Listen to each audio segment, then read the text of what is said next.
Okay, well, that's why we check things. Gonna go into draft very, very shortly, folks. Yeah, she has a she has a Tom and Jerry mouse mat, yeah, which is apparently huge in China. Apparently, Tom and Jerry. Really? Yeah, apparently. Well, it makes sense if you think about it, not being language bound, because there's almost no spoken words. Almost no spoken words. That is true. Very slapstick. In the same way that Mr. Bean will forever be Rowan Atkins's most famous work, because it's completely wordless. Yeah, which I always found really interesting, because for me, I mean, I love Rowan Atkinson, because I watched him a lot during Blackadder and stuff like that. But it just feels, yeah, no, but it does make sense that Mr. Bean is the more famous one, because, hey, Razuri, how's it going? Yeah. He also has a Doraemon one. I knew about the Doraemon one as well. Now, is this the champion select camera angle? Normally, they take the long shot, and the lights go down. Like, they all kind of go down. Okay, let's, come on, I need a draft now. I'm done stalling. I'm running out of fill content, LPL. I'm trying to think if there are any interesting things between these teams in terms of storylines. FPX, I don't know, they've kind of just existed in different realms of the LPL for a while. I mean, these two have not been direct competitors, right? Yeah, there would have been a storyline with Crisp being here, but of course Crisp is gone. So yeah, that's Angie hit a 90 stream streak yesterday. Oh my days. Thank you, love. And yeah, so this series today, this is both of our series today are Group Ascend. So they're on our top group. For those of you who are less familiar with the LPL, through seeding events which happened earlier in the year and their performance in previous splits, teams are organized into our top 8 teams and our bottom 6 teams now, with 2 teams being eliminated for the rest of the year. That's a nice smile share. Looks a little bit like Jerry there as well. All right, let's get ourselves into our first draft of the day, FPX Top Esports. Let's get into it. Yes. So, are we going to get something like the Annie Wukong? Pantheon Talia won't be available because the Pantheon is gone. We have Gwen permabanned. Talia's still available, has been a very common first pick one up. I need a new Ari Simbox thing, which is horse check. I can very much give horse checks if you so wish. I've got a very good gold ship campaign. Well, I had a very good gold ship campaign going, and gold ship is nightmare fuel. Everything goes wrong at the worst moments. Is that the way it's supposed to be? Yeah, gold ship was a notoriously unlucky. No, not unlucky. Just didn't give a shit. So it's yeah, yeah. They'd start dancing in front of the crowd instead. That kind of thing. Strange things. First pick Talia, I think, coming in, unless you want to pick something like the... okay, they picked the Wukong instead. I was going to say Rumble, that was already gone. So now you split up Annie Wukong. I guess you don't want to first pick Talia and then get Annie Wukong, which just perma-engages on you and gives you a hard time. Talia Shinzao. But then Top Esports could lock the Talia and say, screw it, we'll do that anyway. But it's kind of dangerous picking Talia into Annie Wukong. Feels like a disgusting I think if you do this, you have to do Shinzao with it to try and match the early Hey, power. Castle. You missed the 1v1s? I missed them for the novelty, not for the hour and a half it added to every broadcast day.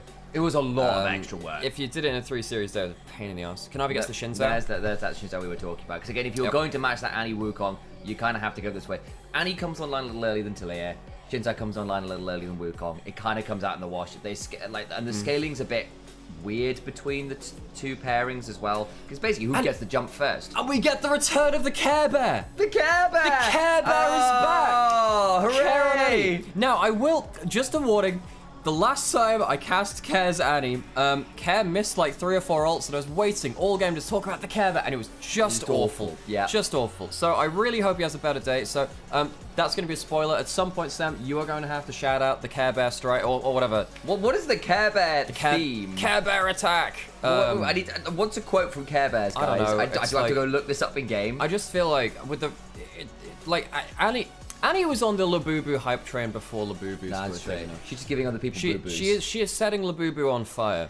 When she's giving other people the boo-boo, like punch in the face, yeah. And they got boo-boos now, see? 369 gets himself his Scion. Knowing that the Trundle was already banned, it was safer to do that anyway.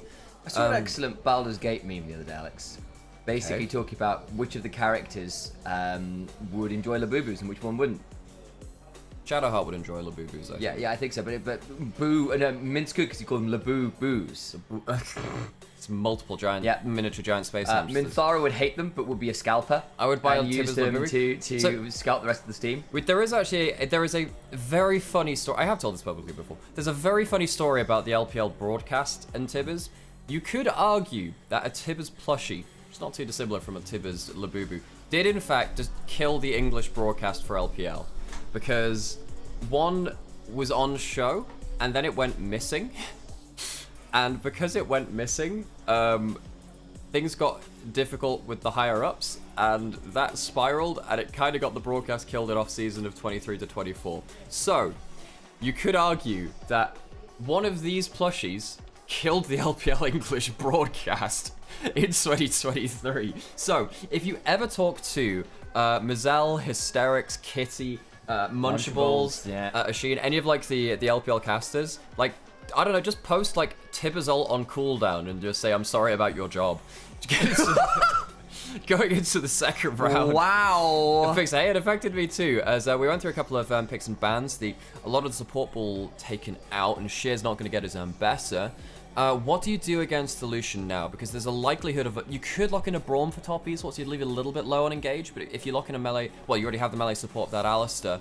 That could be a bit problematic in lane. Did you enjoy my little prop for your story, Al?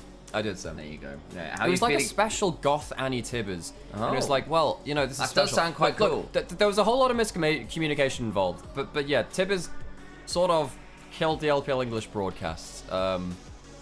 Yeah. Last pick coming into top lane for Shear. He always was a very good Kasante player. It would leave you... Actually, both teams with a lot of similar archetypes. You know, got that strong front line, temporary front line, Alistair on one side, Shinzo on the other. Tank top lane, that's very disruptive in either the Kasante or the Scion. I do think the FPX have way better engage right now. Top esports have way better disengage. Because you have Talia and Braum. We did highlight that Braum potentially And coming Scion in. and Crescent Guard. There's a lot of tools there. But if FPX ever find Jackie I It's think he difficult. dies anyway. And one of the big problems about the Braum in this comp, you don't stop Cyclone and you don't stop the Care Bear.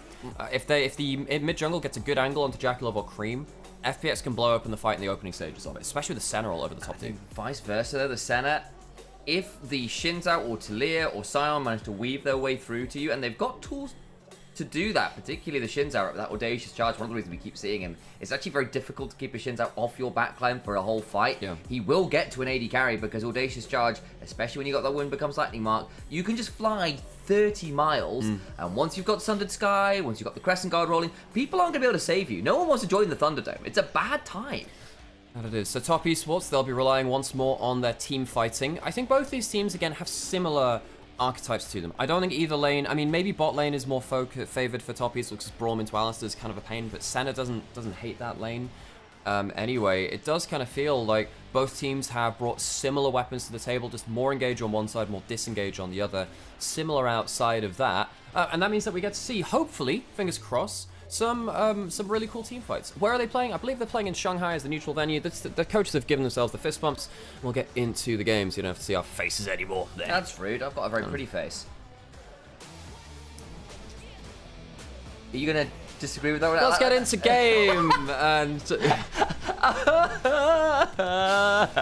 love you too.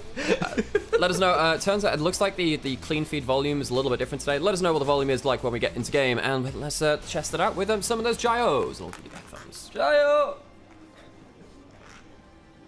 公牛角力，哼，你会尝到牛角的滋。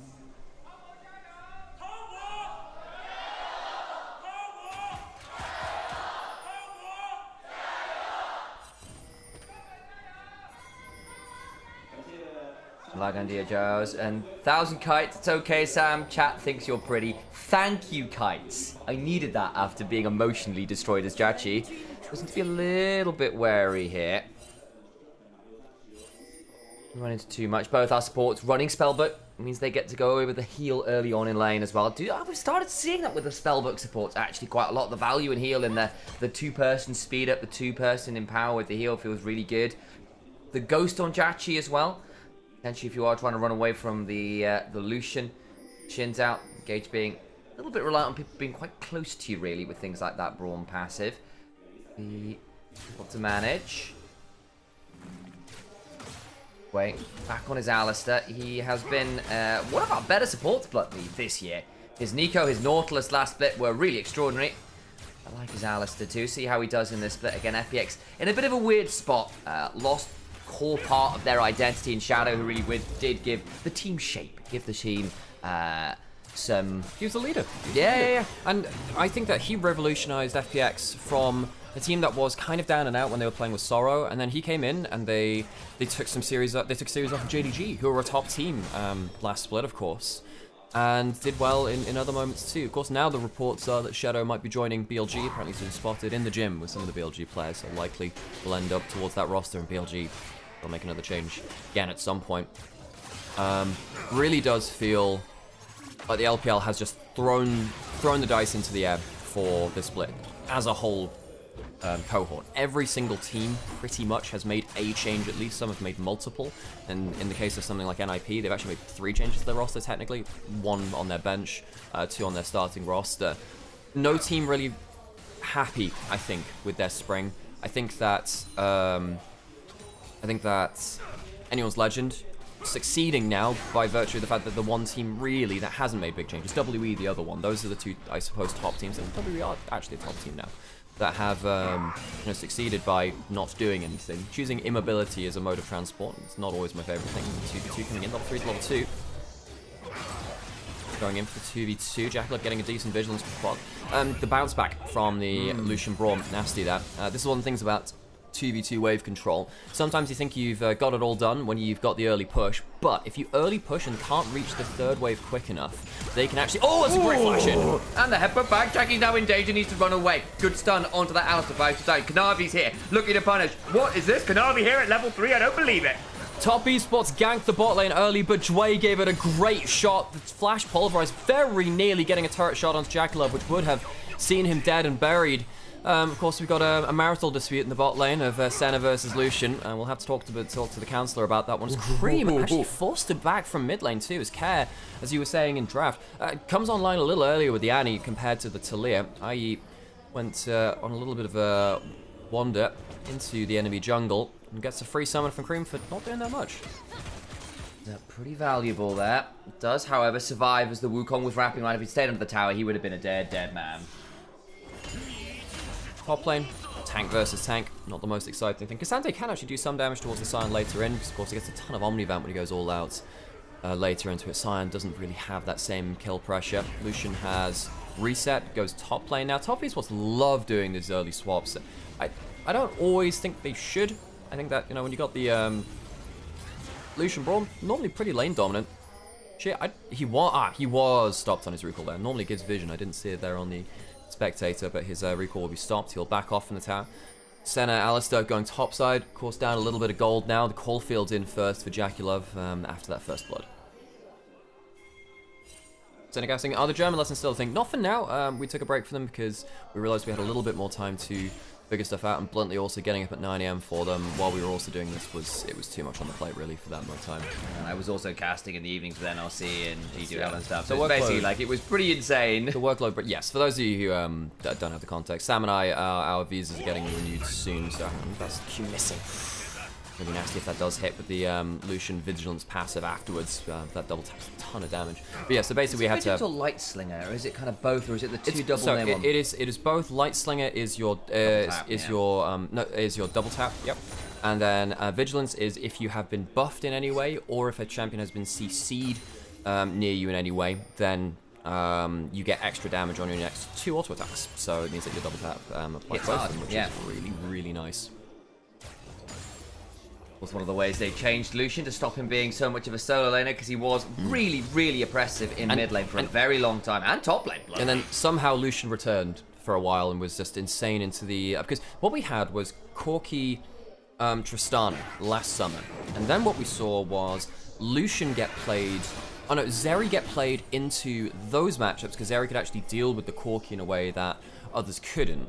And then we would see Lucian into Zeri, because Lucian could deal with Zeri, and he kind of found his way back into mid lane through the individual AD carry matchup. It was UCal who was doing some really cool stuff on TT at that point. Blue Cal back then, of course, dyed his hair blue for the TT colors, which was really cool. She's actually going to get the quick double tap onto... Of course, she has a double tap massive too, just when you hit a champion twice, you get souls from them, which is kind of cool.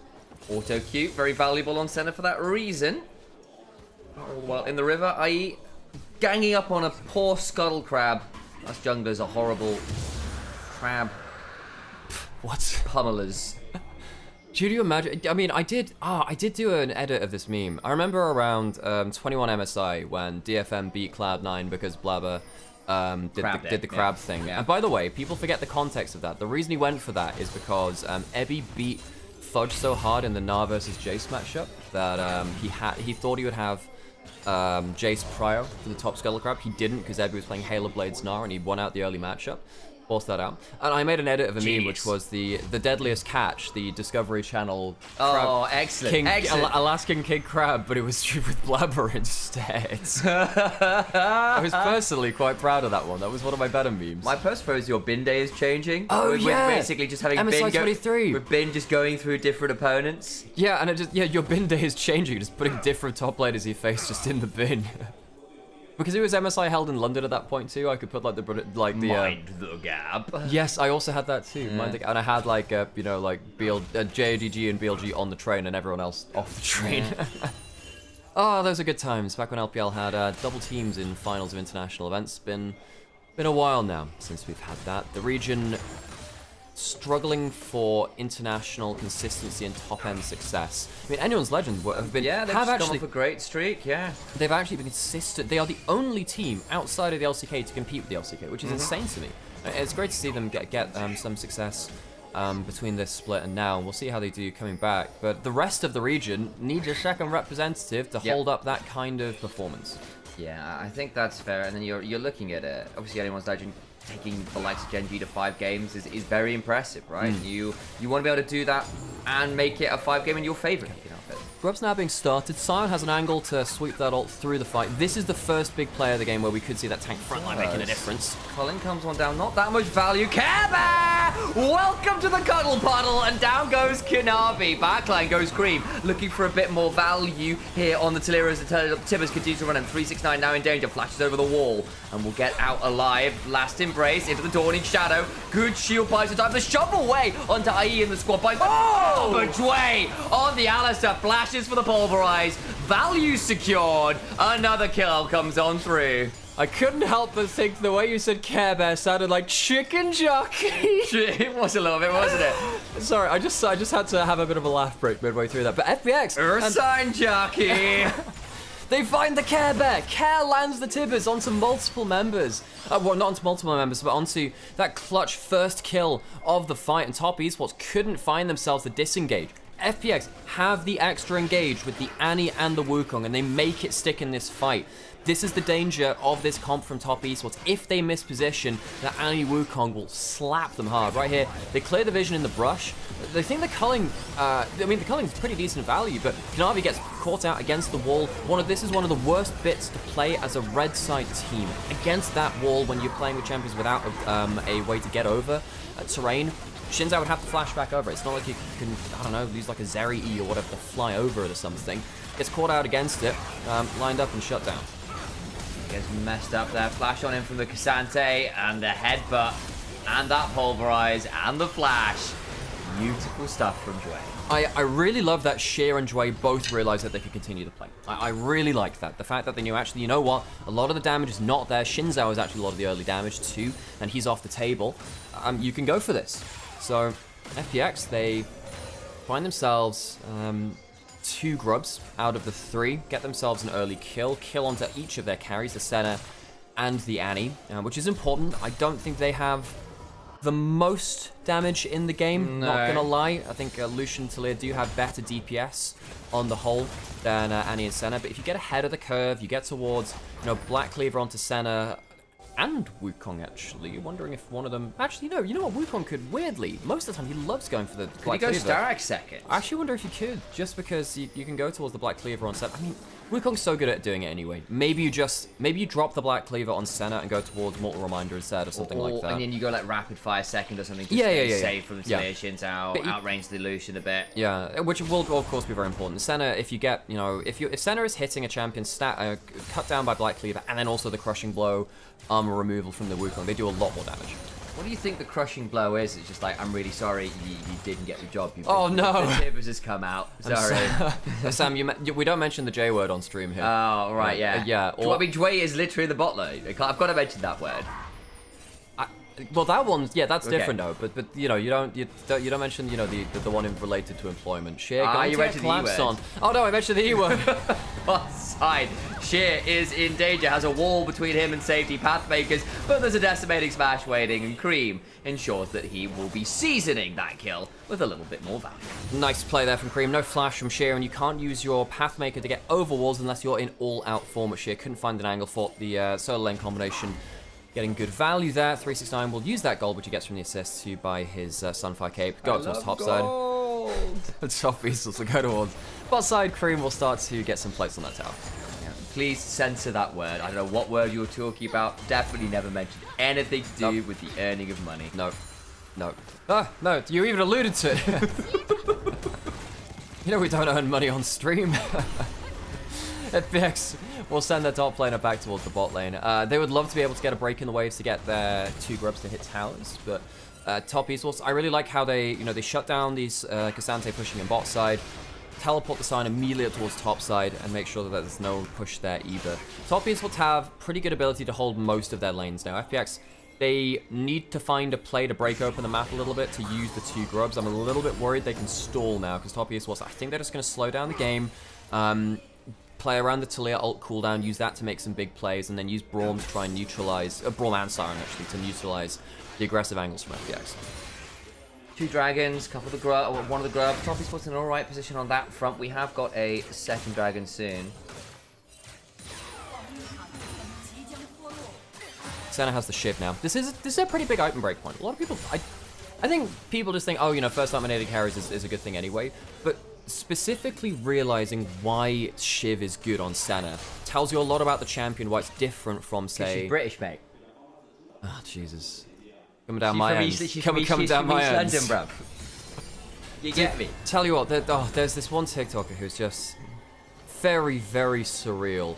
They've got themselves like a cat balaclava, and they're being like roadman cat. It's like, what's a man got to do to get some pets around here? Yeah, don't hit me with that shit around here. Oh, so I used to live in Archway, right? And we used to have a cat like that. Really? I also, yeah, legit. Because we used to live like this. We used to live near this little park, Cardinals Way, for those who know. Yeah. But anyway, but Care actually needs to be a bit wary. Throws out the Care Bear, and Cream is immediately sent to the tea party. Needs to leave. And yeah, the Care Bear used to weirdly block out the threaded volley a little bit there. But anyway, tell me about the Archway cats. Yeah, so we had like a cat ranking because it was 2 that were ridiculous. One which was basically the tomcat of the place. We used to come around and would barge his way into people's homes and just be their cat for a couple of days. That's adorable. Jackie gets a bit of a culling off. There's 3 people around us, so I'm not going to go too much further. Right, cat story. And the other one was this like ridiculously lovely purebred Persian who was like not allowed out of the house. Whenever she was seen on the street, it's like, oh, she's out. How did she get out? Look at this gorgeous cat. And like, the 2 of them clearly had a thing going on. Aww. Like, it's basically Dungeon Crawler Carl story. That's all I'm saying. Great call out there. Herald Spawn, top esports get themselves the pro. Off of using the culling, forces FPX back in the mid lane, gives top esports away towards the Herald first. 369 and Sheer not going to be at this place. It'll be a 4v4. Cad doesn't have ult for this. Glacier Fisher comes on down, doesn't get that much value. Hung with the exhaust, keep your eyes on it. Spellbook making some weird choices Dway. Looking to go on in! Headbutt flash! Pulv is glorious! They lose the objective. No, wait, they did get it. I take it back. IE got into the backline. They will lose that Wukong, but it's already a gorgeous play for Dway alone. Dawning Shadow comes on through. Headbutt Pulverize only knocks Cream away. Yeah, he ends up, I think, getting stunned by the last of the minefield. Can't combo it through, but Dway is on a mission. Big plays coming out from the Alistair player of FPX, one of our best supports in recent years from the rookie pool. And Top Esports lose the Herald, and they trade 1-for-1. I don't think they would have expected that going into that fight. Yeah, I think they'll take the Herald claim. That's pretty good value. Unfortunate to lose the Wukong. Jackie who picks that one up, but on the other side, Senna gets her own kill. That's good value. Not sure who got the first kill there actually towards Vita Strands. We'll check the tracker afterwards. Here's the replay all over again. So Ked didn't have ult because he had to use it in topside, and then also has to flash away. Surely this should be, alongside the chunk that got that the Cullen got earlier onto the bot lane, that FPX, you would have thought that would have solved the fight for them. But the wall doesn't quite stop the engage coming through. Minion taxi off of the Xin Zhao. Flash in for the Pulverize so it can't get stopped by the minefield as well. Cyclone into the backline. Does get IE killed, but it means that the damage is done. FPX, fantastic engage play again. This is a worry because Top Esports, if they get engaged onto and their carries get caught, they will lose fights. Gold lead is about 1,000, just under for Top Esports, and worth noting they were the ones who got the first 3 kills first, just about by a second or so. So they got that marker towards feat to strength. Next objective sells it. Top Esports in the river first on bot lane as Dragon is spawning. Yeah. Dragon, of course, would be sole point for Top Esports, so it would be their 3rd one.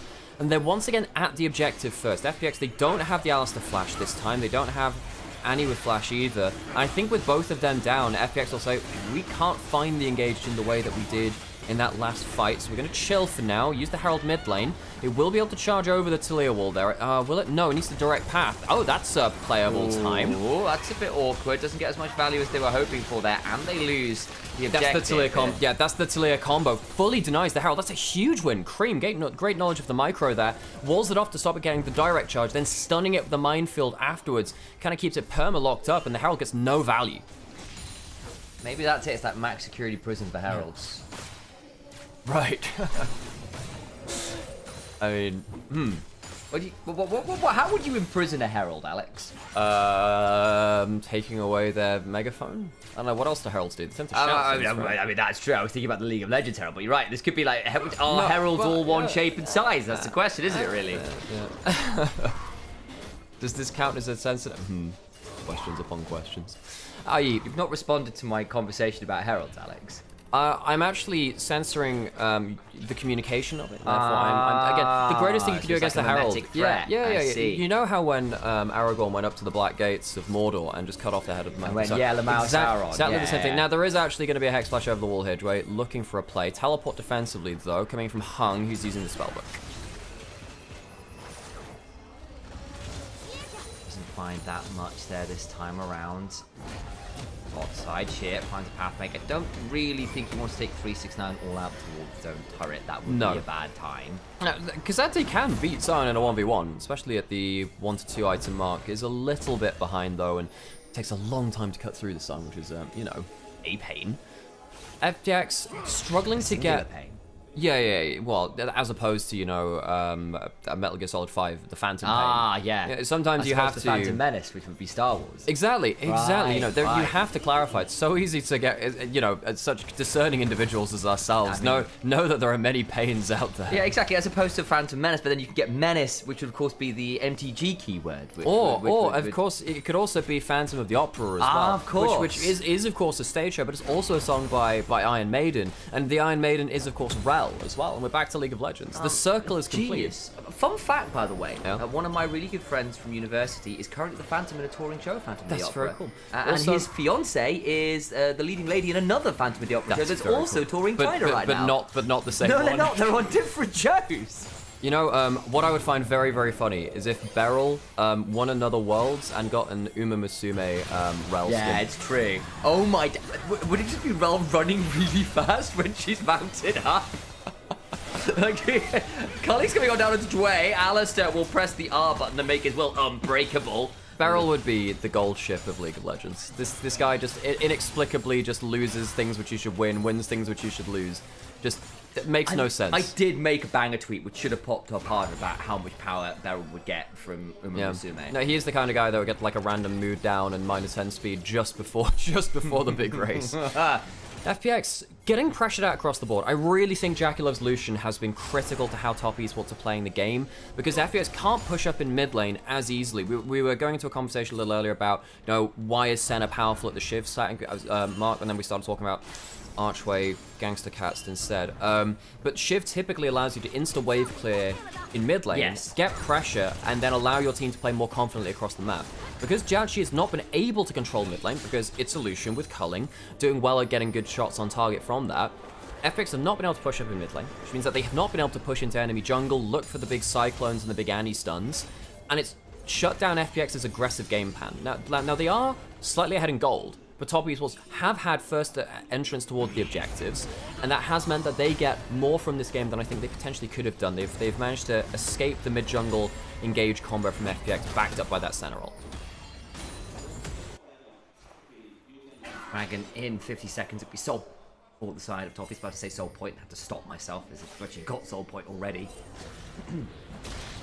The 2 item spikes largely coming on through here. As you know, it is actually the Black Cleaver on that center. See what the Wukong does go towards. The tunnel it could go to a number of different things. It might well be that Sterex. Yeah, no, but it's not the Black Cleaver is the thing. You've got the Black Cleaver on Senna, so he's going towards more survivability, which we did news about that, yeah. Yeah, we asked that question earlier. If Senna can get the Black Cleaver stacked on someone, you can double stack it with your auto Q as well. Gets 3 stacks immediately.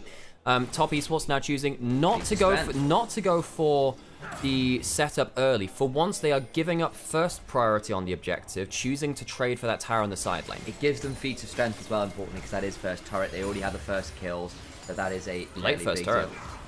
Yeah, it is quite at that point. They try and find a bit more value here. Actually, so they already got 3 dragons, so actually they already have that in that point then.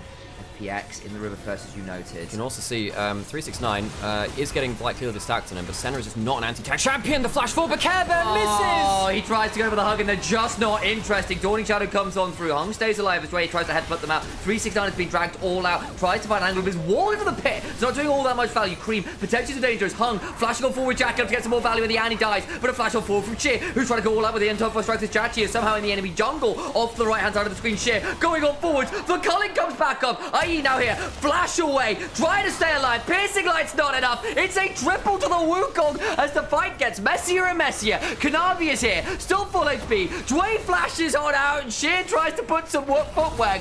The Wind becomes lightning, gets the double slow, knocks up Kasante with the 3 Talon strike. Decimating Smash, and the Bash Bros are here to keep whacking onto the Wukong's got nothing left somehow.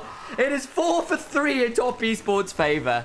The Care Bear misses. No one wants any of that Labubu shit. The Tibbers goes wide, and top esports find themselves to fight with the Sarn just being unkillable, completely unkillable. Top esports find themselves their soul, and FPX lose a crucial fight, even with the triple kill from new jungler IE in his first few games in the LPL.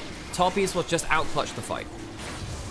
Well, there's the soul. The gold lead is nominal, to say the least. But we'll have a look at this replay, because I don't even know where to begin. It felt like we had about 3 separate 1v1s happening in 3 different locations simultaneously. Exhaust comes down to the Care after the Annie misses that Care Bear, as we were saying about. And then Jachi ends up in a 1v1 with Kanavi and not having very much fun for it. And the Weaver's Wall plus the Crescent Guard splits the fight into such bizarre angles, with the All-Out also having dragged Sion miles away. The fight is so split, but the problem is, once it got split, the way it split was bad for FPX, because the carries got massively outspaced and mobility by the enemy team. Senna and Annie are not good at peeling for themselves. Luckily, Wukong cleans up a lot, but FPX, this is the kind of play which does, sadly, lose you the game. If they cleanly caught the carry, maybe we'd be having a very different story. IE tries to go back in to save a bit more life, can't do it. Then because they've gone back in, there's a decimating smash, and IE goes down. Dway, the lone survivor, mooing plaintively. Moo. Yeah. Dway, when did we get the cow game as opposed to the horse game? The cow's race? They can, I guess. I suppose so. Or maybe it's like you know those ones where you run away from bulls charging at you? Oh, like Pamplona. Yeah. Oh man, that'd be great. Yeah, sure, cool. I'd be down. I mean, I wouldn't want to run away from the bull. That's how, you know, people get hurt. Yeah, I'd try explaining that to life insurance, you know. By the way, I assume you can't get insurance for that. I'm sure you could if you paid an awful lot of money, but that's a different story, really. Okay, bot lane of FPX trying to hold this choke point, not able to do so. Top esports walking around with Kanavi's shins out. Has the... oh, he's gone Thunder Sky, not for the Stark second, but he basically does need that Black Cleaver because Sen is doing that for him. The Thunder Sky does give him good extra damage on that first auto on someone, and then, of course, the extra healing across the fights. Navi and Cream all around. FPX looking to come and contest. TP is now coming on in. Blue buff being fought over. Piercing Darkness does come on down. There's the blue buff secure. 369 TPing in. Cream And Cream on the side. Cream is in danger. Gets hit by the Care Bear. This time, he's forced into the group hug. Dawning Shadow comes across. Needs to think about flashing out. Doesn't have it up and available. Now Kanavi to the back line with everyone there. Crescent Guard bought some time. Charge on forwards. Gets the kill onto Joy's Alistair. Decimating smash. Knocks him shit. Care in danger. The cleanse ensures the stun means nothing. Jachi's running out of mana. Can't keep throwing out spells as IE needs to back away and they lose additional members. Jachi needs to blast cone out, surely. 369 is an utter menace. Kanavi going to fight against IU. Be able to get the kill, maybe. Very, very low. Now the weapon comes lightning. Kanavi gets the kill, and Top Esports plays so well around the unkillable front line, and Jackie loves platform behind it. The Lucian can free fire because the Scion just doesn't take damage. The Annie in the center, not great tank killers, and the Wukong's not picking up enough damage onto it either. Top Esports much better now at peeling back around their front line. Congratulations on your 4,000th assist in the LPL. Getting up there in the numbers now. Around for a little while. Good showing so far on this Braum. Kanavi really off the race at this point of a while. Atakan has spawned. Been there for a little while, and Top Esports will claim that as an additional prize. Baron and Atakan, and of course Soul on top of it all. This is the real breaking point, right? Where it's so hard to finish off kills because of that Chemtech Soul. And even if you kill the initial carry, just having Scion is such a big game breaker in this kind of fight, because look how much work he does. Double knock up there onto a bit of the damage from Senna. Senna also runs out of mana through this. Scion ults through the stun, gets another 3-man kind of like slow there too. Kez caught out after he's kind of not been able to retreat from his flanking position, but all during this, the Scion just doesn't take damage. Kerr gets a really good start onto Jack, 11.5 HP, and then there's a cleanse and a heal, and all of that work is undone in a moment. He doesn't have flash anymore, or he didn't get to use the flash. Oh, Jackie's got a mega cone, should be all right here. Yeah, they should really get Monster Energy to sponsor that cone, like the Monster Energy Blast cone. I'm telling you, Megamind. It would turn them all into like big blue Megamind. Oh, my giant blue head, boy! Exactly. Jumps into the backline and gets it. You were right. I was less right. For those of you who never watched Megamind, go do it. It's a modern classic in terms of comedy. Didn't do as well at the box office as it should have done, but who cares? Did very well afterwards. And then the second movie didn't exist. Because why? Yeah. They couldn't get Will Ferrell back for it, and it kind of killed the show, really. Did love it. They had Scion is behind the entire turret, by the way. Jachi, a hit by the wind becomes like needs to start backing away. Weaver's probably going to come on forward. Jachi flashes on out to safety. Important that could have been problematic. The problem is the rest of the fight. How on earth do you kill this Scion? He's part of the furniture. He's part of your bedroom. Like, part of the ship. Part of the crew. Part of the ship. He's just the ship. He is the ship. What do you do about this Scion? Like, he's just here to stay. He's set up. He's set up shop, and this Scion will not be moved. Top Esports clear the inhibitor turret. He's the wolf of bot lane. He's not leaving. He's not leaving. They're going to go into it. Gets a double head but pulverize. IE does sidestep that seismic shove. A pull back on 369. He was finally lost. More than a third of his HP after 1 minute of fighting. Yes, folks, it's happened. Double seismic shove. Actually, it's onto the clone as well. I do take that back slightly. And hello, Devils in chat. Member of DMG's backroom staff here. For those of you who are NLC enjoys, he's a really cool guy with a lot of really passionate ideas and plans and love for the Nordic scene and the NLC as a whole. You give them some love, and I think they'll be doing a bit of co-stream for DMG this evening as well, which should be a good time. So do keep your eyes on that one. Some love if you're in the Twitch chat. 369 steps forward into 5 members and does not give a damn. Neither does Kanavi. He's got the Crescent Guard rolling. Care is exhausted. Out comes the Glacial Fisher, buying some time. I tried to back away with the Cyclone. But again, Kanavi, finally about to go down, does so. Potentially big pick. All out on the other side. But it's dragging the Scion into your backline. Why have you done this? Reasons are beyond me. Jackie. Can he get the penta? He's got the triple. There's a lot of low health bars. Now they've all split apart, and the blast cones get them out to safety. FPX have just run out of steam. Top Esports. Cream flashed on his own into the backline. That's how safe he felt. IE trying to play around the Cream. He's standing between the two clones. That's a bit awkward. He thought that he pressed the S key. He pressed the S key and baited him into thinking the clone had gone down, baits him into the both of them. Cream dying, I don't think it saves the game for FPX. I guess with 15 seconds left, maybe it does. i.e. great mind game there. Ends up getting the kill onto Cream, who was playing very fast and loose in the last minute or so. S-key gaming, always my favorite thing with the Wukong. 6-3-3, in fairness to IE's actually having a pretty solid Wukong game. Been able to find some key picks. He had that triple kill in the fight earlier as well. Again, to fill in some relatively big shoes here as Jackie steps on forwards. He's also desperately terrifying. That's a 4-item Lucian at 6-1 and 3. And he's got such a great platform to play off. This is the biggest thing about this Lucian is that they can stand pretty behind a Scion and a Braum. The fact that they also have the tenacity from two dragons, the Chemtech dragons, and also the Soul, which makes it harder for him to get closed out for a kill by FPX, makes it so hard to play. And 369, he can stand here for forever. I do agree with you, Alex. And Elder Dragon's happening, so perhaps the memes and jokes can wait for seconds. IE going to get knocked up by Knavi with that 3-tower drag. Dawn Shadow comes on through the Crescent Guard that was well timed, means that railgun does nothing to him. Someone out there, Mr. Kojo is very pissed off that someone can mitigate her most powerful skill like that. They get the kill on the Kazante. Jackie finally dies, but does a lot before he falls. Dwayne in the backline is there alone. The Alistair has nothing left in the tank all the while. 369 is in a 1v3 and brings down the Senna. Weaver's wall comes on forward. Kanavi's here as well. And IE just goes owie, and he'll fall as a triple kill goes the way of Cream. 369 takes matters into his own hands at the end of the fight. This Scion is my MVP for the game by a long shot. 369 on tanks is a match made in heaven. Top Esports will use the spellbook from the support to make sure he can be there for the photo finish. They all come in, say cheese and smile for the camera. Top Esports come out on top in game one. Just better in the engages, better in the fights. And my God, the Scion was a bit of a menace. I mean, what else can you say, folks? That was an insanely good tank frontline team comp from Top Esports. I thought for a little while FPX might have some options to play around the aggressive Annie Wukong, but they couldn't get it rolling in the mid game. They were shut down by Lucian in the mid lane and Scion holding side so well. And when it got round to those 2-item fights, they didn't have the anti-tank damage to deal with the front line of Top Esports, and that's a bit of a hard one to swallow for them, because it felt like they were actually in a pretty good spot after the early Grubs fight.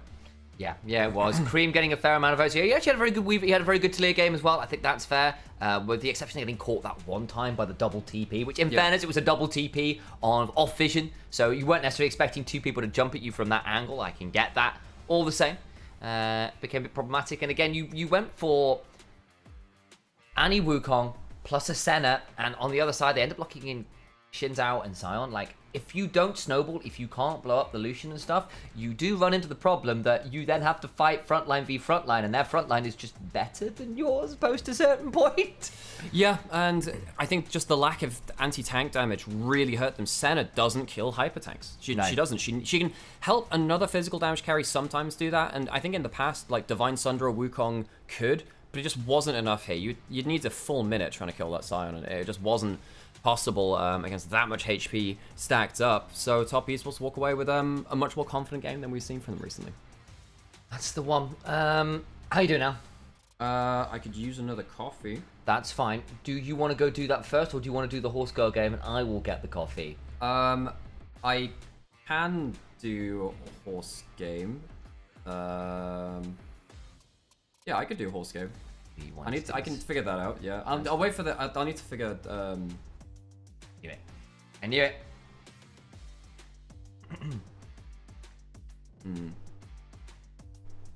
I need to find a way to. I'll need to find it like the windowed way to do stuff. But yeah, I've just this fan's cable thing's breaking. Sam, did you see the roster that Lost Returns is playing with tonight? Is there something weird about it? I have not, Devils. What's happening? Let me go check. That assumes that something weird's happening. Oh boy, hang on. Let me Fun fact for her, now you see me. Top Esports, their logo is based off of Knight the player, because he was their franchise player for a very long time. So the reason that they have the Knight's helmet is because Knight the player kind of made their legacy, really. Oh, I have now. What do they play? Oh, I mean, is it public yet? I don't know. Okay, well... Oh, that'll be fun. If it's been announced, then it's been announced. Has it been announced? I don't know. I just, like, be careful with that. Don't, Yeah. Don't be doxing stuff on stream. Yeah, it's public. Okay, yeah, so it is public. Right then, that's fine. Yeah, it looks like for variety of reasons, Crowley's not playing today, so Reckless is AD carry and Cade will support. Oh, Cadril support again. Oh boy. So we're getting Cade support tonight, guys. So Okay. I'll be casting that one. Oh, cool. Nice. And obviously DMG will be going up against them. Devils, you got any words for me that I might use them on stream later on? Give me something spicy, my guy. We prayed and our answers were and our answers came through. Oh, beautiful. That's just it. Can you screenshot that for me, Alex? That's great. That's great. Which bit? Dear Devils, just with that wonderful quote. That's excellent.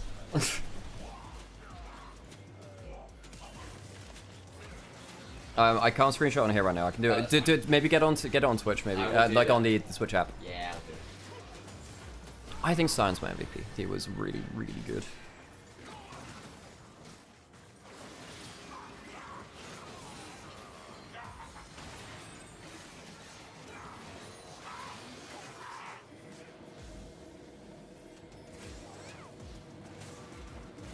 I'm on gold ship.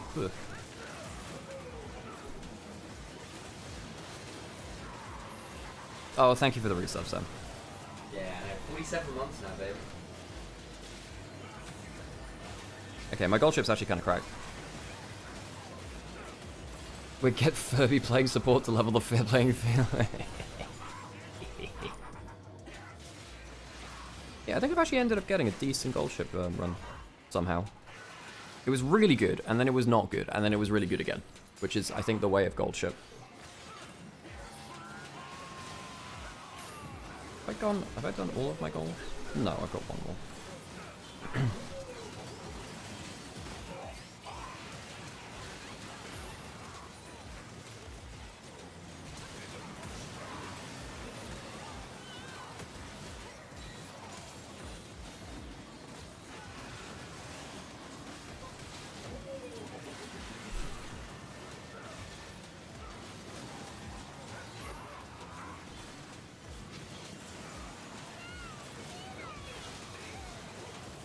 Swear to God, you got another migraine.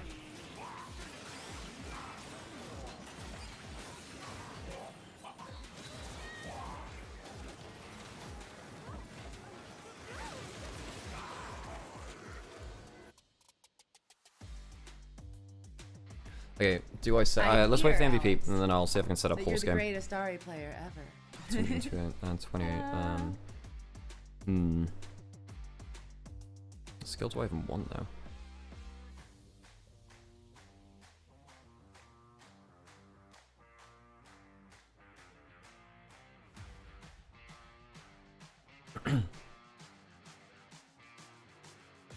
Did I turn the volume down? Yes, I did. Cool. Hey, Yannick, how's it going? Okay, and yeah, my MVP is Sion. My MVP is Sion by a long shot.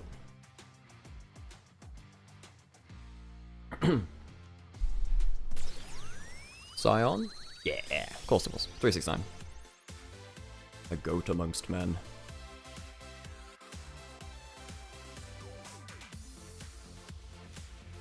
Okay, cool. I got all of my goals for the gold ship campaign. Nice.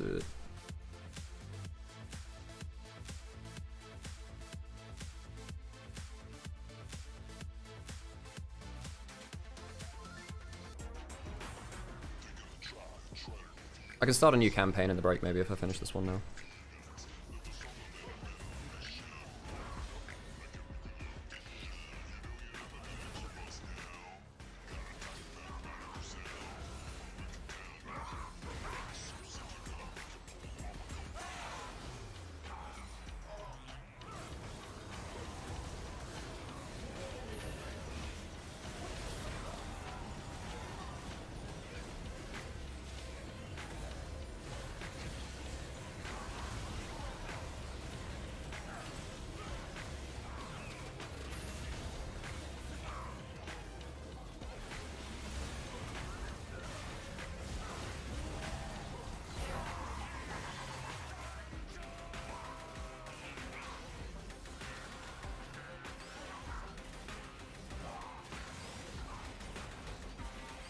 Hey, now you see me. Thanks for the resub.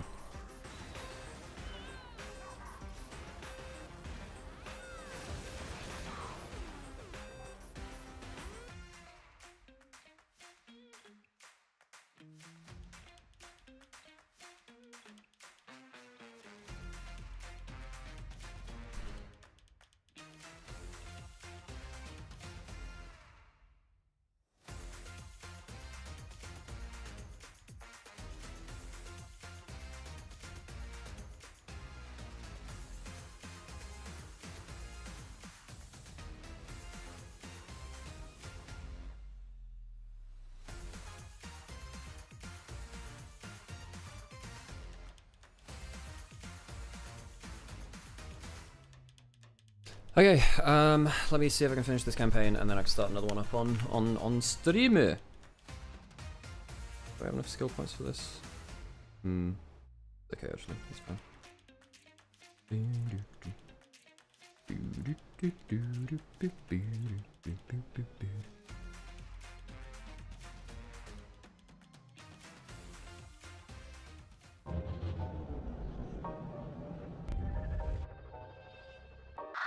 Okay, I got the top star. I'm not gonna be able to get to legend, that's sad. 关闭车窗，空调调到22度。好的，都搞定了。How many points got 82? Can I get 你好，很高兴我们重新认识。 this then?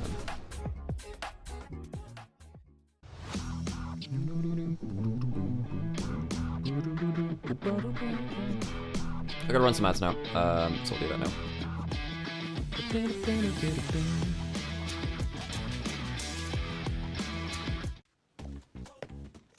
把生活玩出新意，自由自在，灵感随行。用个性的方式画世界，让眼界突破边界，让远在天边，近在眼前，让每一刻精彩不再等待。 Okay. 上京东搜赛事预测，使用 AI 预测助你赢1000元耳机。 Okay, got first. Next, cool. 京东。 Ding dong. How close was I to legend? Not too far off legend, actually.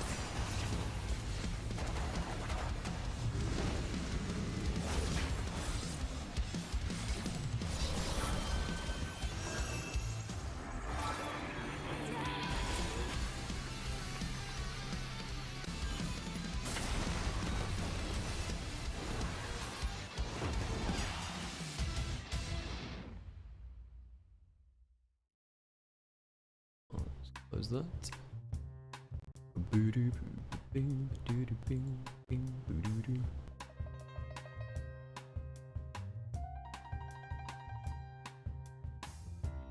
Trying for the spin.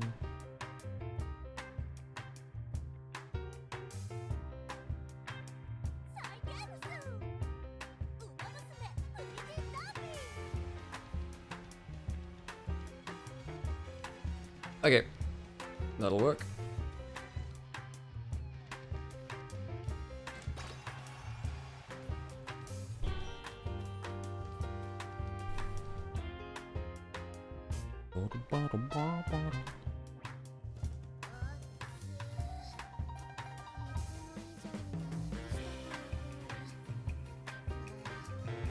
Okay.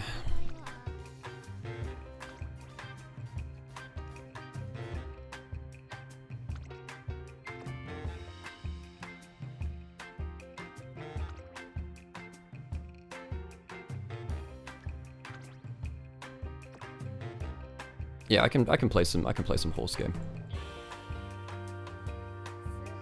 Where's window capture?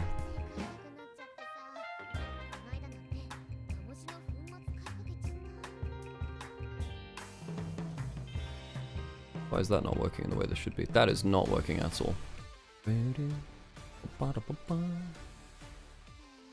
That is not working the way that I wanted to.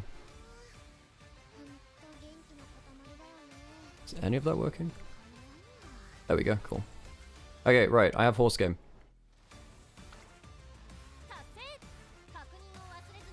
I can do this in the next break.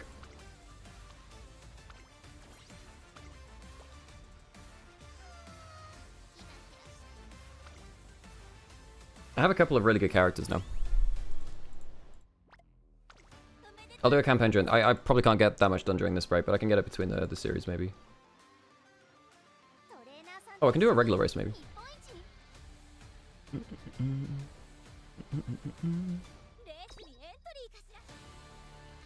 Horse check. This is fine. I might be able to replace... No, this is fine. This is good. I have a really good augury cap, which is kind of carrying me, and I've got a very good Medro McQueen as well. We're on 85. We'll take the easy one.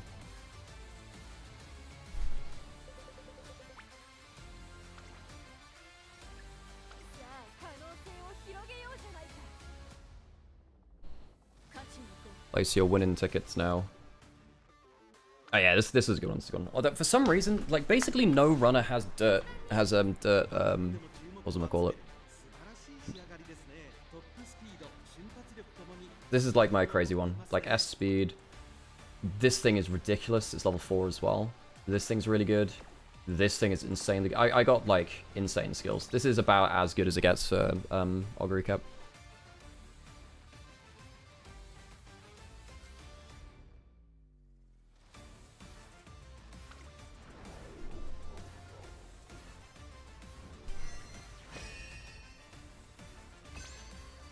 I've been kind of non-stop playing for the last 2 days or so.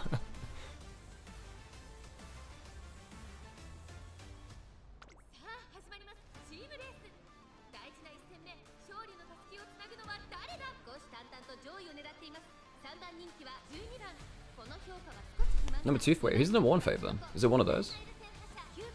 Oh, no, that's mine. Okay, so that's their augury cap and this one's mine. Okay, cool. Go, horses, go!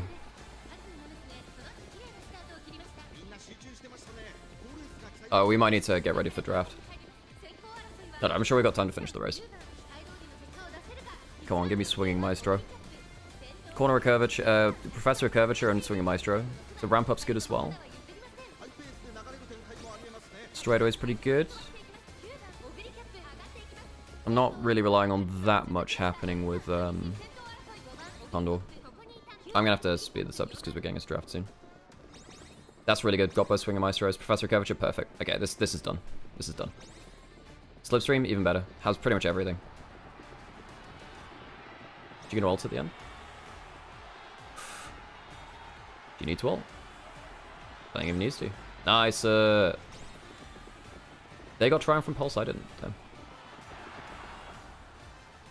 GG. Good job, horse girl. Okay, we can do a campaign after we, Nice, first and second. Awesome, cool. Okay, I'll just quickly, like, just view results for the other ones. And then we'll go into draft. Oh, I didn't want to do that. Oh, for God's sake. View results, this one. Okay, we'll have to get into,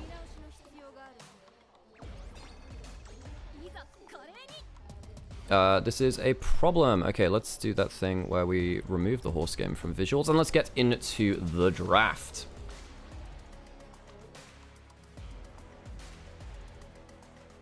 So, what's left up? Rumble currently unbanned. That'll be easily taken away, you'd have to imagine.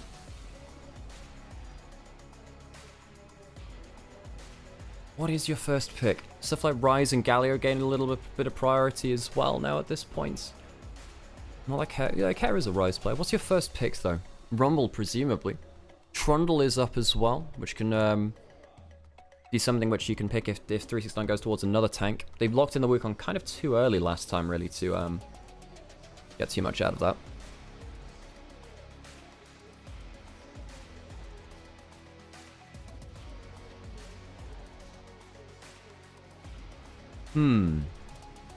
Now, I don't think you lock in Trundle now, because there's no tank on the other side, unless you want to lock in the Ornn. Okay, so what we've seen some teams do is pick the Trundle so they can pick the tank later on. So now, if you want to pick the Ornn, you can do that. Or something tankier. It's not... You lose value for the Trundle. The Trundle is not going to be as strong. This is something that Team WE does. And I have mixed feelings on it.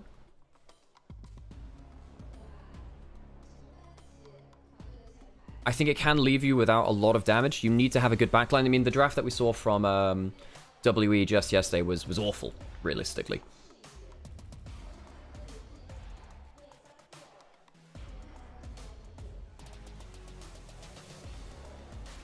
Zyra calm for FPX, decent on 2-3. Yeah, that's decent on 2-3 actually. Gives you disengage against the Ornn, very good anti-tank damage. We're seeing the Team WE Trundle Ornn to kind of secure, because it means that the Ornn can't get countered by the Trundle later. And I suppose you can Ornn knock up on the Yes, pillar. exactly, and you also have that too. I'm actually just going to get someone a coffee. I've actually got them both on. Yours is currently being made in the kitchen. I was going to get it after draft, so worry not. I've armed and dangerous for you. And I can play horse game in the break now. I've set that up. I did one race on screen, but I'll do a career while we're in break, folks. Fabulous, fabulous. Yeah, I actually have a pretty decent account now. I rolled some very good. I rolled one of the best support cards, which means that I can get like really good stuff. Basically, if I can, we're in draft. I don't want to talk about horse girls. God damn it! I knew it. The Sivir locked in for Jackalope gives them some extra scaling as well. I mean, like Sivir Ornn, that is the scaling front to back combo. You have great engage, you have great damage, you have a tank frontline to stand in front of the AD carry as well. Top esports are the front to back fighters through the tank frontline team within the LPL. Yeah, and again, Jachi, big Zyra player. A lot of the LDL AD carries were, basically, because a lot of them when they were coming up were part of that meta, which was Jinx, Aphelios, with a background in things like the Kai'Sa and the Zyra, and then behind that, you of course you had your Lucians and your Samiras and those kinds of things. But basically, anything that allowed you a bit of lane dominance or some hyper carry later on was always a bit of a favourite. And certainly comfort there. And of course, Dway, I'll trust him on a Rakan any day of the week. Something with that snap engage sounds good to me. Karma for lane dominance to help them get through that as well. Your engage is just Ornn right now, which worries me a bit. Yeah, it's not and fantastic. that doesn't feel that fantastic, really. So what can you get from mid lane? Is it a Rise angle? Rise is a bit short range to deal with all this. It's not bad. No, Rise isn't bad, actually, because you can phase rush and get out of the way of a lot of damage. I don't mind that for care. Syndra, maybe? I suppose no.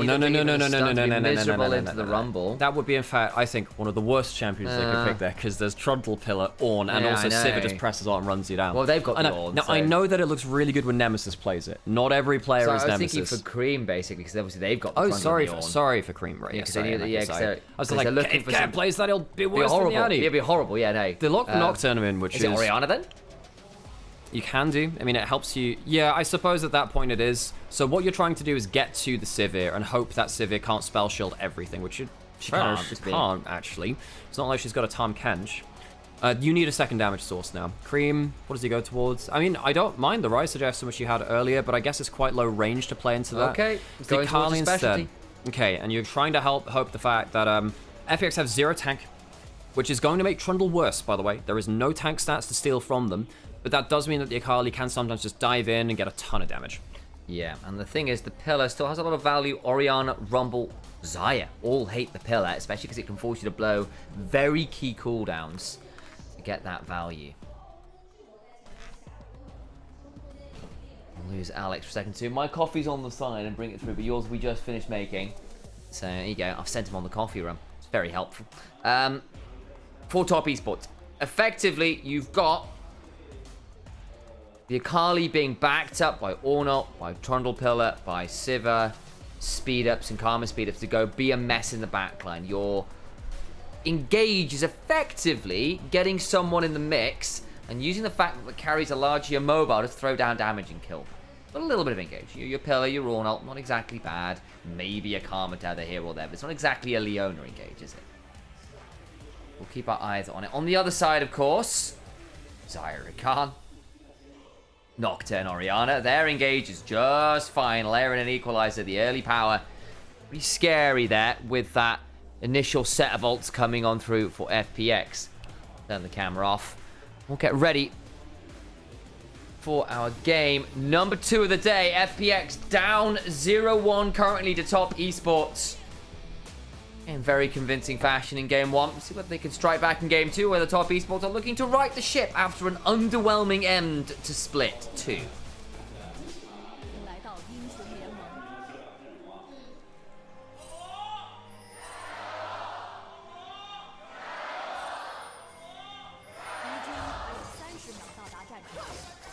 Nice chunk in there. There is our crowd for the day. Of course, they're here for a lot of different teams, so solid news there from Top Esports. Is Jackie forced to ghost early. Ran the ghost last game as well, but just run it with a ricochet. And a back here, I think. Should be able to get back to lane early enough, but that's left Chway in an awkward spot. They really want to try and catch, I think, that Xayah recalling in an awkward spot, but is wise enough to get towards that tier 2. Yeah, Jackie at least not making the mistake of walking up too far and getting the back cancelled again. If that had happened, would have lost minions on the first wave. Losing Ghost, not the worst thing ever. It's in, like, you can lane without Ghost. Now, if that was a heal or a cleanse or something like that, obviously you've lost combat power at that point, but you can still lane with this. There's still a mistake from Jackie walking up so brazenly at level 1. Na'Vi on the trundle. Here to whack some people down to size. How hard is it to match Xayah Khan skins? It is something which I didn't pay that much attention to it, and then Angie started pointing it out to me every time the champions were played without, you know, the right skins. And it's now annoyed me quite a lot, really. Ricochet level 1, definitely going to get prio. Double Mantra Q is going to get a huge chunk as well. And again, Karma's a weird champion. Doesn't, at least in the support role, scale all that well. Because to get serious value, she just needs a few more items. And her base, once her base damages fall off, you do end up in a tricky position. But for lane, oh my days, Karma. Yeah. Priority machine, my folks. Kazel asking, why don't you split the map bot lane here? Because Nocturne is really good at defending against that. I know that Trundle is a very good duelist. Nocturne is one of the other best duelists, but only if you walk into him. He's not a Lee Sin where he can hit a Q on you and follow you across the jungle, but if you walk into him, you tend to lose those fights. If you get hit by the Dustbringer, the extra AD that he gets is just so nasty. Hung, very good accuracy with these Mantra Qs, but also Jackie and Dway should not be stacking for those Mantra Qs, giving the double value to the Karma. And Jackie as well, really good cross angle there to get the Boomerang Blade across 2 at the same time as well. That's multiple AoE skill shots hitting early on and forcing pretty much all the sustain out. I wasn't convinced by the Karma when it was locked in, because I thought Xayah Khan, good laning duo, we shouldn't really be able to get that much of a leg up on them. But because of the level 1, because of the mispositioning from Jackie and Dway, they have great push in, they have great chunk in. The feather pullback is nice to give them a little bit more presence, but the Qs just keep landing. And the Ricochet at level 1. Yeah, Xayah is pretty good once you get some items and some skills to her, but at level 1 at the very least, the Ricochets are problematic because you can keep just doing this. Yeah, and Jackie has to recall already. Doesn't have a ghost to speed back to lane. FPX is bot lane, making major mistakes in the 2v2, just giving huge openings to Jackie, Love, and Hung. Cream. That's the Q down. Won't find the Shuriken flip. That might have been a nice angle otherwise. Level 4 now coming on through for Cat. Of course, Cream with the Door and Shield heals up a fair amount. And Kanavi looking for a bit of a roam through mid lane, as actually is potentially IE coming on down. Might force the flash with the pillar, but IE is here to defend. I don't think they can go that aggressive. They're thinking about it. Flash for the chomp. In comes the Twilight Traveler to get the thing. The Jericho Whip lands! That means a 5-point strike secures first blood. Oh, you have to do one of two things. Stand and fight or flash early. Kind of does neither. Gets hit. And the double flashes from mid-jungle secure the kill after Care over pushes and is punished. Can't go for the Scuttle Crab though. The roam down from the Rumble would have been too much to play with, so that's at least picked up by this Nocturne. Trundle will head towards the bot side river and pick up his own Scuttle Crab. We'll do potentially even look for something on bot side too, because bot lane is pushed up very hard right now. He'll get the Scuttle, clear that quickly, and see if he can disrupt bot lane. Charge forwards. Actually, the flame's going to go in the wrong direction. 369 gets away with that a little more than he might have done in another scenario. Still, eats a bit of damage on the back end of it. Tether now onto Jackie, who may be forced to flash. Knock up onto the Trundle, still has a pillar to work with. The heal comes on through, and the Feather Pull doesn't land. It's the heal burn from Hung nonetheless, then. Goes away from Jackie again, though, and the over push from bot lane. Punished again. Something which has just become apparent in the first 2 games now is just, flash forward. Jackie now going to get rooted. Goes from Jackie. Boomerang Blade after. In they go. Can't quite secure the kill, but Hung really feeling it. And what he's going to do there is deny another wave from Jackie, potentially. Does he have to get the full recall in? I think he will do. He won't be able to cancel. Doesn't cancel the Xayah recall. And that's the important thing. The Rakan doesn't care about it. The Xayah wants to be back in time to get as much CS as possible. It is the cannon minions, so it will die a little bit slower, and there's another wave coming before. They'll die. The cannon minion will die. They'll miss cannon, but they will at least catch most of this wave because they backed on the cannon wave. 2 minions, 1 being a cannon. 3 minions. And we'll get the XP for the rest of them and of it. So that is the best you can hope for in that scenario. But still, a 20 CS lead from Jackie 11 Hung. Lane Kingdom from Jackie and Hung. Which does have a big wave there to catch that. Hopefully gets a bit narrower. Engaged there from Jway, but Cream already in the Twilight Shroud means nothing really to actually put the damage down onto. All that, well, the most important thing for now is just hitting the Q so you get the extra heal, really. You are pushing up again too far. Remember, Care doesn't have the flash after the earlier play. Gets the heal from that Q. The Gleaming Quill buys some time. Grand Entrance comes on through, but the Shuriken Flip lands. Cream not at level 6. Will it matter? No, it will not, because the 5-point strike means the Command Dissident speed up means nothing at all. Care's lane management has been very, very poor in this game. He's had 3 times where he probably should have been killed, and he's ended up dying to 2 of those attempts because he's overpushed without the support from the rest of his map. After missing a couple of crucial tibbers in that first game, Care not having the best series of his life. He's always been a very spiky up and down player, and sadly it looks like we've caught him on the downswing here versus Top Esports, who on the other side of the coin have done very well to punish him. I think Cream has done very well at making sure that he has been over pushed, and that Kanavi and Hung have been there at the right time to punish. As we go into the next phase of game, Jachi, again, still 20 CS down. That is a problem. Design needs to be the lion's share of the damage now that the Orianna has been killed so many times. You've got 20 CS lead in bot lane. You've got 2 kills on mid laner. FPX's carries who need to be doing a hell of a lot of work to cut through the Trundle and the Ornn later on, especially with Karma Shields involved, is a bad platform for FPX to team fight from later. Very much is.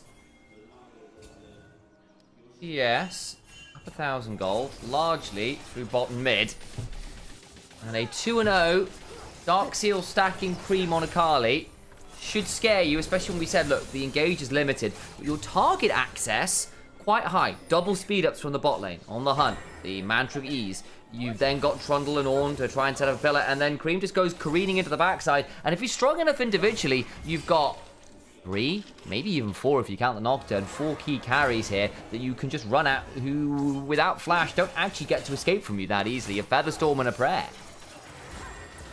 Obviously, their early game has been very, very good here. And the worry for me is just how do FPX play in the mid game with so little lane pressure again. That's what happened last game where mid lane fell apart because Jachi was getting out-traded by Jackilov. Jackilov had an awesome series just the other day as well. He's had some very good moments in his first few series back into this split. Obviously a player that is very beloved here in the LPL. Has had some of the very highest highs that AD carries can ever dream of. And also had some very visible lows on the other side of it too. He's one of the most entertaining players because of that. She's going to get pillared back. We'll see if the charge lands. No, it doesn't because of the flash away. Still flash earned there from the Rumble for a drive-by, so to speak. Roadworks come on down, and Sheer has to take a detour. Herald up. Ooh, not an Orianna available. There's the Knockwave combo, getting a decent chunk there onto the front line of that jungler. Will go down, but now Cream is here in the backside. Goes sliding on through everyone. Perfect execution. Gets 2. Care trying to trade it on back for the Bellows Breath, and a triple kill to Akali. 5-0 for Cream's Akali. A famous pick for him. He's played it ever since his debut and has always been praised for it. We said there was a worry about FPX's comp that they'd picked no tanky members. It helps against the Trundle because he can't steal stats, but it means Akali has so many options to assassinate. Well, there's a rumbling, there's a gurgling, lactose intolerance I think FPX might be this game. This Akali looks deadly indeed. Would you like your Akali with dairy or not? Yes, I would. The equalizer's not bad here, the combo's okay, but all the damage goes onto the Trundle. There's nothing left for the Akali, and when you get the, the not insignificant burst damage of an Ornn combo coming through, the Akali can clean up from that. 41 HP was the lowest that the Ornn got there, and Akali just got to free hit the entire fight. Tried to get the kill with the Command Protect recall, but on back steps it can't get it. That would have been the kill early on, remember. Command Protect actually does more damage than Command Attack for a little while. It's a little hard to land, obviously, but if you can get it to drag through some people, it can be pretty valuable there. And won't quite find it this time around. Fight in the bot side, Cream getting into the back and doesn't have ult this time. Does he need it? Because Hung comes on over. He's still got the tether on Jachi. Now going back on forwards. Has the Shuriken flip. Cream now onto Care. Just autoing away. Another 5-point strike can come on through shortly. Won't burn it quite yet. FPX now low. Jachi, no ghost, no ult. I think they just have to give this up. Yeah, Jway ends up losing his summoners as well. I wonder whether Jachi could have positioned his ult a little better there to get the pair that pull back through the choke point. Ended up being to the side, so we couldn't put any extra damage down. And top esports, they're not giving breathing room to FPX. What can you do? They're losing their lane super hard, and feels like FPX just have zero presence. What are they going to do? Hope that top esports messes up and gives them a chance to get 2 items or so? What? They have presence. Oh, yeah. It wasn't that great. I'm sorry about that. It's like Darth Vader knowing what you got him for Christmas. Yeah. I can feel your presence. I can sense your presence. Cream. Now potentially looking for a shuriken flip angle there. There's another turret plate going towards the Sakali. That will hit a melee minion with the shuriken flip. No, it's just, that's the only under tower poke you can do as a Kali, where you Q flip backwards before the tower hits you. It's literally the only thing you can do. It's really good with Alternator when you have that. Yeah. It procs that on it too, but that's about as good as it gets. You're gonna get comboed out by the Ornn, and yeah, Ornn's got hands. He do be doing some damage. Hang on, this is gonna get a bit interesting. No flash, Equalizer comes on down. It'll be Equalizer for Ornn Horn trades. And top esports are happy with that. They are so far ahead and they are passively winning lanes. As long as FPX don't have their big combo, which might be able to break the pressure, I think top esports are very happy. So trading ult for ult, I think top esports at this point in the game, always happy to do so. I mean, the thing that worries me here is about the Ornn is up in CS by like, what, 2 waves, wave and a half? That is not pretty. No, it is not. It's not the pretty derby either, you know. Stop it. You know, 369 really the what is he? He's the I don't know. There's the knockwave. There's your front of the pack runner doing some work, and the featherball comes on through. Glue in the mid lane. Yeah, and Silent Suzuka comes through with the view from the lead is mine. Gets the combo through, his hung goes down. Stop this. No, nay, I say. No. Nay. Get him help. Get him out of here. Cream. Ooh. Missing the shuriken flip. Shockwave back now. Okay, taking a decent trade now. Does Cream feel like he can get some more value flashes? The command attack distance would have been in danger. It's a really good trade, actually. Care. Getting the shockwave on the way back, just spacing out the 5-point strikes as well to deny movement speed and damage from the Akali. Good trade there from Care. Still got the door and shield. It actually ends up ticking up a bit more than perhaps they might otherwise have done, but IE is here. Can maybe look to punish Cream if he overplays this. Won't. Look to reset shortly, but that is very good work there from Care in a game that has largely fallen away from FPX. It is. They need moments like that.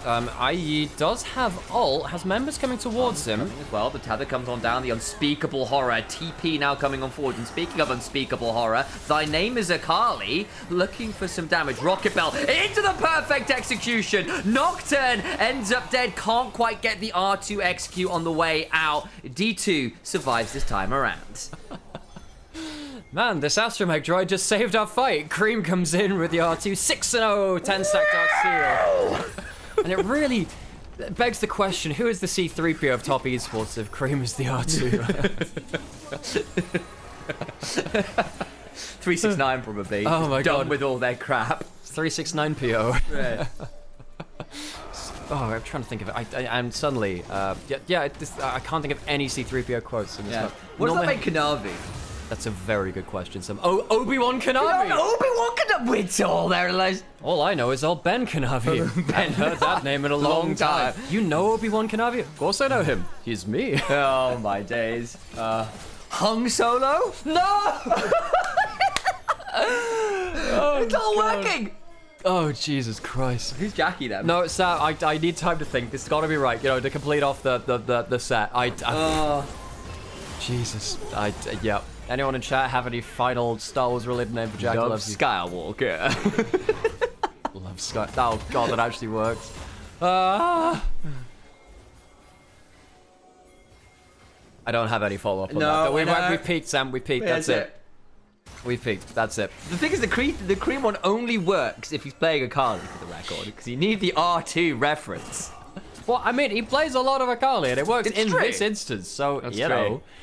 I'll take it for now. Take it for now. Massive gold lead for top esports, kind of playing with their food. Cream has completely taken over this game, and every so often you were reminded that Cream did rise to prominence on the OMG roster, which allowed him to play every single melee assassin in the sun. His Silas, Yone, Akali were the trifecta of doom. His LeBlanc was great too. He started shifting more into mages with stuff like the Victor and the Ahri, and he played mainly like Karma, Hui, bits of his ear for top esports when he joined them. We thought, okay, it's a new era. Here comes the Knockwave. Trying to make it happen. Just get onto 2. Flash away from Hung by some time, but there's a good kill nonetheless onto the Karma. Trying to make this one now a turnaround. Pillar comes onto Blade, who can't escape. Ornhorn onto Dwayne, knocks him up. Is there more of a follow-up? Where is Cream? Coming around the back end of this. Dwayne could now be in a lot of danger. Or with Care face checks, they don't know the Akali is here. Finally spotted. I think as soon as you pull the Ornhorn there and the rest of the team's out, the play reasonably disintegrates. But when there's a 6-kill Akali, you do just have to keep your ears perked up because that champion could do some silly things. FPX, not bad there. Getting 2 out of that play is not... Was it 2? Was it just the 1? I think it's just the 1, Just the 1. It was a 1 for 1. And they lose taken low. Harold taken down. Sheer not able to follow up more than that. FX, yeah, trading 1 for 1 there after spending so much hurts, and here comes the Akali again. Oh, Jachi's in danger. Has to flash, and understandably so. There are 10 stacks on that Dark Seal. He has become sour on this game. Just 700 gold or so, purely from that. Not end up face checking anyone he shouldn't. Gets away with it. And FPX has to be so respectful. The envelope they have to play within this game is very, very small. They can occasionally find the Shockwave Nocturne combo. Sometimes you can get that. It's hard to get through the heal and through the shields of the Karma. It will be the mid lane outer turret going down. Top esports will claim another objective. But FPX, every time they don't get everything they come for in the engage, the slap back from top esports is incredibly strong. You've got Akali flanking and he's going in for the ult. Oh boy, there's another flash end. And Cat has to be so careful. You see, he had that one trade on bot side which worked out well for him, but it's very hard to get it. Besides that, Connive will bully wage rate. Very hard to actually get the Rakan down when he still has his WE and extended E range desire away from him. But FPX, where can they play? There's vision all in their side of the jungle. Nocturne can go nowhere unseen. That's it. And again, you will have the Knockwave combo up again. And again, it's not my call the name, the pros will call it that. It's the nickname that's been decided upon by the pro player community. I'm sorry, Arisuri, who's like, why not Power Wave or Shadow Shot? Which would also be cool, I grant you. But alas, take it up with Whippo and crew. Dragon secured. The bounty for top lane was at least taken by FPX, but they are still down 4k, the majority of which is split between mid and jungle, which is very concerning, because you've gone for a dive comp, and the Trundle's ahead, so you dive into him, you don't kill him, and then he runs at you as you try to escape, because that's the problem with the Nocturne in this game. It's a one-way journey. You know, I really, really need EDG to play the Knockwave combo, because then at that point, it's actually just like it's Orianna Giratina combo. So you've got Palkia in the bot lane, you have Giratina in the jungle, the Lord of Darkness, and you've got to find somehow to get... You need Zillion in there too. Zillion, that's it. You need Zillion or Echo for the Dialga trifecta. And that's true. Then can you get like Kyogre and Groudon in somehow? Well, Groudon is, I don't know, fire... I mean... Maybe Ornn? Either... Yeah, Ornn is close, or Malphite, one of those two. Then do we have a whale? Less so. Oh, could you imagine a whale champ? Be so cool. That would be cool. Like, just imagine a big whale lot. No, but like you know the what's his name? From Genshin, the guy with the whale ult. Child. If imagine like that kind of whale, just like the giant kind of imposing one. From Marvel Rivals, it just throws a whale at someone. Right. Ooh, here comes the shockwave. That's big damage. Going to get damage onto the AD carry. Jackie God taken away, but now Kanavi and 369 looking to trade it back. Nice shuriken flip. Dwayne will put the quickness down. Equalizer comes on forward. Scream want to go on forward. The Sheer goes over the wall. Flame Spinner coming on through with the redemption heal is going to be brutal. That means Sheer has gone too deep. Over goes Cream, looking for a bit more value. Won't find that much. Another massive knockup, though. Featherstorm immunes that, at least for Jachi, who gets to keep firing. Cream's blow gets one on the way back out. 2 for 2 at the end of things. FPX feeling like they could get more with the Sivir going down at the start of the fight, but I think they overstay their welcome a little too much. Sheer flashing in too far. I guess the mentality is, if not now, then when? That's the play you can use.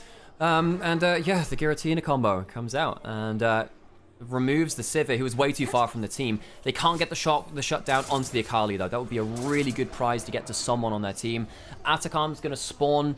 FPX don't have the combo up again. Well, they just about have the combo up for the Orianna, but they won't have the Xayah ult, which is so crucial to their disengage. What they will have is 2 smites. Jue's got a smite, IE's got a smite. If they can find a way in here, 2 relatively mobile players could potentially cause some trouble. Paranoia not up there will make IE's job very hard. They're not even contesting. Yeah. They're not moving towards it. They're seeing Nocturne getting pinged out on the minimap as well. Top Esports have just pinged him out, maybe knowing that he was just out. He just cleared a ward out. Aftercon will go to Top Esports, and that will increase the amount of petals they have and the value of them, 31 to 6, plus getting the extra 25% value as well. Go back to a replay of this. Jakulev way too far from his teammates. The Nocturne only at the level 1 ultimate, but still gets in range somehow. That's actually incredible. I thought that's just on the edge of range. That's a bit of a harsh one, actually. I thought Civ would be safe from that. And then play after this, you think, well, I've still got the Fat Akali, Top Esports can still a fight.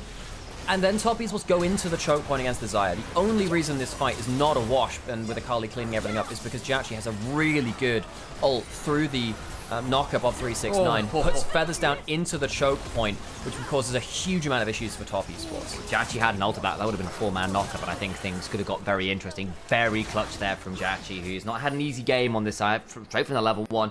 Is now at least 2-0-1, hasn't died this game. Maybe a turnaround with the knockwave combo, gets good damage, and that's a shutdown on Kanavi. Suddenly finding an angle. Ornhorn comes through though, and again, we said it's often a one-way journey. 1-for-1 right now, but support for jungle probably still favors FPX. Well, funnily enough, it's not the guy going on the one-way journey that dies. Jue just tries to get the extra tap with the quickness, tags someone else into the play, and another fight now where FPX have the initial good entry, then overstay. Jue is the one that falls down this time after trying to chase away. FPX, though, punishing the flashless Trundle well and making sure the jungler is off the map for the setup of the dragon and gives them, again, just a little bit more breathing room and potentially a bit of time to recharge that shotgun, the big combo, to release the big raptor. Also, slightly frustrating here, of course, some of the ornaments beginning to come on through. Cream has got a lot of damage in inventory. There's a Shadow Flame there. Kill on the Rumble. 12 seconds until Dragon. He didn't even need the Astromech droid. R2, he's got a bit of a holiday, some paid time off. Doesn't need to be used there. Top Esports, they just see the Akali pop off again. 2,500 gold lead, 9-0-0. Cream's Akali, a legendary game for him. Getting a Verdant Barrier in as well, just to stop himself getting picked off so freely from things like the Orianna and the Nocturne combos. Onto the Dragon we go. Dragon being started down. Also a bit of housekeeping news as well.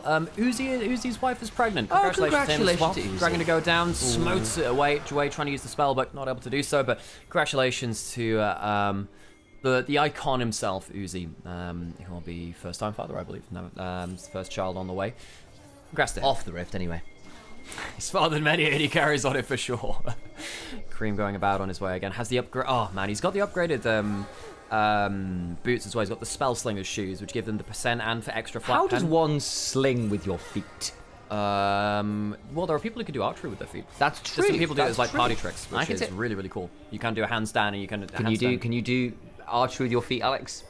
Yes, but very badly. Ah. So no. So no. No. I mean, so you just lied to me. No, you said could I do it? Technically, yes. I wouldn't be able to hit a target. I'm not bad at that. I had to have this conversation with Jamar the other week, and he said either I'm telling the truth or I'm lying. And I was like, what? What do I do with this statement? So then the desk had to have a whole segment trying to break down whether Jamar was telling the truth or just actively lying. About doing archery with his feet? Well, no, not about archery with his feet, just in general. Because obviously the question was because he can never be wrong. It's either he's lying or yeah. Or he's rage baiting. Yeah, occasionally does that too. That's true. It is Tell you Jamar. what, He's stowed an award, by the way. But the problem is he's not someone you can punish with the combo, so that's kind of bad. Is that the truth or are you lying? Is it truth or shrubbery? Truth or shrubbery? I require No. shrubbery. Bob Mortimer and Joy as well know. They're arming up for the combo again. Oh, 369's really caught out now. I think he might have been lying. I think he can be picked up by the combo, potentially going very low and down. What about the rest of the fight, though, afterwards? Cream on the side, going into the backline, looking to get a huge amount of threat and care, in danger, flashes to no avail. The mid-jungle fall for FPX. 369 goes down, but it's not worth it. Jakulov trading back heavily. Jachi has flash popped that ghost, and Top Esports again finding a little bit more out of the fight after the initial combos down from FPX. 10-0-1 on the Akali. He's a bit of a menace. Bit is understating it a little bit. 10 stack Darcy. Get yourself some reading material, Cream. Get that Magi's Top Esports will break the mid lane inhibitor turret on the next wave. They'll break top lane inhibitor on this one. Top Esports exploding their gold lead even more. 7k the advantage. Dragon up in 2.5 minutes. They're at Soul Point. They are very, very scary. I wouldn't be surprised to see Akali just pick up the Medjais at this point, but instead just goes safe, picks up the Banshees, happy enough with the buy. I would have built the Medjais, Sam. I mean, Jachi, good on him for just gunning down 369. It's good DPS onto the Ornn, and that opens up the opportunity to drop the Equalizer into a choke point. Still think this is not the combo you want. I love how top Esports don't stack on top of the low health Ornn. It's quite obvious that the combo is going there, and they make sure that they don't get a multi-man combo. And Care forgets the first rule of horror movies: you never separate. If you go alone, you die. You are the person going down the alleyway and getting attacked by the zombie, and he dies for the attempt. Yeah, and don't get me wrong, I don't blame FPX for trying. They've got to pick these lower percentage plays, because let's be real, the rest of the game ain't any higher. The making plays is step one to finding a way back, and you've still got 3 kills on the Orianna. The Xayah's still farming well, got a few kills of her own.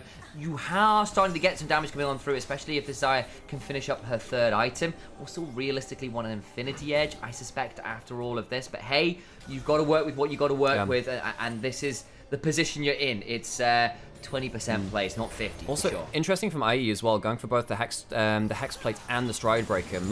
Almost every single Nocturne game, you get one or the other, because you really need something like a Black Cleaver or a Starix, depending after that point. But he really wants as powerful ultimates in that initial burst as possible, and he wants it as available as possible. It's all about that first shotgun. Everything else falls apart. Now he's 2k down. Obviously, he's not going to be able to stand in the fight that much. Cream has Flash, has ult, has 3 items. Ooh, that was a very smart command attack over the wall. Bringer comes on forwards from IE. And I appreciate the last fight where they tried to use, they tried to bait with the paranoia to expect the shockwave to come on the Nocturne. Instead it came on the flanking Rakan. It just wasn't enough. You have got to start getting creative, and I don't blame them for looking. Farside alteration. Just check to see whether the Baron was started. It wasn't. 30 seconds on Dragon. But down one lost to Bro. That's incredible. That's Bro, right? I mean, that's expected. I mean, Bro are, in fact, the best team in the world. The reason why they don't qualify for international events is because they realize how unfair it would be. It's very true. The rest of us would cry. Yeah, much like the Jin Air teams of the past, you know. Just, you have to, you have to believe in them enough to see the upset, but also be steadfast enough to understand they will never go international. Little Nas bro walking for him, you know? It's just the trick. Soul now on the table for top Esports. Dragon spawning. FPX, how the hell do you work your way through this? There is a Lord Dominic's Regard onto Jachi. He can DPS the front line down. Well, now, however, Sivir, if she gets to auto attack, those ricochets will just end the game, and Cream is threatening to do exactly the same on this ultra-fed Akali. Here we go. Paranoia comes on down. Pops that Banshee's Veil, going into the backline, looking for some more value. Now going to get to force the flash away, stays alive. Tway went looking, gets a bit of an entrance, he gets back out. Dragon secured though by Kanavi. Jachi up into the air. Ocean Soul now rolling as 369 begins to careen forwards. The feathers are full, but it's a triple kill to Kanavi, who's hunting for more. Trundle, the long arm of the Troll Law, looking for the pentakill! The Trundle pentakill from Kanavi, the one-man army, seals the game for top Esports in an incredible show of power from the jungle. He is the one-man army. It's been his nickname, and he went from 1-2 to 6-2, and suddenly it's all about him. I mean, gets the smite, gets the pentakill, his second ever, I believe, and his last one was back in 2023. We're also on Trundle. What is it with Trundles and Pentas? If he had a dime, every time he got a Penta on Trundle versus FPX, he'd have 2 dimes, which is so weirdly specific. Gets himself a ton of gold, 4,000. He has now got more gold over his opponent than Cream has. I have no idea how that happened. Kanavi, welcome back. Had a bit of an off series for his first 2 in, but this one's looking great in this game. Towards the Baron we go, top Esports. It is now a victory lap, isn't it? It felt like that for a little while. We'll have a look again to see exactly how Kanavi picked up his second penta. Initially, I thought, okay, well, you know, the Ornult's been stopped. Maybe that's something they can play around, but then and Cream gets caught out too low HP. You think, okay, both solo laners' ults have been kind of meh. And then the extra damage from Jachi is just not really there onto the backline. And you can just see how hard it is to actually get damage onto Jaculov's Sivir, and the cleanup of Kanavi just runs him down. You can't watch the rest of the replay because top Esports they're ending the game. Yeah, they're not taking any breaks here. crazy train keeps rolling, and a shout out to our dear lost Prince of Darkness, Ozzy Osbourne out there, passed away the other day. Well, there'll be a few more references to Black Sabbath occurring over the next few days. I have no doubt. Well, Top Esports have already been faced with not just the paranoia, but paranoid as well from that. FPX sadly not making a #1 hit from that one, as yeah, Top Esports doing a very good job of making sure they can close out this game. Well, in general, Darde's gone, but they're still gathering in their masses in this bot lane, looking to ensure they lead the armies of minions into the base. Jachi chunk low, paranoia coming on through, but to what end? Where's it going? And the equalizer does nothing. So little. Top Esports, they're going to try and... Well, Cream just dodges the shockwave. And he just gets to stay alive. He's looking for more. Nice vision toggle. Cares in danger. Shuriken flip just wide, but the horn comes on through. Jachi up into the sky. Cream with another massive chunk. And they just get a triple. It's not going to be any more for Jackie. You just wonder whether it was that kind of game. Ends up being something of a full house. A quadra to Jackie Love, as they'll end the game here in stylish fashion. Top Esports run into the enemy base and take no prisoners. Fun plus Phoenix will not be rising from the ashes. Top Esports stamp their authority in this series and clean it up 2-0.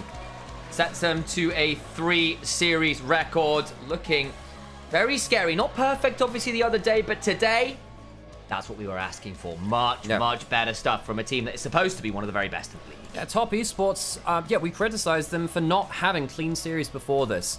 This game, and rightfully called out in chat as well, I was saying, hey, in draft, the Trundle's not going to have that much value against the non-tanks. Trundle, 30 minutes later, ends up getting a pentakill. So what do I know about League of Legends sometimes, right? Sometimes it's just a Kanavi diff. Sometimes it's a Top Esports diff.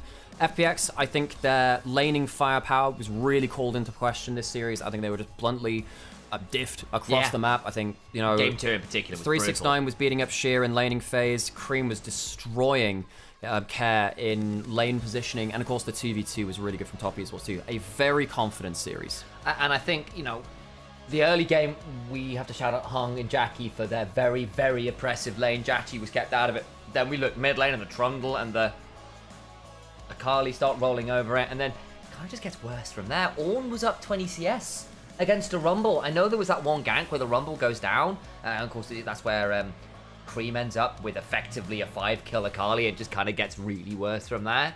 But still, very tricky. And I think it's going to be a bit frustrating one for Kanavi. For all that he picked up the pentakill, I suspect Cream is the one that gets MVP regardless, because it was an immaculate-looking Akali game there, make no doubt about it. He played that super well. And yeah, Kanavi pentakill on Trundle, of all things. Not the easiest champion to get a pentakill on. But with that kind of gold lead and the ability to just keep running down, awesome. Thank you there, Amber. I was... I already picked it up. Thank you very much. I was going to go look for that. Let's see. Okay, let me have a look and see how that looks. Because I really want to get that clip and put it on. Well, do you want to go get that clip? I was going to try and get that one, yeah. Yeah, you go find that. I'm going to go to the toilet real quick. Go. And then we'll get through the house and I'll play some horse game in the break. Go for it. Amber, do you mind linking it again? Because it's not loaded for me. Eh? Oh, that's annoying. I see it. Right. Kanavi one-man army, thank you very much. Oh, I'm not getting links for some reason in mobile Twitch chat. Why am I not getting links? That's super weird. Or maybe it's just not loading properly. Oh yeah, for whatever reason, chat's not loading properly. I also need to reload the chat. 1 second, guys. Thank you for that, Amber.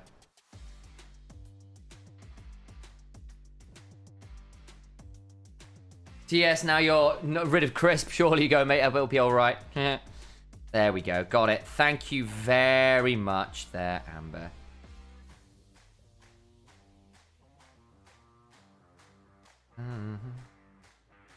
No, I don't want the full video. Just give me that.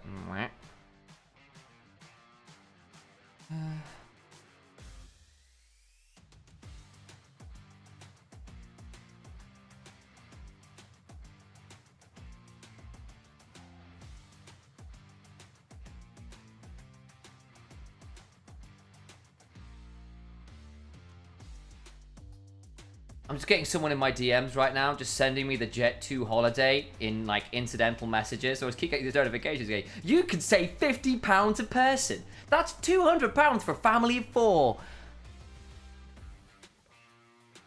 Early prediction, who do you think are going to make it to Worlds? I mean, it's anyone's legend for sure, Mad My God. After that, it's still a bit up in the air because I think there's been a lot of changes. If Top Esports return to winter form, they could well be in with a shout. Invictus Gaming are obviously very scary. JDG actually probably in with a shout. You're looking at a team like WE maybe as a sort of dark horse option. And that's obviously without talking about BLG, who are a weird squad right now. Have been very up and down. Their strength is still very strong, but clearly got some very key issues to how they play the game. All very interesting.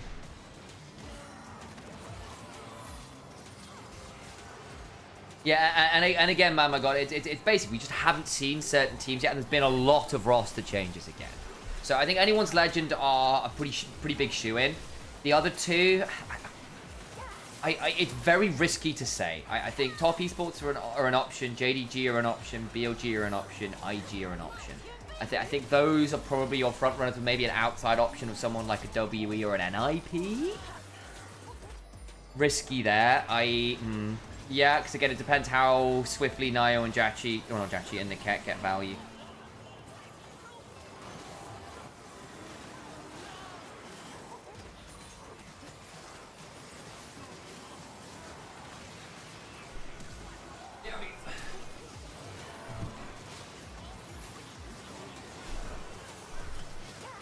Welcome back. So do we get MVP up? No, we've not.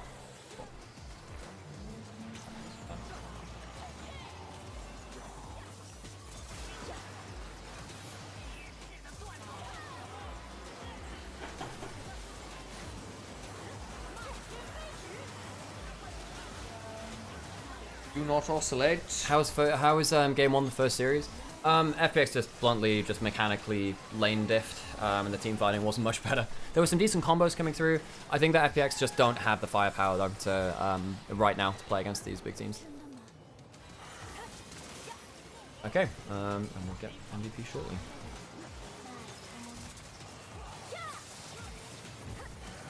Do I have? Oh, I don't have a. I think I've used all of my borrowed. Yeah, I think I've used all of my what's it call it?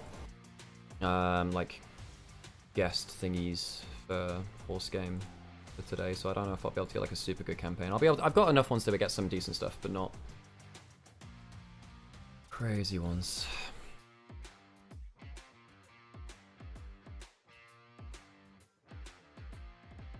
Okay. Cream casually noping a 5-man collapse snap. He was just so fed at that point, you know.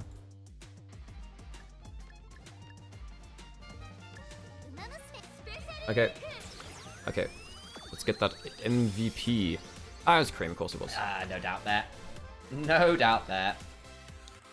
I hear, Alex. Oh, thank you so much for the resub, by the way. Hey. Power Friendship. Puff, great to see you, Puff. Sorry I missed the earlier streams this split. No worries, Puff. Appreciate you a lot.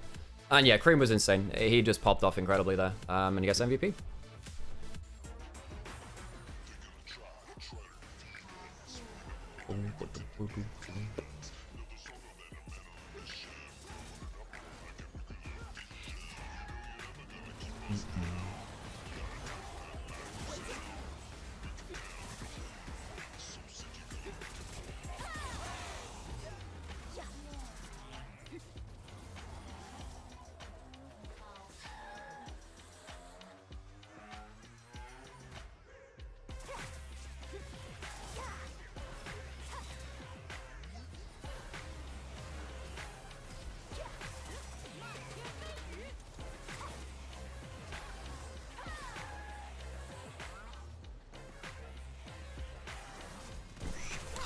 It's just that really wonky, a bit delicate, isn't it, that plug?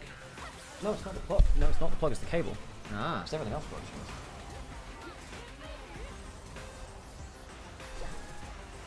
Okay.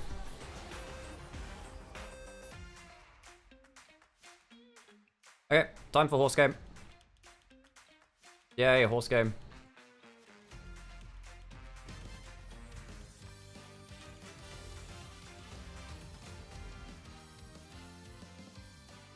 Okay, we'll do a campaign. I'm just wondering which one. Ooh, I might actually be able to get a better. Ooh, one of these two is fine.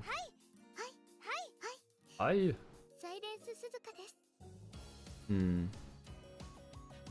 No, let's go special weight just because I haven't used them as much.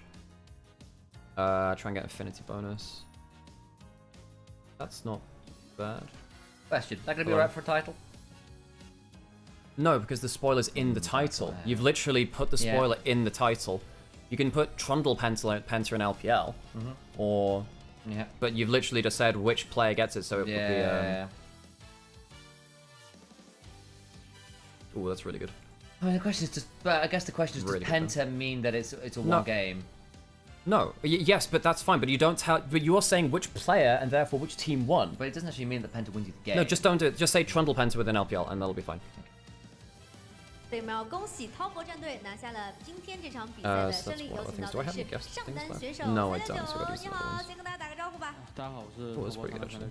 欢迎九哥，今天呢，恭喜你们，首先是取得了3连胜，而且今天是以2比0这样的比分轻取对面 FunPlus， 继续领跑积分榜。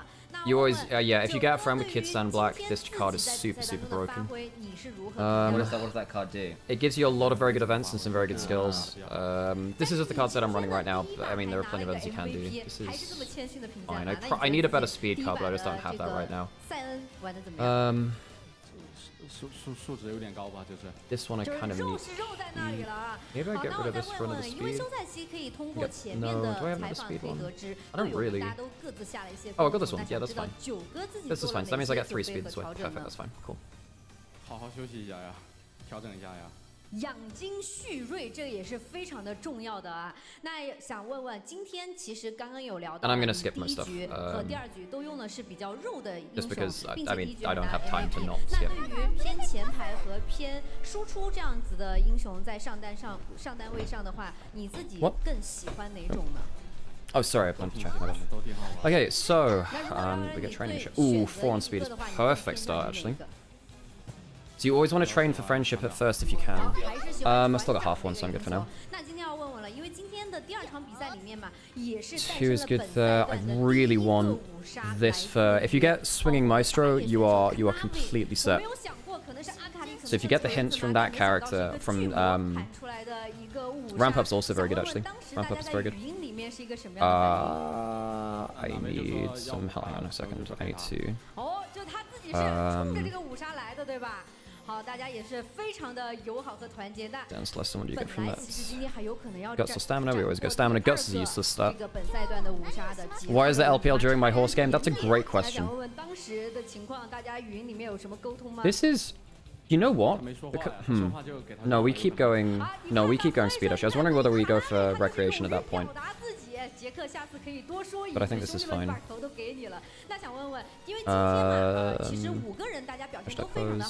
Skill points or power?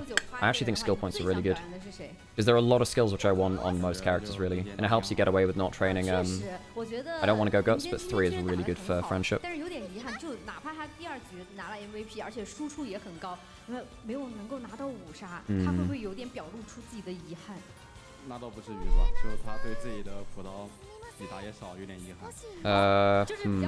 a bit tired. 15%, that's fine. We can rest for this one. 150, that's good.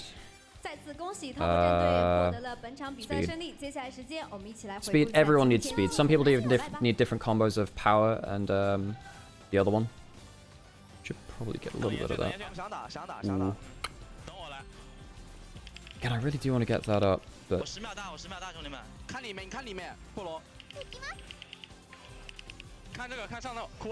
okay, this is fine. This gives... Pink tends to give scale points.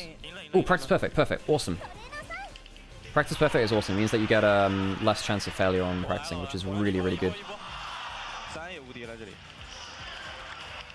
Let's get a little bit more power. Wait, what kind of character are you?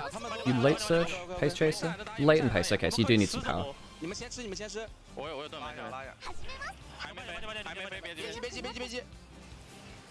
Hmm. 2 on power is decent. Also gives you some stamina as well when you do power, which is a good thing. What is that? I have no idea what that event is. Samurai. Ooh, second one, what's that do? The front runner, I'm not a front runner, so I don't care about that as much. Hmm. Hmm. I actually think this is good just because I want the extra skill points.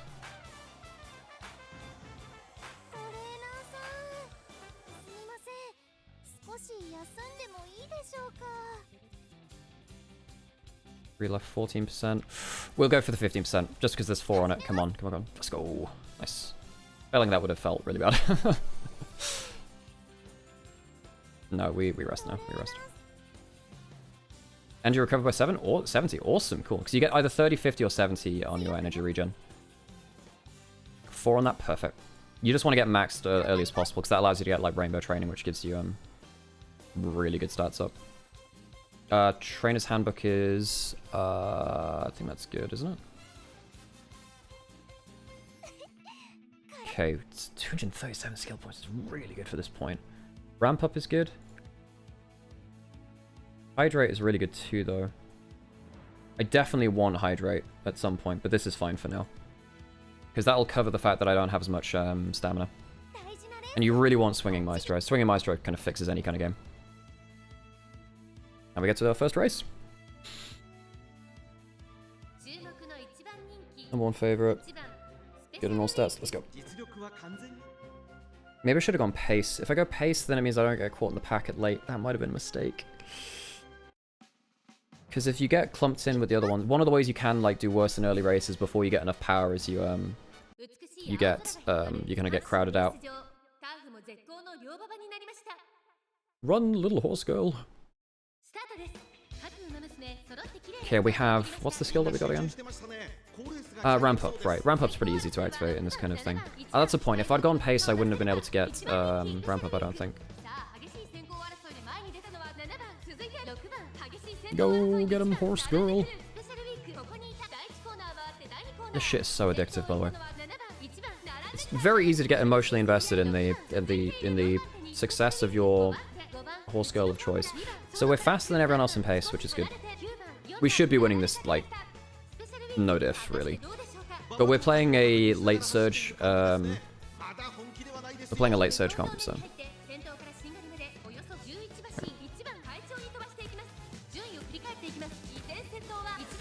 Oh, this could be really weird having, like, all of the stuff overlapping in terms of volume. Come on, horse girl. And we're in Xi'an for the second series.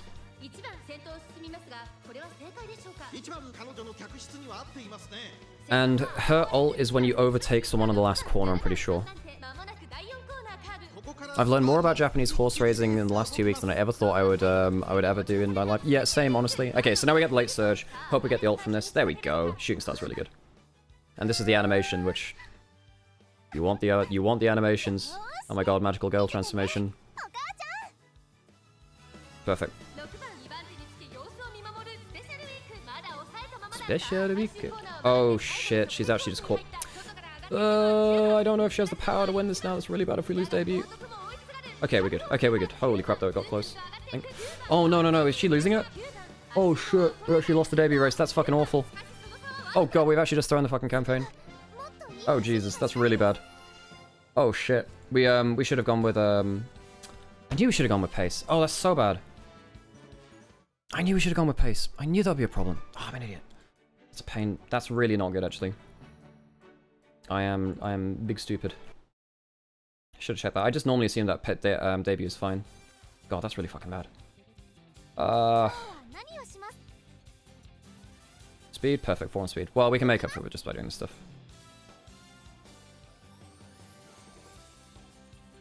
Okay. That's a very bad start. I don't think I've ever come 5th on a debut before. I should have known that we didn't have enough power for that. Okay, that's good. Need to get a big race at some point. Can we only race in maidens until then? Maybe we can. Oh, Jesus, really?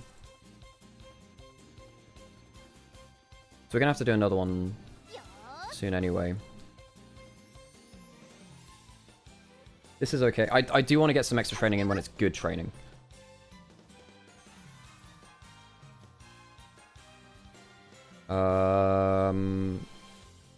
Sure, that's okay, actually. Actually, don't mind this for now.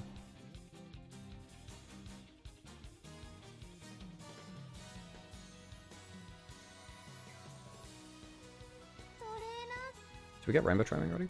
We try it, we try it, we try it. 18%, we try it, we try it, we try it. Nice, cool.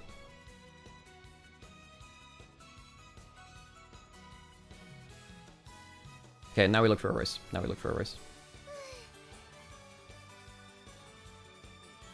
And I think we just look at the results of this, because we should be fine. Change the pace. Best, okay. We should have gone pace. God damn it, we should have just gone pace. 1 by 4 lengths, perfect. 5th in debut. Blech.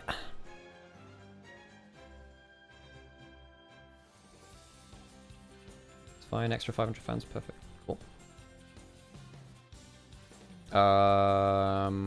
This gives energy back, right? Hang on, what does it do? Early afternoon, something or other. What does it do? Yep. And we really need that whole... Wait, we can race if we want. I actually wonder if we do this, just because we've got very low energy, and we can do this anyway, basically for free with energy. We should be okay with this now, right? Yeah. I just want to get some more fans, because getting more fans means you can level up your ult earlier. Also, by racing, you get more... what was I call it? You get more ults and skill points. And we'll watch this race. Come on, girly!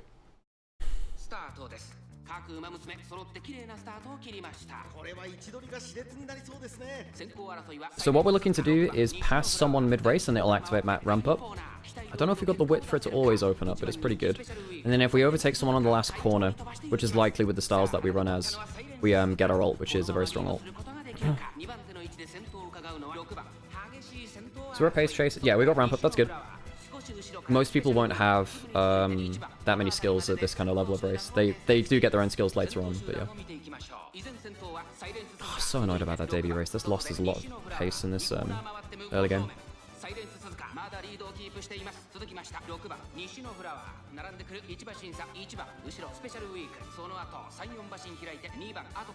Normally we wouldn't be able to run in the races like this because this is a mile, which she's normally not as good at.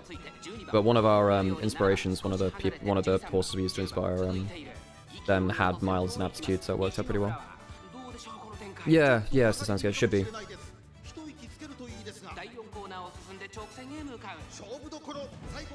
Okay, can we get the... ult? There we go, and the ult should steal this now, yeah. Because again, most people don't get their ults at this kind of level either.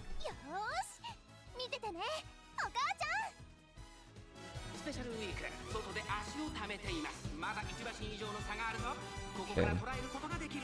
It's actually gonna get pretty close. I don't know, that might be a second. That's not great if it's a second. Okay, we get second. Not great. I don't think I had the stamina for that. Okay. Still, we did it on low energy. We'll get some extra skill points. This is not the best start to a campaign I've ever had. We do this just for the random... Yeah, cool. Timing and strategy, that gives you home stretch haste, I think it is. Cool.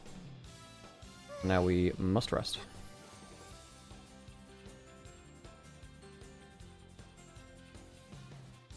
This is good as well. You get a corner adapt, straightaway adapt? Yeah, straightaway adapt. It's very... 3 hint levels? Awesome. That's a very, very good one to get. So we definitely want that. We will then also want Hydrate as well at some point. Front runner, we don't want that one. Home stretch haste is very good though. as well. Straight away Adept's the best one because you almost always activate that.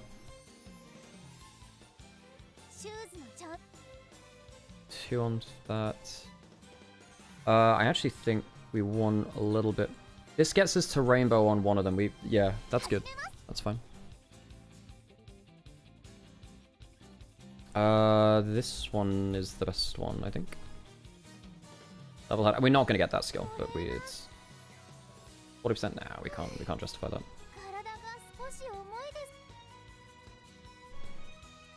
Oops, 30 up. Okay, that's okay though. Do we friendship max here? I think we do. And we're really looking for Swinging Maestro at some point. Swinging Maestro is the kind of thing which kind of breaks the game.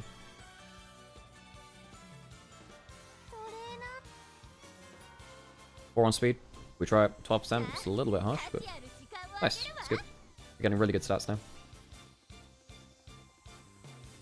Mood went down. Oopsies. 50's good.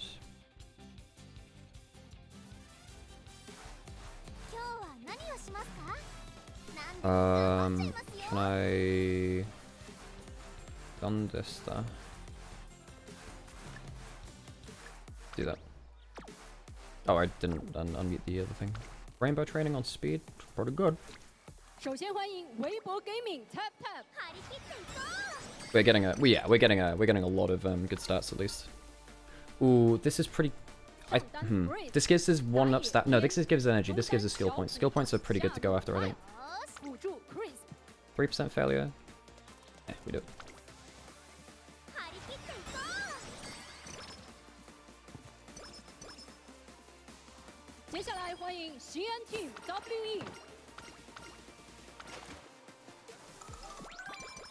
Okay. Nice! That's a very, very good skill to get. That's very, very good. Then do we rest? Or... We didn't get... Corner Adapt's also very, very good to get. Hydrate's not bad. But also want discounts on it if I can get it. Let's rest. We get an event through this? Nice. It's good. Ah, no Swinging Maestro. Rip. Let's just predict, see if we need to buy anything just yet. We should be okay, right? Top contender. We don't need any extra, we don't need any extra skills then, because I just want to make sure that we get to... If we get to April... Okay, we'll do one more race, and then we'll get into a game. I know that obviously a lot of people aren't here for fucking horse girl game, but it's nice to do in the breaks, right?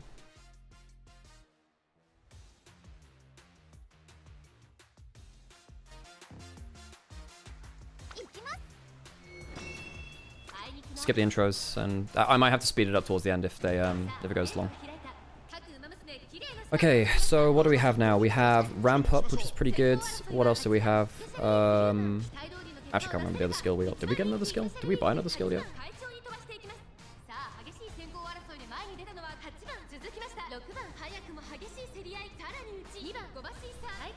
I am so ADHD gaming right now.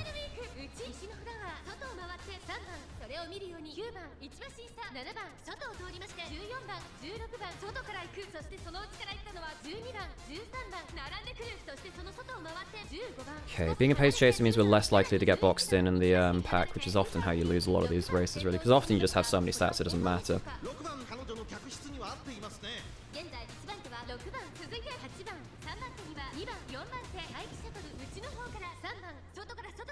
Major on the queen. Okay, this is where ult starts kicking, I think. Or is it next corner? We didn't get any of our skills, but our stats are so good it shouldn't matter too much. Come on, there we go. Ult's good, ult's good. What is this? This is horse game. This is Uma Musume, which is gacha horse racing game, but the horses are not horses.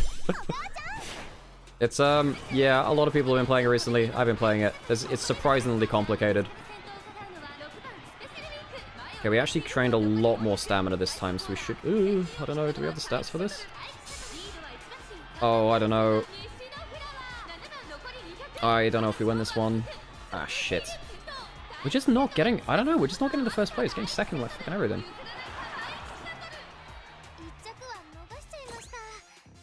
Yeah, exactly, Senka. Yeah, for sure. I've been trying Pace Chaser because of that. That's annoying getting second, actually. That is actually really annoying. I thought I had the stats for this stuff. Maybe not. I guess I didn't proc my skills that time, which is annoying. Getting top 5 is still fine, though. Now, this isn't going to be like a fantastic career. We'll still be able to complete it, but it's not going to be, you know, top tier. Do we have anything to friendship max? That's not awful. Are there any other big races we can do? No.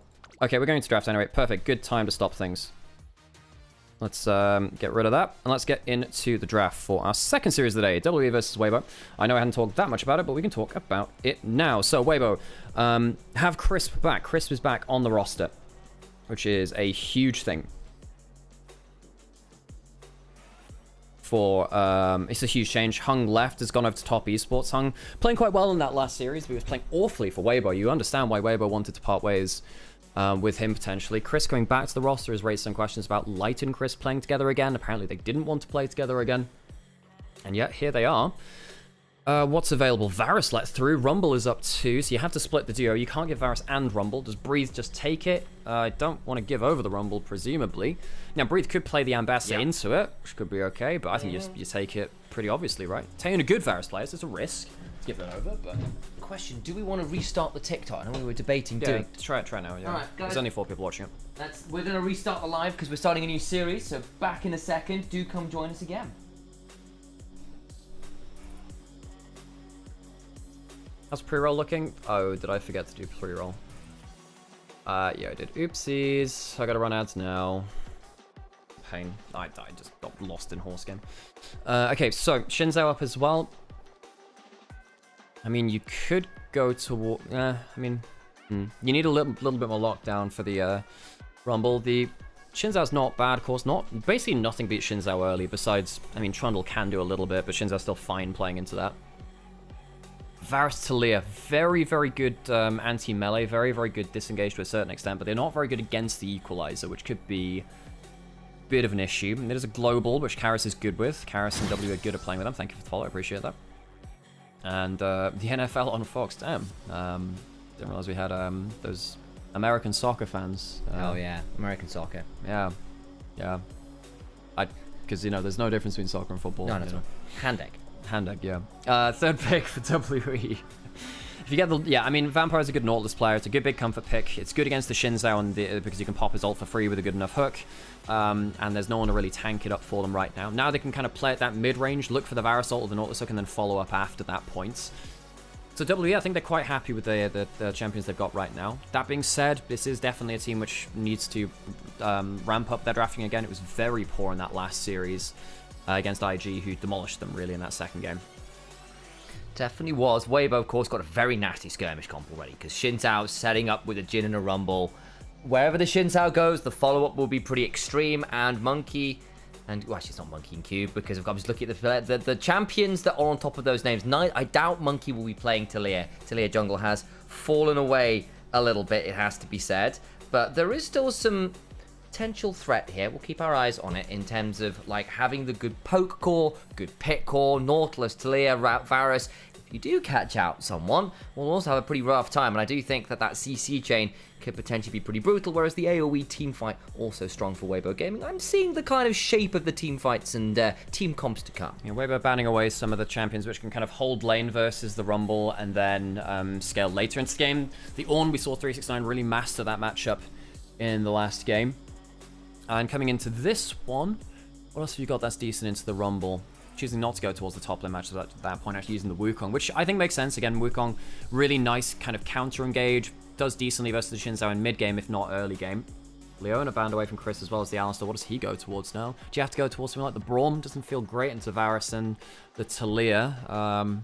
What else have you got, really? Rakan might be okay. Not fantastic versus the Talia, but still fine about like... Oh, of course, there's Rel. Of course, there's Rel. Would make sense. Again, Chris, in fairness for all, we've had some... His champion pool's been a bit weird. I think his Rel is still pretty solid, but I think Rel in general is just very strong right now. Her and the Alistar, I know, were big question marks for the balance team. For Alistar saying, look, I remember Freak posted the recent patch notes and saying, look, Alistar, slam dunking in solo queue, slam dunking in pro play. clear nerf target is getting nerfed, and understandable, right? They've just been very, very safe, reliable, consistent, whatever the team comp, and they do get some value there. Need a jungler here. These are fun hovers and monkey specialties.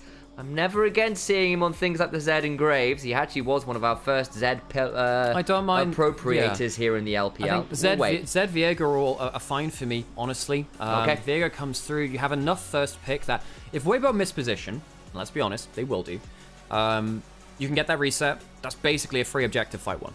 So they're playing towards that. I think they are. These kind of comps are very good versus your mid-table teams, which are a little less confident, because you can get those quick resets, which can be a win condition in themselves. Xiaohu, I don't mind the Orianna, actually. I think it's good for kind of holding the mid-range. You outrange the Talia. The Ahri is more aggressive and allows you to get more playmaking. But the Orianna, I think, would be better in the laning phase and holding fights. Goes towards the Ahri, a bit more engage, a bit more ability to go forwards. Xiaohu was one of the best Ahris in the world around 2022, which was when Ahri came back into meta after her rework. And he was very good at being that initial engage. It is fine in lane versus the Talia. Obviously, Talia later on can be a bit annoying at denying you entry into teamfights standing behind the Scion, but if you catch her in side lanes, you manage to combo up with the Shinzo, you are very strong in the mid-jungle 2v2. You win the mid-jungle 2v2 with Shinzo Ahri versus Viego Talia quite handily. Weibo, good early game playmaking here. A lot of very good work here. We'll see whether the pick and the skirmish from Weibo Gaming can go versus all of the pick and skirmishing from WE. A little bit more AoE for Weibo Gaming, a little bit more single target CC from WE. So different sides of a very similar coin, and I think that means we're going to have some very fun early objective fights. Yeah, for sure. WE coming off of a loss versus IG where they were bluntly just kind of embarrassed hands check wise. They were out hands checked, really out laned, out team forts. And I think particularly Vampire in that second game going 1-9 on Rel has a lot to prove again. He's a player which had a very good split the last time around. He is the hard engaged champion player. He loves stuff like the Nautilus. It's a good comfort pick for him. It's a good draft for him. And I think he needs that to build his confidence back up. That last game was really not it. Weibo will see if they don't fall prey to that one, because it felt like they were also similarly a little bit troubled in their first couple of series.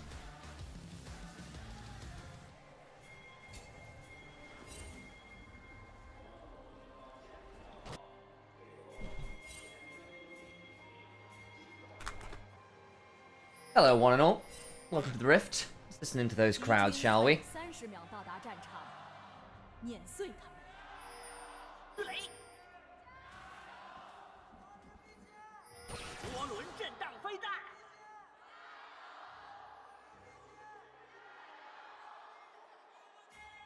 WBG chants come down. Yeah, is that how they pronounce the G for Mandarin speakers?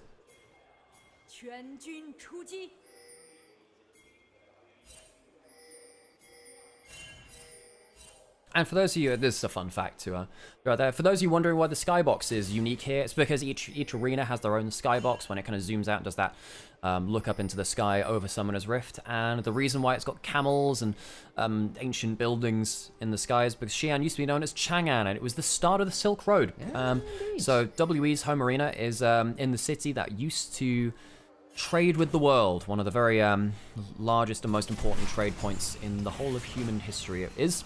So, yeah, a little bit of history for you. 2v2. Varus Nautilus, very strong 2v2, and Vampire is good in that laning phase. Like using that dancing grenade to get some extra damage down there where he can. Xiaohu trying to get that electrocute. Will just about do so. Ah, my dude. Misses the Q level 1. Just start the W into the Talia, my friend. Ends up losing a big trade there. Crash down miss from Crispo. He's just thrown himself into the enemy wave. We'll be fine, though. Yeah. Vampire and Taeyeon not... Well, they did get forced off a little bit from the minions. So actually, Crisp, you know what? Credit to him. Because, actually, that's actually a mistake by Taeyeon and Vampire. Because they see the Rel miss the combo in front of them, they're like, well, but can't we just get level 2? No, can't we just damage the Rel? But because they're hitting the Rel instead of the minions, they don't get the level 2, and to Light and Crisp avoid one of the most dangerous parts of the Varus Nautilus lane, where they early hit level 2 and force summoners. Good value, for sure.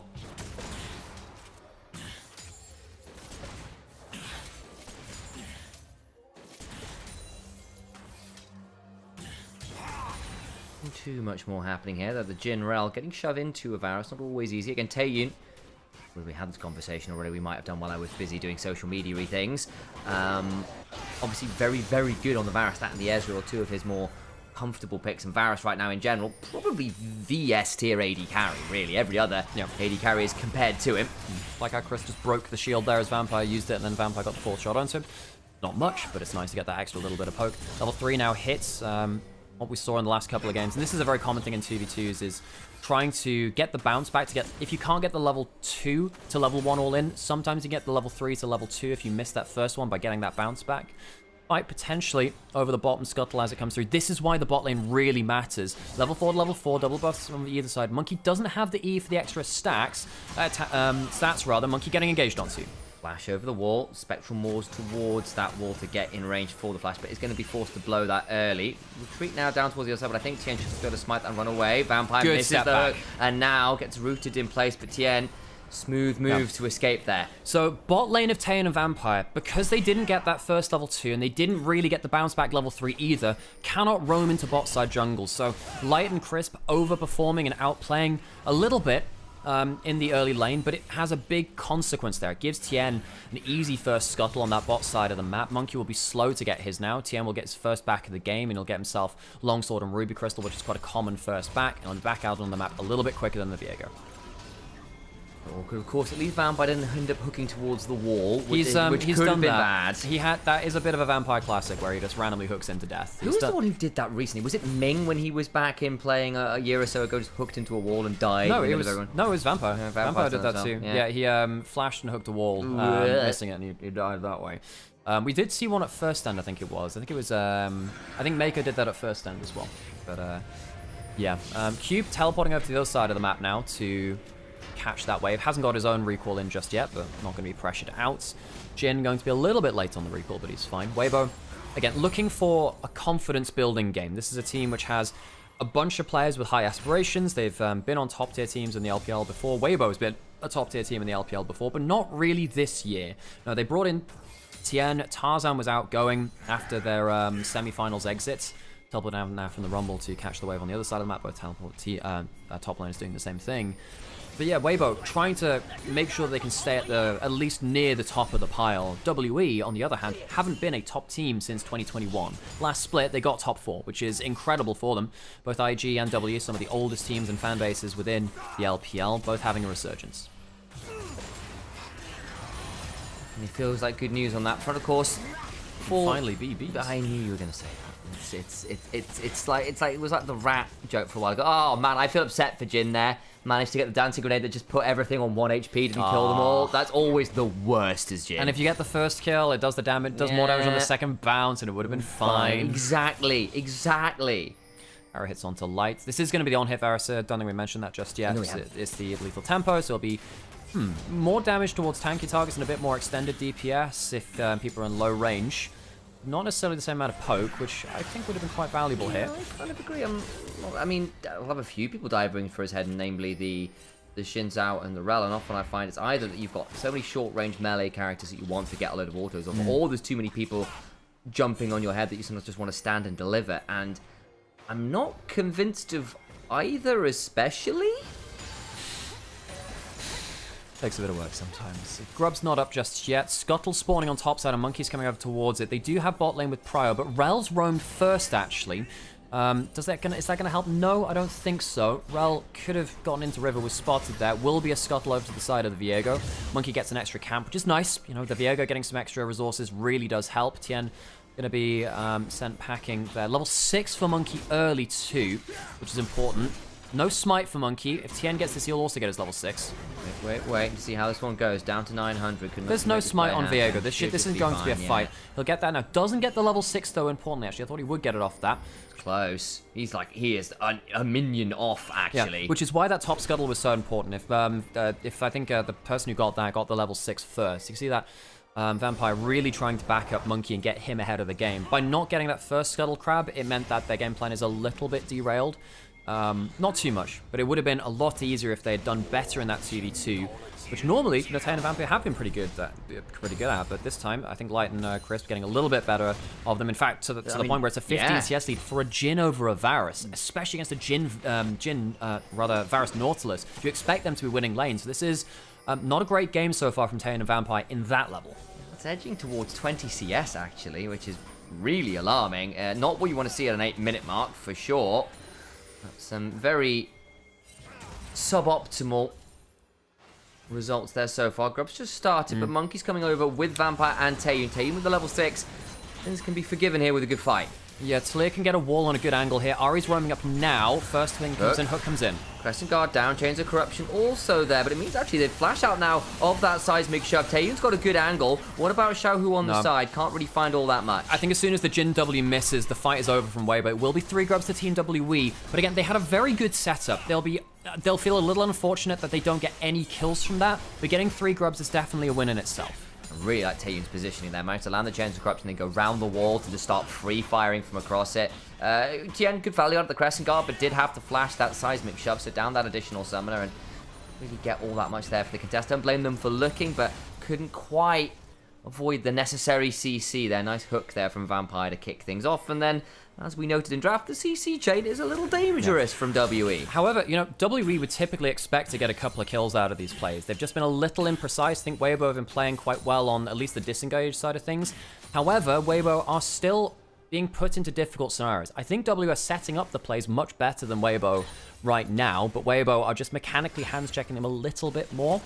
However, first fight then, the first time that comes through, Viego will start to reset and Weibo will be given a hard choice at that point. Dragon is up and available. Neither team has gone towards it. Typically, we do see first Dragon having been started right now. Not happening here. Mid lane prior secured by Weibo. They'll be using that to move on to either side of the map. I feel like I should make a no way joke at some point. Wait, why no way? As in, there's like no way that happened type thing, but just like with a name pun on it being Weibo Gaming. Yeah, where there's a will, there's a Weibo. I've done that. That's a good one. That's a much better joke. I've done that so many times, in fact. Trap started up by Jhin using the 4th shot on the Dragon. Monkey is over the wall. They could use Karis. No, they don't have Karis' ult, actually. It's the Scion coming in. Monkey blast coning. That's still the Dragon secure, but the bounce house is brutal. Shinta immediately deleted. But the equalizer! The curtain call getting scary. Reset for 1. Hop away from Xiaohu. It's a 1 for 2 right now, and Monkey can't get any more resets. Look dangerous with the ults coming on through, but WE had done the damage beforehand. Yeah. Big mistake from Tien, not early ulting. That was something he did around the grubs, which saved his life right there, potentially giving Monkey a game-winning kind of play. They do get the Dragon. They do get 1 back. It's not lights out for Weibo. They get themselves enough there, but that is the threat of Team WE's comp. You get that first pick very easily and think snowball from there. Gold lead now established for WE. Flash from Karis and Monkey to secure that alongside Vampire, so quite a lot burned alongside the TP from Cube. Breathe just roamed down, which is partly why he was there a little later. So Weibo Gaming deciding to be a bit more circumspect with their summoner uses, so can maybe look to get some advantage out of that in the next few months. Of course, there's no real objective to play for until Herald, so all of those cooldowns will be up and available. Have a look at this replay as Scion comes TPing in, and Monkey Blast comes to the back of the pit. Using the Dragon to block the direct hook, you have to ult early. You have to ult early. There's no excuse to that, Tian. I know you want to use it onto the first bit of engage, but really kind of sucks that. Using the flashes from W could come back to haunt them, as you were saying there, but getting the 2 kills shows what this composition is meant to do. And exactly that. You lost the Dragon, not the end of the world. You did get a couple kills onto key members, the Talia, the Viego. You're happy with that, of course, for Light. Has been one of our more consistent AD carries. Kind of had a little bit of a fall off towards playoffs last bit, I think it's fair to say. But on the whole, we've had issues with our bot lanes in LPL this year in general. Part of that's been support synergies, part of that's been support play in general. But a lot of it has also been AD carries sometimes absolutely popping off, and sometimes kind of inting trying to do that. There's not been a lot of risk-averse play. Light, one of those players who, just generally speaking, you can always expect a really stable level of play from, and that consistency has been the, no puns intended, shining light for Weibo in splits gone by. Here on the Jhin, early lead with that additional kill is nice stuff, and as we said already, did have that very good early CS lead as well, which was a little unexpected into a Varus. And we'll see what that Jhin can do. I mean, This is the kind of game where there's a lot of targets you can actually blow up with the Jin. You know, especially if you manage to get a good W onto someone important, you can lock them in place for an extra charm, blah, blah, blah. The CC chain's pretty big. Normally, you'd be a little bit afraid of dealing with the Scion, but I think in this kind of game, there are some extra ways you can deal with that. Cube, got Monk in the back pocket. Breathe is going to get potentially stunned up here. Boy, that decimating smash will very much be the death of Breathe. This is not how you play against Scion in a side lane. You never go up to that brush. That is the #1 thing you don't do. WE, great capitalization, but Breathe, huge, simple mistake. Full tower will go down. Scion ahead over 1,000 gold because of Breathe just brain offing a little bit. There's the cleanse from Crisp, who had that on the spell book. Now actually Chains of Corruption and shove back onto Tien. Actually goes over the wall onto Karis. Might not be a problem because again, he doesn't have the flash, remember, but Tien has to flash away in turn. Too much damage from Taeyun across the wall. Yeah, Taeyun has the on-hit, remember, so if he's actually in auto-attack range, it's a big moment. But this is the problem with a team like Weibo. They do just sometimes make that one brain-off play, and things start to snowball from there. Breathe is the one to do it this time, and now he's behind 1,200 gold. Monkey is 1,200 gold ahead, and his Viego really starting to have some impact. The early game was good at denying the initial picks from WE, but you can see Weibo are responding to these plays. They're not making plays. They have to play defensively because they've been set up on very well, and WE, despite not landing the first few blows due to the, you know, the misplays from the bot lane 2v2 and losing lane, they are getting to a point where they're much more comfortable with their combo. Agreed. Slightly problematic with WE now. Very ahead.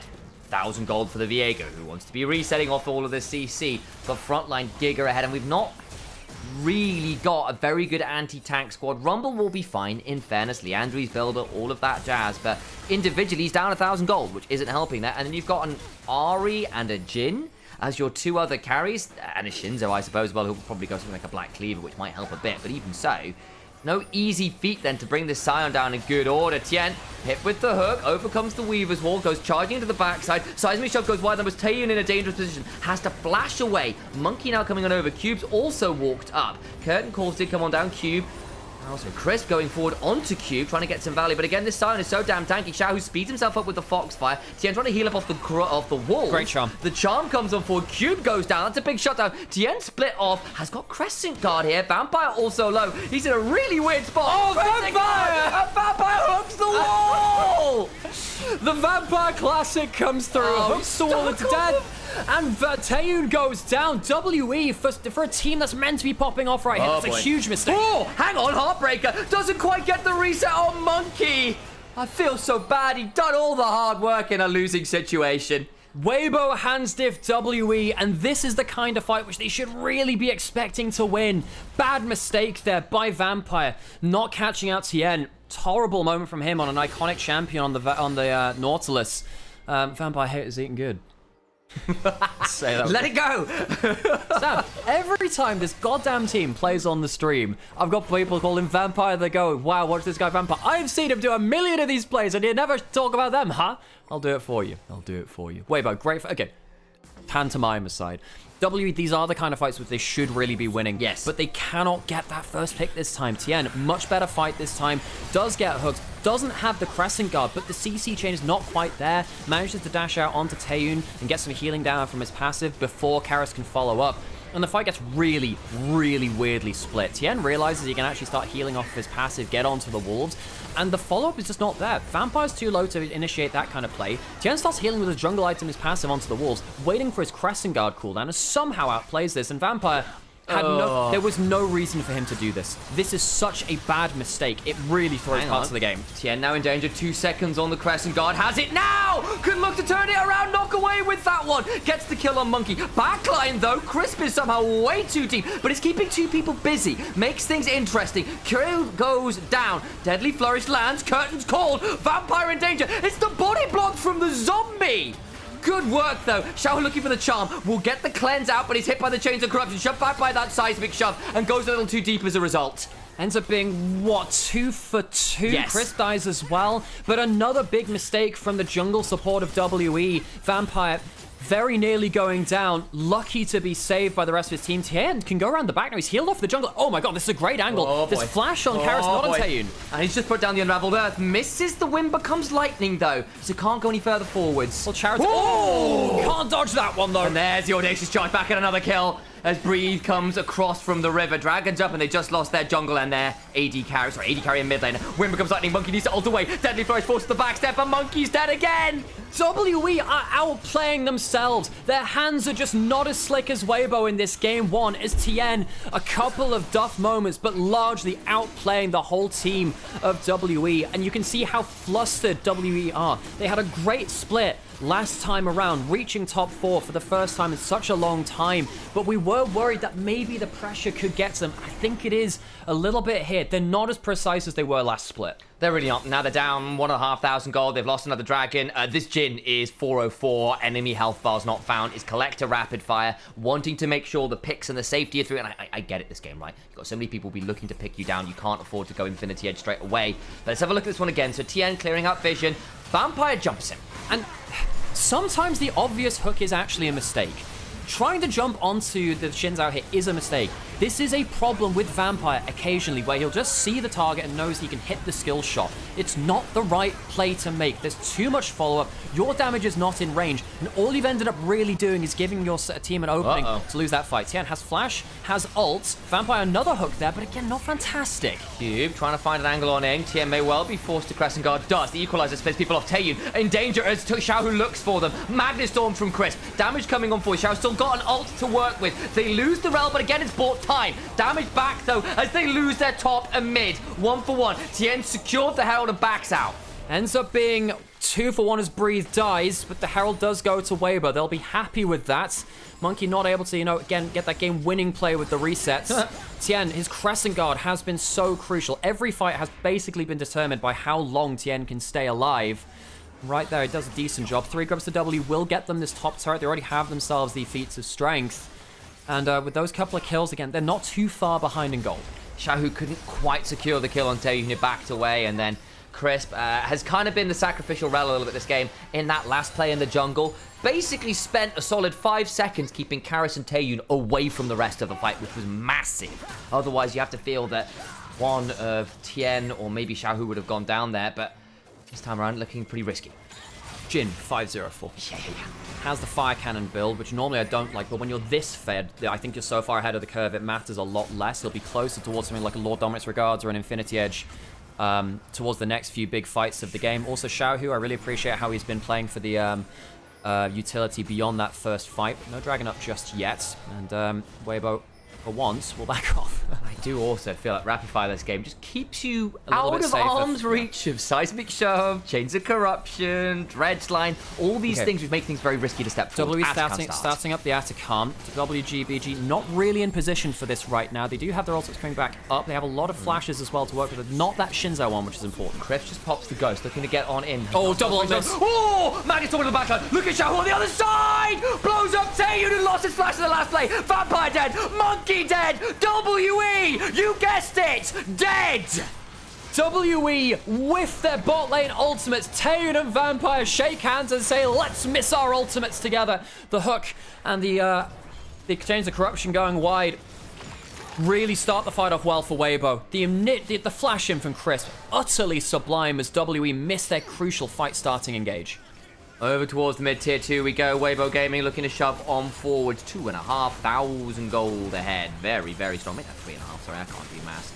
No, I got it right the first time. I'm just going to stop doing it. Tier 2 goes down. That's more like what I'm talking about. Weibo are a team that pretty much only win on blue side as well. They're getting into a huge lead now after taking the Atacon and those kills on red side. This is a very big moment for them. Watch right here. You can see the fight very nearly starts off well, but the hook misses, the Chains of Corruption misses, the flick back misses, every single skill shot misses from Team WE, and then the flash over from Crisp is insane. The Atacon DPSing them down at the perfect time as well. That is a horror show mechanically from Team WE. They just miss all their skill shots. It's tough, and of course, Xiaohu on that other flank as the Mangle comes on through. It's tough. It really is. Now he's got the Dark Seal stacking, he's got the Horizon focusing.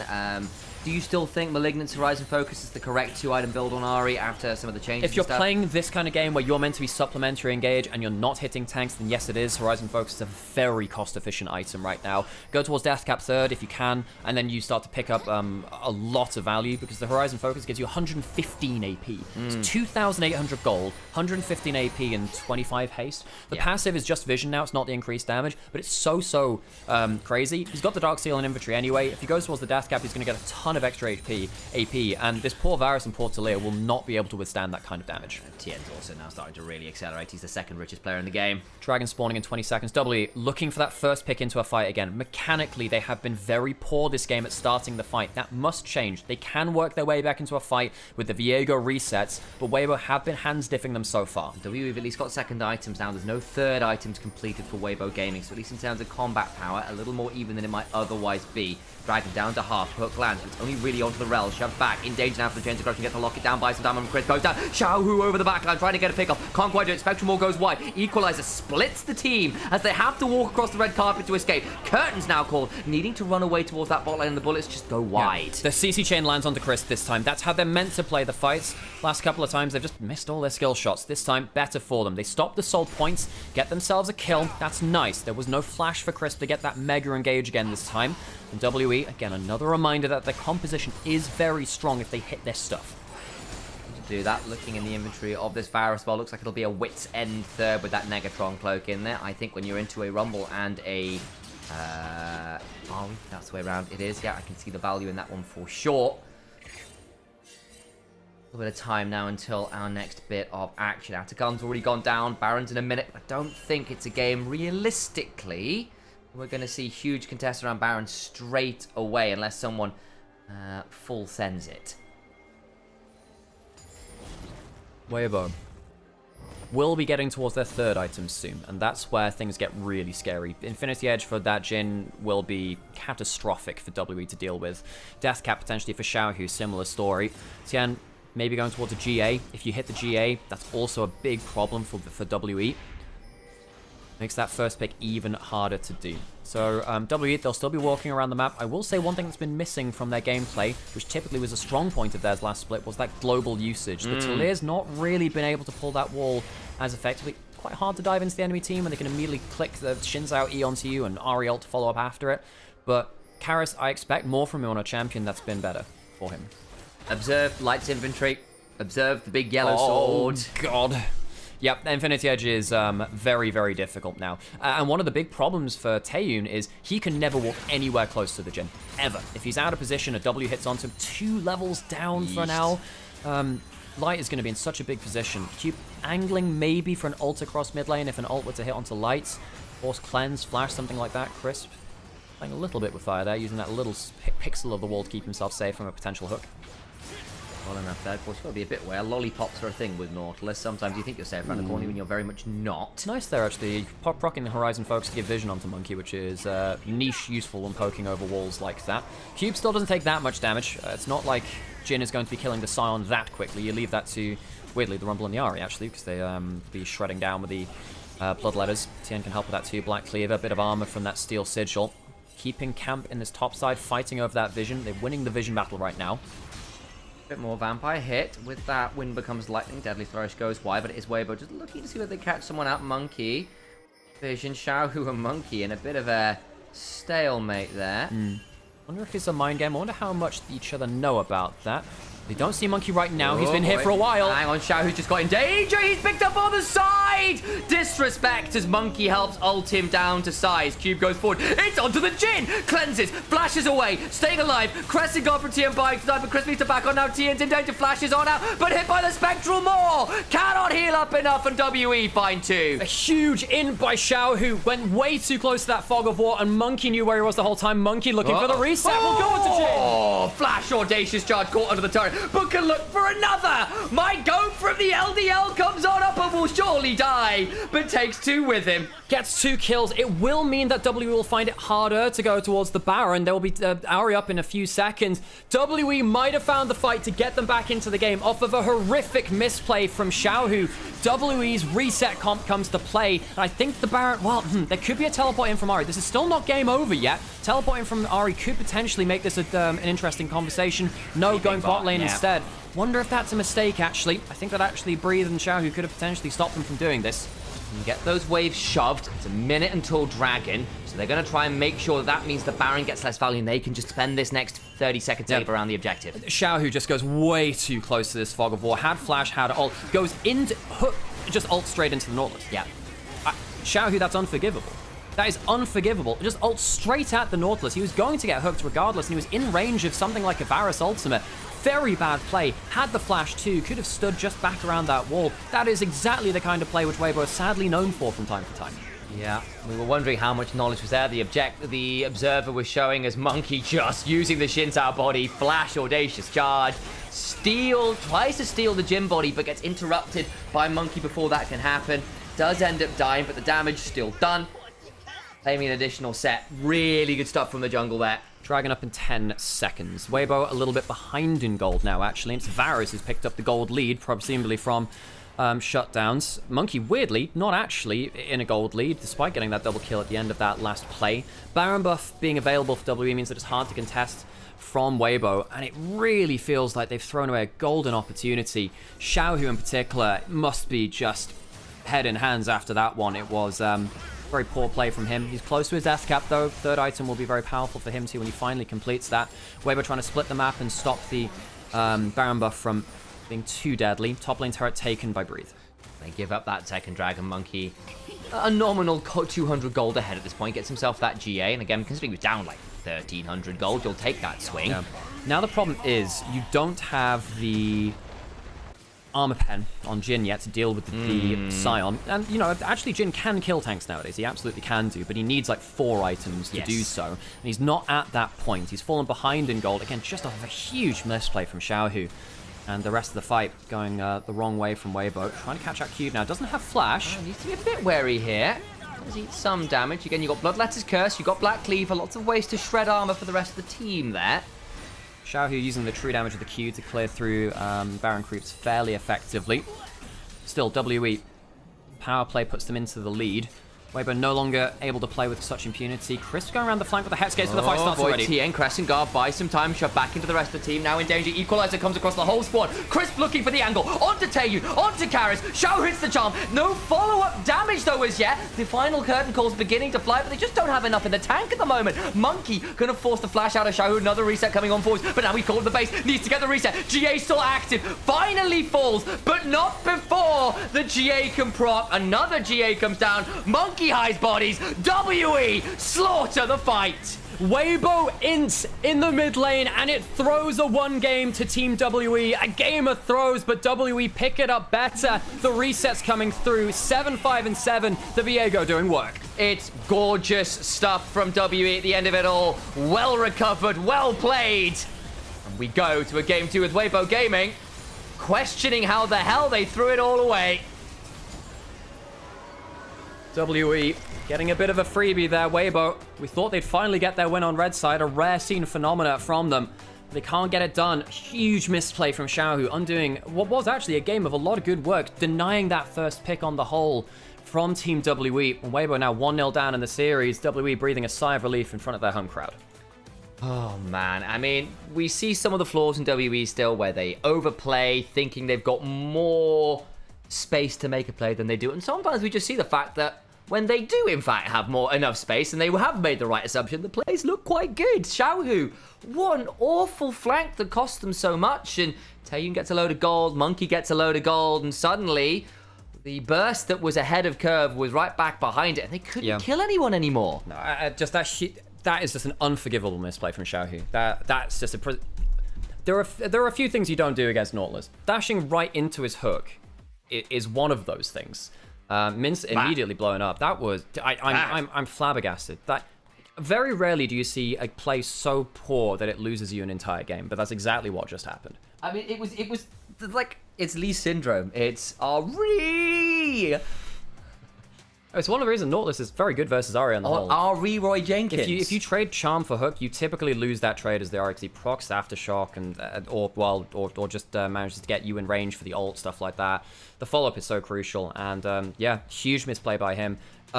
Not that it was the cleanest game from WE. I think what's up? Yeah, I made a really good pun. Which one? Ari Roy Jenkins. No, I heard that, and I was just moving on from it. It was funny stuff. Good job. I had fun with that one. It's very cool stuff. Thank you. You're gonna play some. I'm gonna play some horse. Do you want me to make a coffee or something yes, for please, you? I'll do that. That's fine. Thank you. Didn't have that. Okay, let's get some horse girl in there because I need to untilt from that game. That was just honestly a bunch of really bad mechanical plays from both sides. I mean, no team should win a game after getting outplayed around the after card like that, you know. Well, outplaying themselves around the after card like that, you know. Do I want to do something like this? I don't want to do... No, that's not enough fans. Oh, what the hell? Character models just disappeared. That's okay. Guts is okay here, because I want to get some friendship maxing in if I can. Oh, I can. We'll see the highlights here. Well, that's your gold, Gruff. Oh, got Swing Maestro. Let's fucking go. That's huge. That's huge, huge, huge, huge, huge.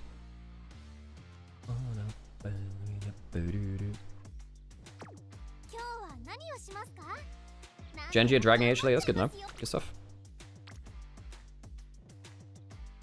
Con scamming. Yep. Doing another campaign.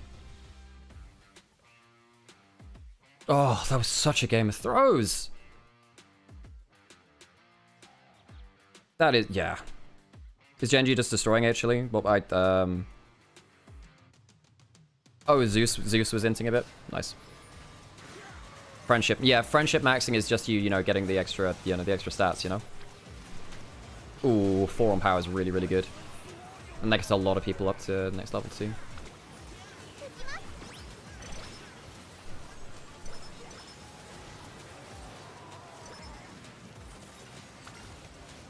Which one's this again? Do I get a choice in this one? No, cool. That's good. Good energy. Long shots from here. It's whatever, it's fine. 10%. Eh. It's not bad. Oh, we get the, we're not going to spend points just yet, just because we'll get the inspiration coming up soon as well. Can I run in something, maybe? No, that's not good enough. Okay, that we actually can do that if we want. No, I guess I'll run into some extra G1s, maybe. Oakshaw's okay. We can maybe do Oakshaw. Can I... Let's rest this time. Okay, the inspiration's huge. Inspiration's huge. This is where you get like your really big stats ups and stuff from whoever you've used to like inspire them. Straight away, we didn't get straight away recovery. Corner adapt is very good though. Straight away recovery is very good. Okay, that's good stuff. What did we get from that? So we didn't get... Ooh, this... Damn, that's really cheap. That's really, really cheap. That is really, really good.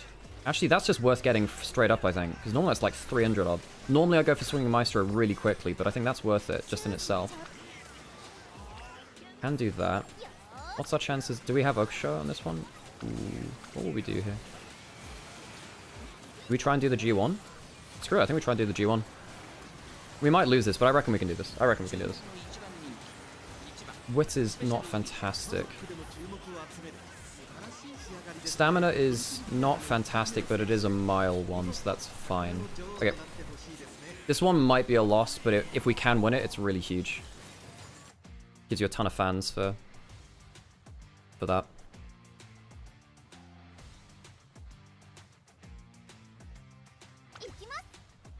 Okay, and if we get our skills activated, I'm pretty sure we just win. Pretty sure.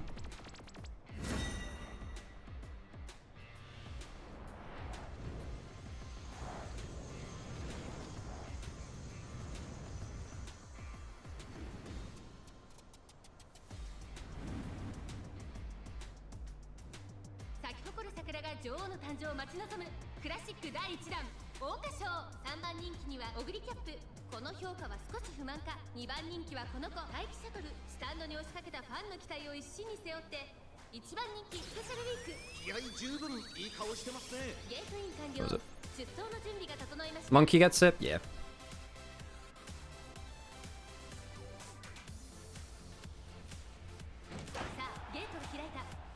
Oh.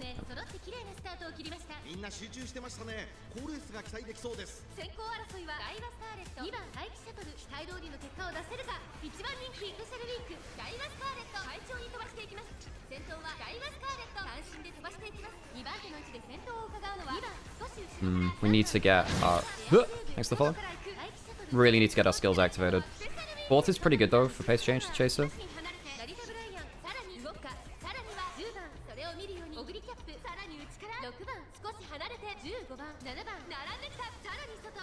Yeah, we didn't activate our skills, that's bad. Hey, frog says again. We might get boxed out a little bit here. We shall see. Hey. Oh, come on. Do we get any of our skills? No, we're gonna get our ults. Fifth? No, it's not looking good. It's looking really bad. No ult. Oh, shit. Eighth? Oh, poop. Oh, just turn it off. Oh, that's really bad. Oh, God.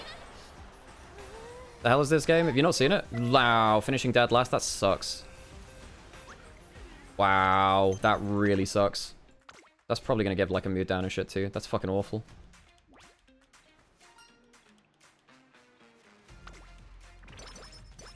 Skill points up by 30. Still, that's really bad. So we're actually on a very good run on the whole. 4 for this is okay. This will get us up to... I think this is better though, this one. Thank you. How's the Uma Musume going? Just had a really, really bad race. Oh no. Yeah, didn't activate any of our skills, which... Wit's what gets you your skills activated, and we, I guess we just don't have enough of that right now. Yeah. This is okay, so I've got 4 of them, and it gets a lot of them up to, Rainbow.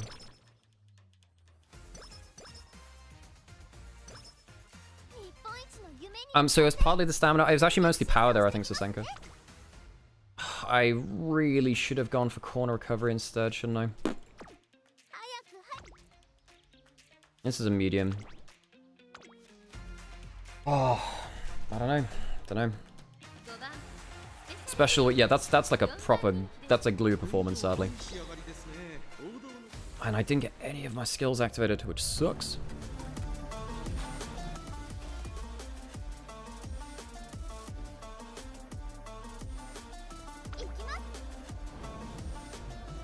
Oh, if we won that, it would have been so huge too. There's a huge amount of fans.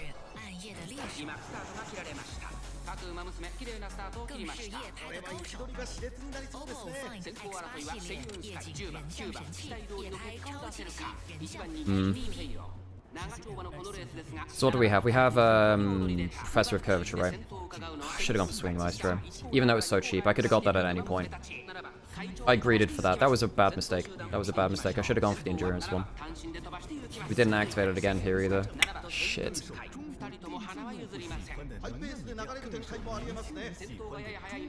No, the run's been actually okay, Sasenka, since then. Yeah, the debut for 5th was pretty bad, but actually we've got some really good training and stuff after that. Could have been actually much worse.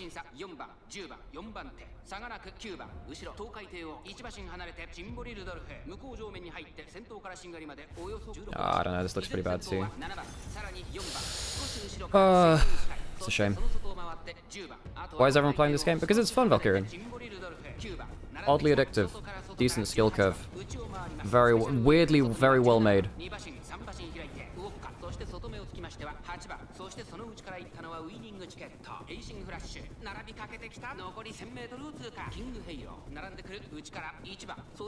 isn't looking great either. Gonna get the skill or what?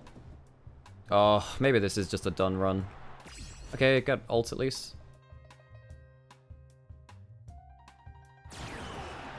Shooting star's not bad, but I didn't get Professor of Curvature. Boxed out again though. I can get top 3 maybe, but Fourth. That's not great. Yeah, fourth isn't great. I don't know, man. It's not looking fantastic. Don't forget to run ads. Yeah, I'll do that.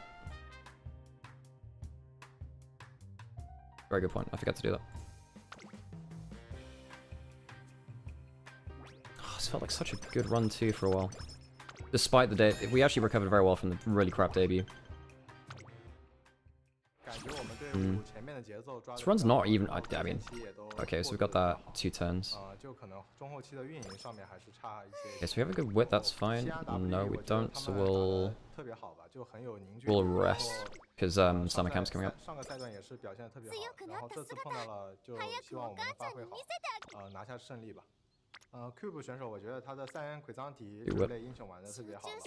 Get full energy for the summer camp. Don't really care for that. I need more stamina, don't I? I really need more stamina. I've just not trained stamina at all. That's been a huge mistake. This will make things much more playable now, hopefully. And because I don't have a stamina skill, which is actually just killing me right now. Okay, this is good. This should hopefully save our future races.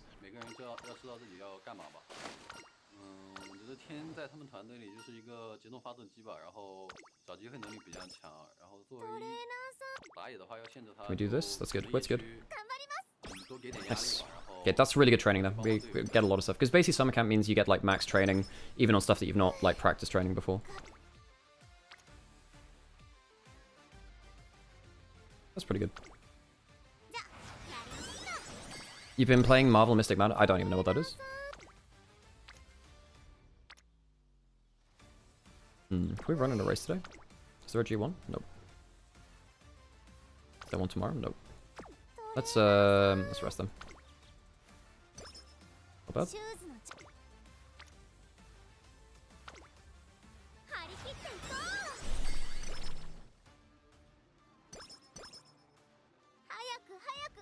Okay, do we get corner recovery yet? No. That's a problem. I don't know, at least our stamina's better now than it was. It's a long one. Not having any stamina skills was a big mistake. I should have gone for swinging Maestro instead. I know that the Professor Kovic thing is good, but it's not good enough, I don't think.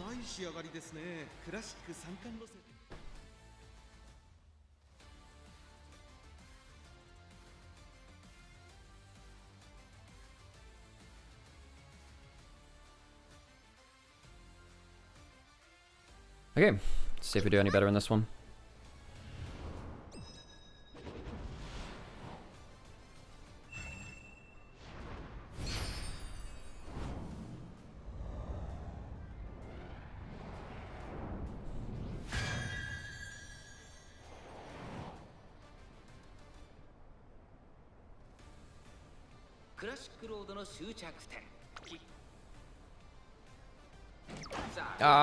It's not a good start. I think I should have just trained way more stamina. Forgot she was a longer runner. And normally I'm used to having swinging Maestro or something recovery by this point. I went for speed skills instead, that was a mistake. I chased after too many rainbow, because I'm meant to be further up, like, here. Way back here, that's a problem.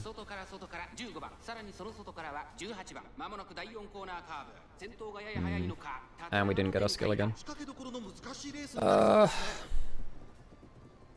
This might be a glue run. Even with the stamina trained. Okay, ramp up's good, ramp up is good.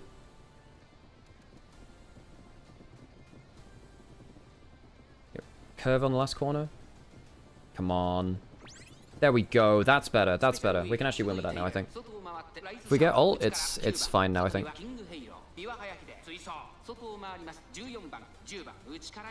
Gonna get boxed. It's hard to run through that pack, though.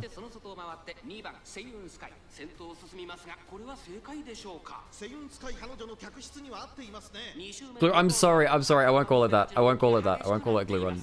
But I'm sorry. I'm getting too Northern Lion. Okay, so this is good. This is good. This is good. Compliment. If you were in this game, you would be the fastest, the bestest, and the most charming of all of the characters by far. I'll be honest. Wait, you turn? I wouldn't turn you into glue. No, I wouldn't. I don't turn any of them into glue. You know.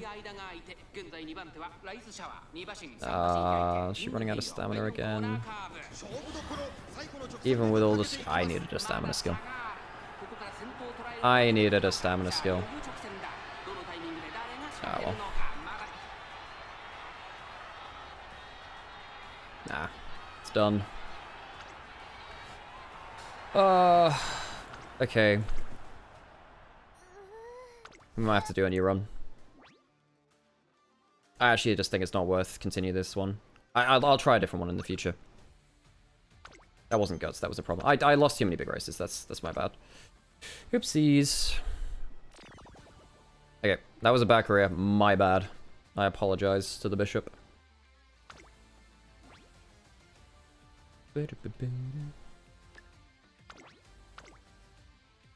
That was so bad.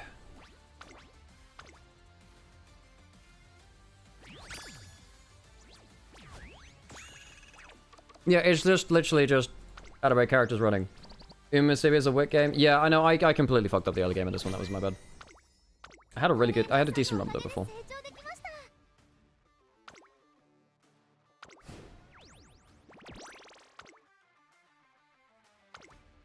Whip. Can we do some pulls before? Maybe we can do a pull or something before. Have we got 268? We'll pull for like 1, I guess. Try pull for a support card. Ooh. Ooh, that's really good. I didn't even know I had a free ticket for that. Let's go. Let's see what we get. Guaranteed super rare.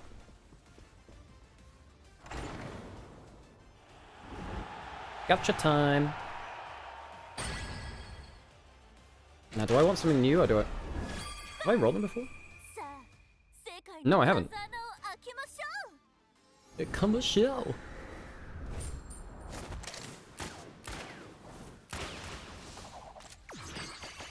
I have never seen this character in my life. Cool. Are they a dirt racer? If they're a dirt racer, that's good. Nice, nice, nice, nice. Well, we got a super rare. Out of trainer. Out of trainer, super rare. Your coffee's nearly done, by the way. Thank you. And we'll try and pull. It's a gold. Okay, we can work with the gold. Oh, this is good. This is good. This is good. Yeah, yeah, this is a good support card. I've seen a lot of people using that. Do I have enough for another pull? I don't think I do.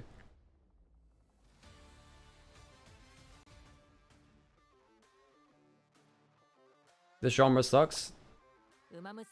Well, I'm enjoying it. And people asked me to play it on stream, so I did. So I'm sorry if it... I'm sorry if it upsets you. I've been struggling to find stuff to do during the breaks anyway, so this is just a thing to do. It's a very brain-off game.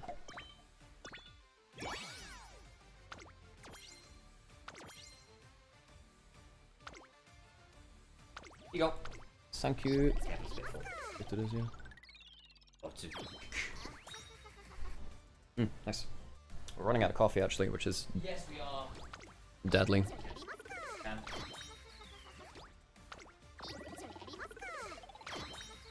I mean, they know what their audience is. They're in. You're not wrong.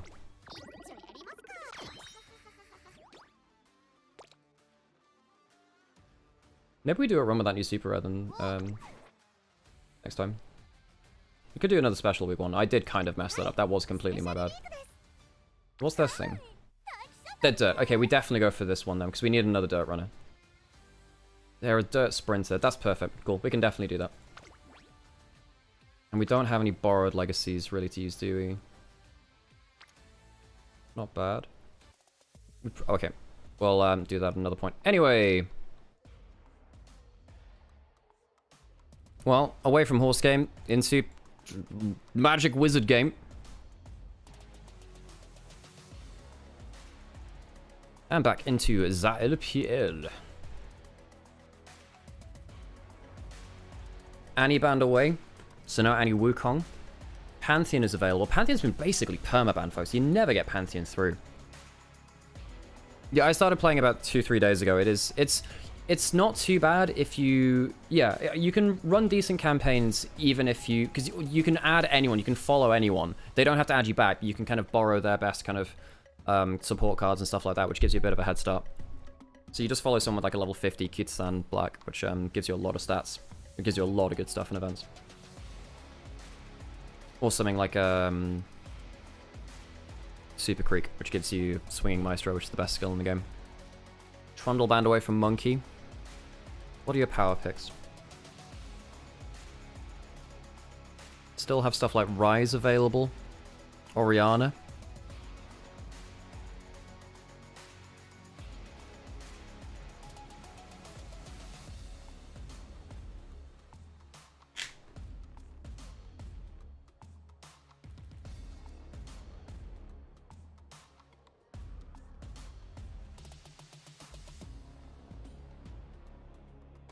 Pantheon's not banned. For once, Pantheon's not banned. Easy first pick. Easy first pick of the Pantheon. Surely that champion is so busted. Does Monkey think he has an answer to it? I don't know if Weibo expected that. I think they would have expected the... Really? Giving... I know it's high ban as well, and Karis loves it, but not picking the Pantheon feels like a big mistake. Thank you for the follow there, Oscar. Pantheon was unbanned, and they choose the Azir over it. Weibo waited a long time to figure out what they wanted to pick. I suppose, no, that is a fair point. Carlson makes a good point. Poppy is still up as well. If they pick the Pantheon, you can lock in the Poppy on 2. Having a chat with M-Test after the G2 Hell victory last night, and he was chatting about Pantheon and leaving it open and saying, actually, I think at the minute a lot of teams are figuring out that, yes, if you're a good team, Pantheon is great because of the power of the ultimate and the pick, but actually... he can be quite punishable. He's not as strong as people think he is sometimes, and it can be a little bit bait if you're not coordinated, because you don't get value out of the ultimate. You can sort of end up a little bit single target and lackluster. 10 goes towards the Corki, gives some early game laning power. Easy Pantheon pick, I would assume now. Yeah. And I suppose Monkey could go for the Poppy on the other side, but I don't see why they shouldn't go for this. You can also have Azir, Azir Pantheon have very nice combos where the Azir sweeps in, the Pantheon ults in. Big map plays. I think Tien as well is a very good Pantheon. It's also, of course, with now Xiaohu on the Azir with this, you've got a potential side laner there. If you add in something like the Ambessa, you've now got a very deadly CC chain combo there where Pantheon jumps into Ambessa ult afterwards. You can get a slide and glide after with the Emperor's Divide. It probably does obligate Cube into something that can try and muscle up to the Ambessa early. The Renekton, I think, would make some sense on that front. Though even then, I think it is a little bit of a coin flip who comes out on top of that after the first few levels. Renekton is meant to be the Ambessa, but it is Breathe who's so good at the champion it raises questions. Akali into Azir is fine. Akali into Pantheon Ambessa... mixed. Much worse, because you jump in, you get Pantheon W, the Ambessa gets a point and click ultimate, and you die. WE? In-game. In-game. I think Weibo probably ban away Poppy Wukong now. Ban those away from Monkey. I think that's a fine choice. You could ban away some engaged supports from Vampire, but I think if you ban away the Wukong, they ban away the Renekton for the Ambassador. Okay, no, that makes sense. But for me, Poppy Wukong, quite powerful picks here for Monkey. Do you want to give him either of them? W have already completed their bot lane. You don't have to throw bans down there, of course. There aren't that many things which deal with the Ambassador that well now. Rumble, this beat is made. I was going to go put up the TikTok stream again. Yeah, so I can keep an eye on all of you over there. And I forgot to... somehow I put my volume... I think it was to listen to the clip. Yeah. The Trundle Panther, which was quite cool, to be fair. We did a good job. Yeah. But that was earlier in the day, in another series, in another life. As Rakan and Renata banned by WE. I can see that both would be pretty miserable to play into as an Alistair Akali. Even the Corki, actually. You've got a bit of a dive theme going forwards here, for sure. And again, you've got a lot of mobility here. And if you use things like the Twilight Shroud, well, if you add in something like an Aatrox or a Cassante, you can only start up one or two of these members unless you get a good Emperor's Divide. Which then comes for Chris. What is he looking at? You know, I half wonder whether he might look at something like the Bard to try and mitigate some of the ults and divers here. If you're a bit shy on something, Braum, probably also getting some value. Lucian with that. I think Lucian Braum, I think, is about to hit the stack, and there it is. Definitely helps. You already have enough engage. You don't need it from your support at that point. Now you're playing Alistair into Lucian Braum, which kind of sucks. The Corki is fine in the early lane, of course. Monkey left to figure out what to do with this composition. We called out Paper Tester, the Poppy, to go towards the Neferi. Much nerfed pick. Can press W onto Pantheon W, but if you ever get CC'd, you die very, very quickly. I think Weibo, for me, walk away with a better draft. WE, fairly short range. Their engages all reliant on an Alistair who can get checked by the Braum very well. I don't like this draft from WE. Okay, so we see what the comp does in isolation. Lots of skirmishing, lots of dive. You didn't know BB was into League? Cool. Well, what have you got to say? Baby no caster. Yeah, baby no caster. Baby no pounds. Baby no caster. Yeah. Baby no euros. I know. I literally just said BB Nos as well. I know. I'm sorry. I've kind of like indoctrinated myself into it.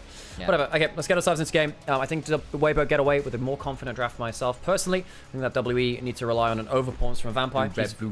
Red side. I think Vampire's very good at the Alistair. Hard lane, hard team fights for him to play into though.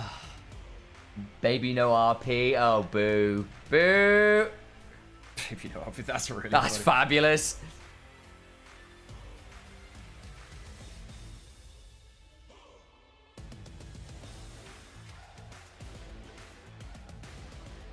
So, getting ready to log in here to the Rift. WE, again, in isolation, the comp makes some sense. Lots of skirmishing, lots of mobility, lots of disruption. Ways to break apart.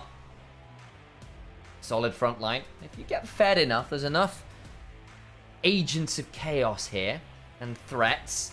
Pretty much everyone but the Alistair can be a genuine carry this game.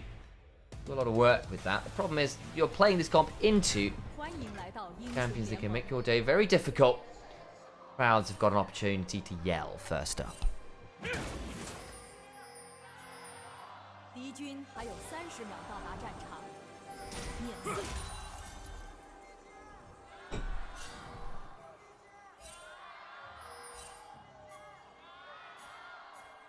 The Giles finished up for now.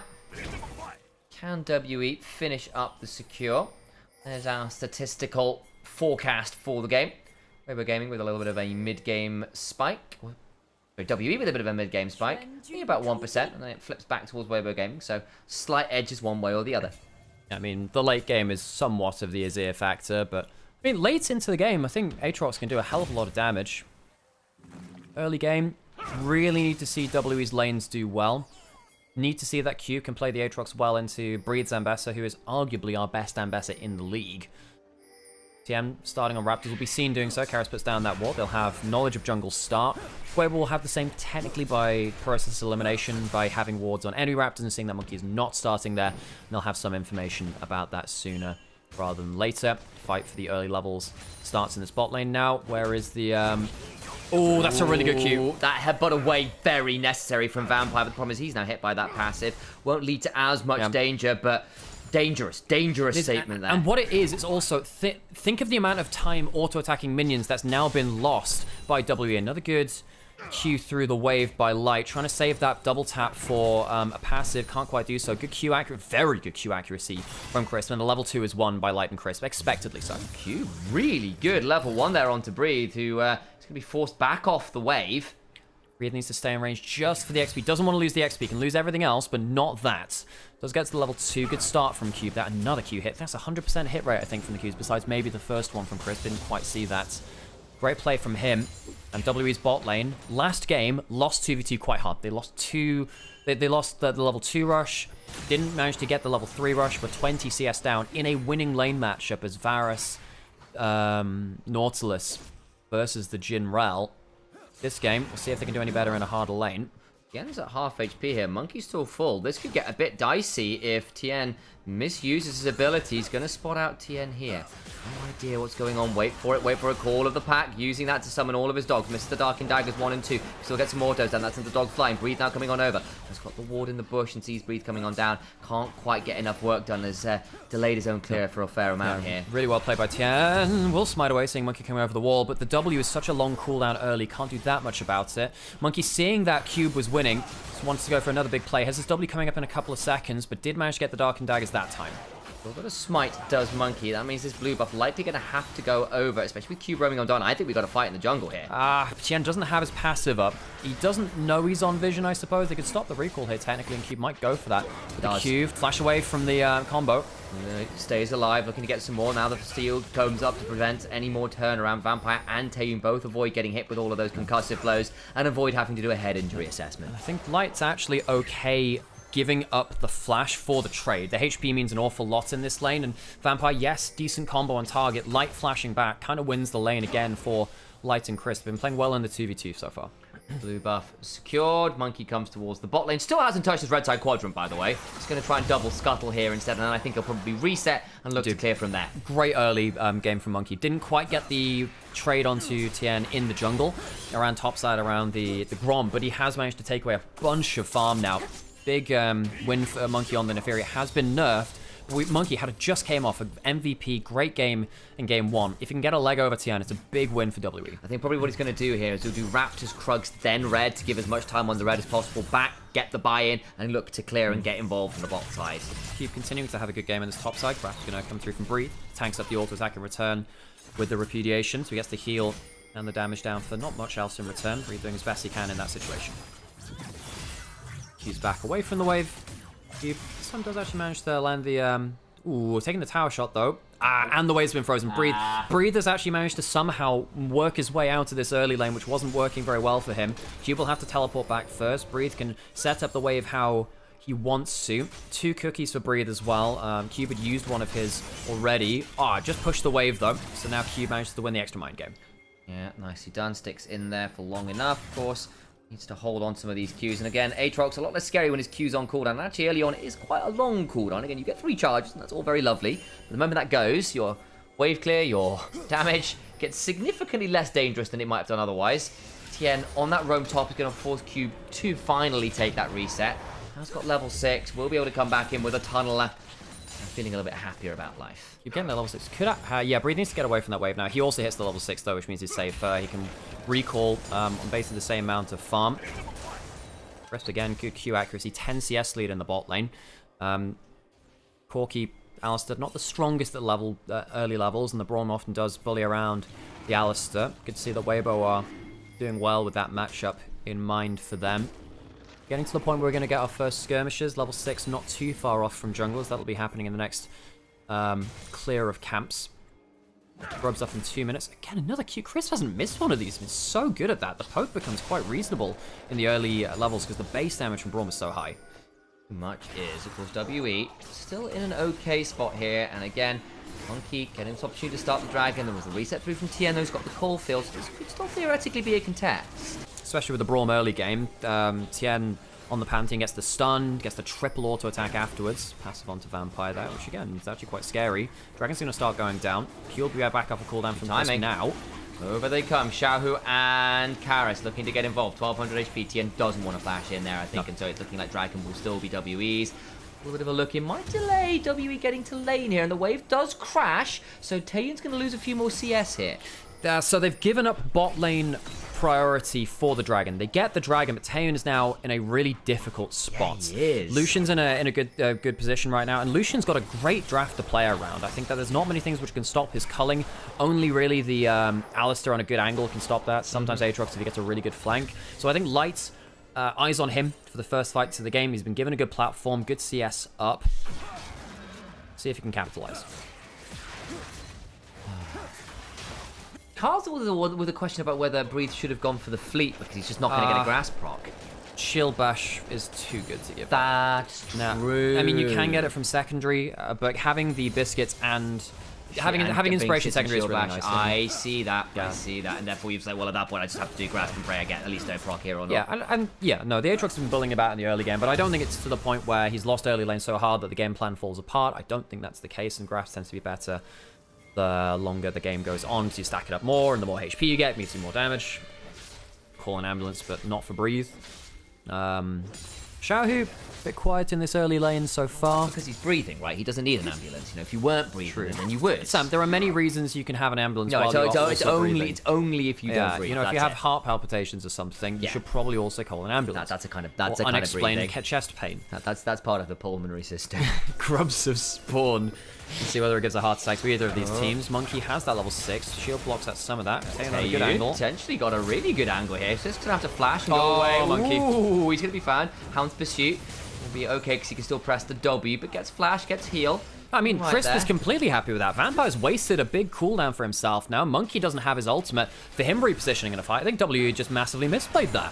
Yeah, whether Chris can now be punished after gets interesting. TN starting up these grubs. Chunk coming on down. Crisp a little bit vulnerable. Shuriken flip goes wide from Karis. Look at Light on the other side. Public Execution now wide. Breed goes forwards in a bit of a disparate position. Darkin Dagger's going forwards. Breed has to flash over the wall. So actually does a few other members. TN's out and they will get 2 grubs. But again, a lot of summoners burned by Weibo there. WE's entrance to the play, not fantastic, but Weibo miss enough skill shots that they can't capitalize either.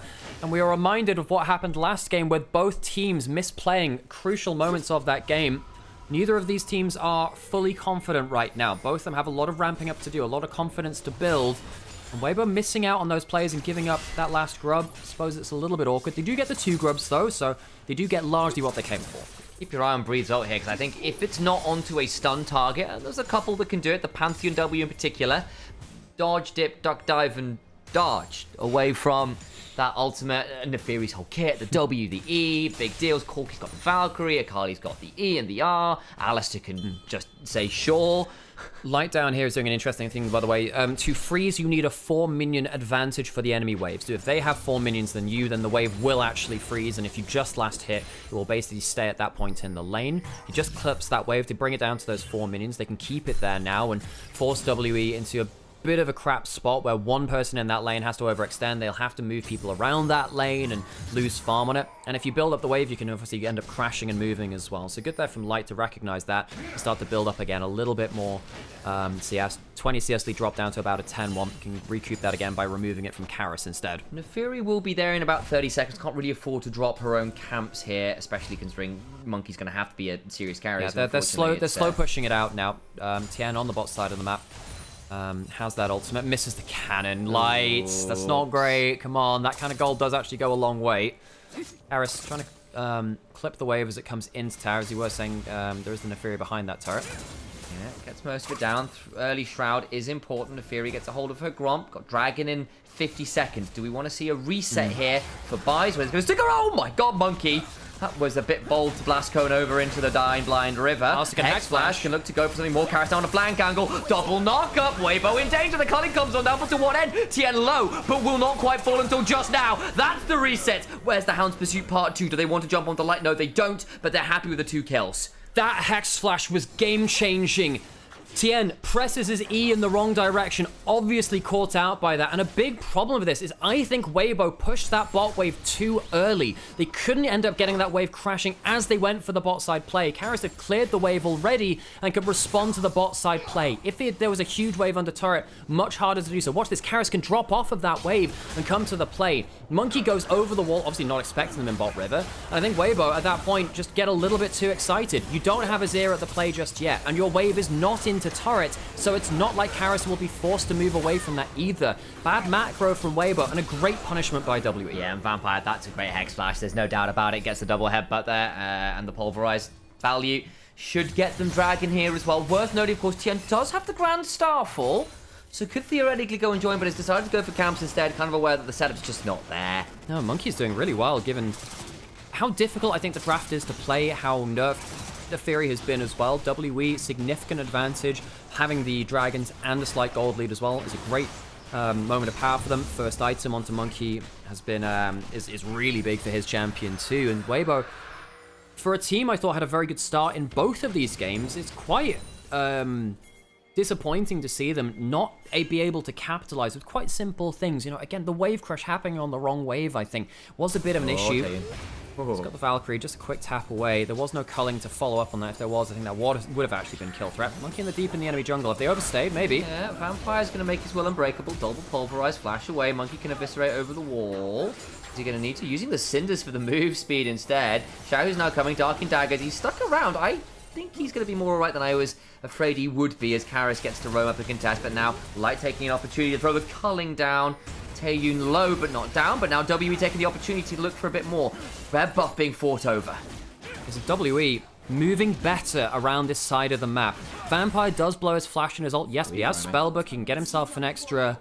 Well, there's no one in mid lane, so we can't really do much with that. But Vampire blowing the flash and the ultimate doesn't matter that much because there's nothing to fight over for the next little while. I mean, the flash being down is more important. He'll have his ult back up for a potential Herald fight. There's a Spellbook teleport back out onto the map, and Weibo not being able to capitalize from Monkey invading again. It just feels like Weibo don't have a clear idea of how to move around the map. Right now they don't against the team with Xiaohu on, with Tien. And the whole squad is incredibly experienced, and Xiaohu in particular, notorious for being on quite cerebral teams actually, with really good management of fog of war, of rotations around the map to take advantage. Not been happening today, and Karis at this point on the Zakali getting quite scary. He isn't a Kali player. Does love to find angles on this, and I think last split had some really significant plays on that Akali in playoffs in particular. Flash on top of Cubu, flashes away, now in danger, does manage to get CC'd up, trying to get some decent healing though, and manages to stay alive using that flash in ultimate, but I think you're happy to trade that. Rank 2 ultimate, Sundered Sky bonus healing. You're realistically not killing this guy, but it does get a good chunk onto him, and that'll happen just before Herald comes up. So Breathe will have full HP, no ultimate, but flash. I think Weibo are okay with that now. If they do want to go towards that Herald, maybe that will buy them a bit of presence on the map. Also, should really mention this too, Tien hasn't ulted this game. No, he hasn't, has he? Weibo, the criticism I've been leveling at this game is that they don't know how to move around the map very well. Even with the Pantheon, they've not been able to find openings on the map that well. Typically, he's been walking his way to places and then been caught out. He needs to be the one shadowing a lane and then ulting into it to change the play. Not been able to do so. And again, I call back to M-Test, who was saying, look, Pantheon can be a bit of a bait. You know, actually, you'll see teams start to leave him open a little bit more again, because if teams aren't using the ultimate correctly, his value is significantly lower. Crisp gets exhausted, doesn't have the flash, all the heal is now in danger. The Glacial Fissure is solid enough, but he's still going to die. Reset now available for Monkey. Vampire makes his will unbreakable, decides he's likely dead, so will try and find an angle in. Audacious charging away, Relentless pursuing away, will maybe make that a 1-for-1 as Monkey goes down to the shuffle from Xiaohu. Karis gets out 2 for 2 right now. Shroud comes down. Breathe now around and about. Xiaohu also low on about 10%. Has got soldiers working. Tien hops on forwards with the shield bot. But Taeyun flashing in. Blows up the Emperor Shurima. Gets the barrier down. Breathe trying to hop. Public execution. Should make that one another trade. 2 plays versus 2 players right now. Misses the Darkin Blade. Karis off on an angle. Can look for more. Crisp has respawned. Makes this a bit more interesting. Needs to get more of those Darkin Blades down. Decent healing again. Thunder Sky is ridiculous. Karis to the backline. Onto Tien. His soul comes off. Vampire's here again. Respawns. Allow for more violence. Shieldfall comes on through. Quite can't kill Paris. And I'm saying Paris because I don't know. I think I want to be somewhere else. Neither team knows when to quit. WE will finish things off with a headbutt pulverize into death. And Weibo showcasing again that they're not really confident at picking the fights on the map. Tien doesn't ult into that fight either. He could have used that for a bit of extra damage, open up another angle. Tien yet to press his ultimate key, and WE have been picking up this broken map play from Weibo. Breathe, try as he might, cannot get the damage he needs to, and it's Cube with the extended play with Sundered Sky cooldown. Running out of his ult cooldown, still getting enough healing and damage to turn the fight. And you go and now look at who's got the kills. The Sakali, 303. Monkey, 2-1-3. The Aatrox, 2-0-2. Let's have a look at the replay, because it was a long fight. So Chris caught out way too far, gets pulverized, gets exhausted, has to jump back, but because he's had to move up for that, pulls Light a little bit out of position. Tien, you had ultimate. You could have actually solved this by ulting in earlier and then getting some disengage. Tien, if he ults a little earlier, I think he can end up disengaging the play before it really starts and maybe saving your carry. Tien, out jungled by Monkey in the early game, losing some of those trades in the jungle. I know it's hard for the matchup, but not using your ultimate the entire game, it's like he's taken back to basics in Arena. Your ultimate is locked. Here we go again. We're back to live and more violence is occurring. Monkey to the backline will call of the pack to avoid the passive coming on down. Vampire also low. It's gone for the Zeke's Convergence here as a first item. A little bit lower now as a result, having burned that Unbreakable Will. They don't secure the kill, and actually because of that, might now be in a tricky position around this dragon. Tien presses ultimate key. We shall find out. Crisp, another Q on target. Has exhaust, has ults. Weibo pushing in mid lane, actually, rather than going straight towards the dragon. Breathe pushed in that wave. Herald was dropped mid lane, I believe, just before this. Karasov vision spots Tien, lands a 5-point strike. Not land the Shuriken flip. Tien off on the flank, no flash. Again, is he going to find an angle with that ult? I just want to see if he can press the ult key. I just want to see it. He's not cast it one time this game. Dragon started up from his keyboard. Karis, level 12, very strong as you were noting before. Breathe, no flash. I mean, there's no flashes at all in Weibo. That could be a bit of a problem. I feel like they need them more than WE do. Oh, jumping on him. Public gets you short. Karis, he's gone! He's gone, and the dragon isn't low enough to force the fight. What's Weibo's plan now? Here, he's pressed the ult key! Here we go. Vampire will try and jump onto Chris, but it's just Chris. Tien will shield vault onto Taeyun. Now shoving him back, and actually Cube beginning to run rampant. He's pressed the ult key, but his man drops into the grave. Tien drops into 4 members and achieves nothing. WE winning the 4v5 and will take the dragon. And they've still got a spike keep on Vampire, by the way. Makes things quite interesting. Cube will slide over. Cube, huge heroics in that fight. Actually left Tien split up. I think perhaps a little unfair on a Tien who got headbutted back into the wall while Cube kept 3 busy. They couldn't get past the Aatrox. I love this game, folks. LPL at its... Okay, I'm not going to be at its finest, but definitely at part of its cinema. WE outplaying. They just have a better... Family. What? Family. I'm going for which cinema. Oh, okay, right. Yeah, Fast and Furious, I guess. Yeah. Breathe. 2 items now, trying to trade onto Cube. Doesn't realize that Alistair is on the inside of the map, though. Fine. Breathe. Survives. People were around and about.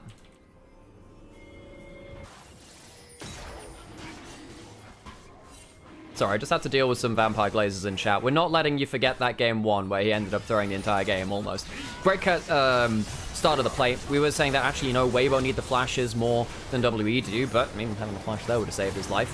Not up to do that much. And this ult is just a little off. If it was a little closer, he could have gone onto the Aatrox instead and maybe killed the front line and stayed a bit closer to the team. Cube is having a magnificent Aatrox game. He really is, and we were a bit worried about the Aatrox saying, okay, Weibo Gaming actually got quite a lot of tools here to make the skirmishing style of WE quite tricky. The Braum could be dangerous here. Lucian's got a good platform. All of these things, and actually we said, look, if they get ahead, then maybe things change, and they have. They've now got so many threats to deal with that they can't just deal with the one problem. Everyone's a problem, and they got none of their own right now. Maybe if the Azir gets enough gold, if he can get to 2-3 items, maybe if the Lucian gets another item, then maybe there's something to work with, but it's just not been happening so far. I think at this point, you're not able to DPS check the Aatrox enough for him to take bad trades, overrush, and not get into the fight. Atakan starting now. This is where WE really threw the last game. They probably should have lost off of that, but of course Xiaohu had an awful game just after that point. Q misses there from Chris. Breathe not in range right now, and Chris caught out. Gonna get headbutted back into the team, should just die. Actually managed to jump back with the Unbreakable Will, but Wonky now gets to go forwards with the Hound's Pursuit. Dies, little bit deep, couldn't press the call of the pack in time. Breathe trying to jump around, gets knocked over the wall. Nice headbutt there. Now Cube looking for more. Flash out of Tien keeps him alive. Cube's got the Sterex to work with, so won't take too much more damage from the soldiers. Ends up being a 2-for-1, but you've lost your smite. You have, and you do have an Azir on the table who is very good at clearing waves and cleaning up after fights. Mid laners, if they stay alive after a play, tend to be very good at punishing you on the map. And he has the 2 items. WE, do they see this going down? The shots didn't happen that way. They're teleporting in with... Is that going to be Alistair? Or is it... Yes, it is. That's from the spellbook. He'll be back. Does have flash to force the fight. Down to only half. Flash, headbutt into the wall. Tien now endeavoring to get the Aegis Assault off. Now they're taking damage from the Atakan. Taeyun burns out to nearly only a third, bluntly. Vampire using the spellbook for the teleport. That's fine. Losing the flash is... bit of a problem now. Tien, he can go back, use his level 11 ultimate and ult back into the play. He can reset quicker, even though he's gone back. It's still very low, though. He needs to be here ASAP. Yeah, Monkey's about to come on over, convince her over the wall, and maybe it's just bought enough time looking for that play. Chris can't get there in time. Monkey gets the Atakan. Chris now in danger, hit with the Shuriken flip. May well just die to the House Pursuit. Great shuffle from Xiao, who denies the engage. Now looking for some more. Call the pack use, but the Braum passive still there. Concussive blows on the dog. Vampire dead to the Comet Spear. Ends up getting caught out by the sweeper. Tien outplaying him. He doesn't have the passive. Let's see what he can do. Shield Vault comes on now. Cube got the Aatrox off. Breathe into the backline. Taeyun in danger. Flashes away. Staying alive. Cube will manage to hold the line well enough for the squad. Breathe misplaying there. Knew that Corki had the flash and still dashed away from turret, meaning that he couldn't get in range for the Q2 after Taeyun flashed.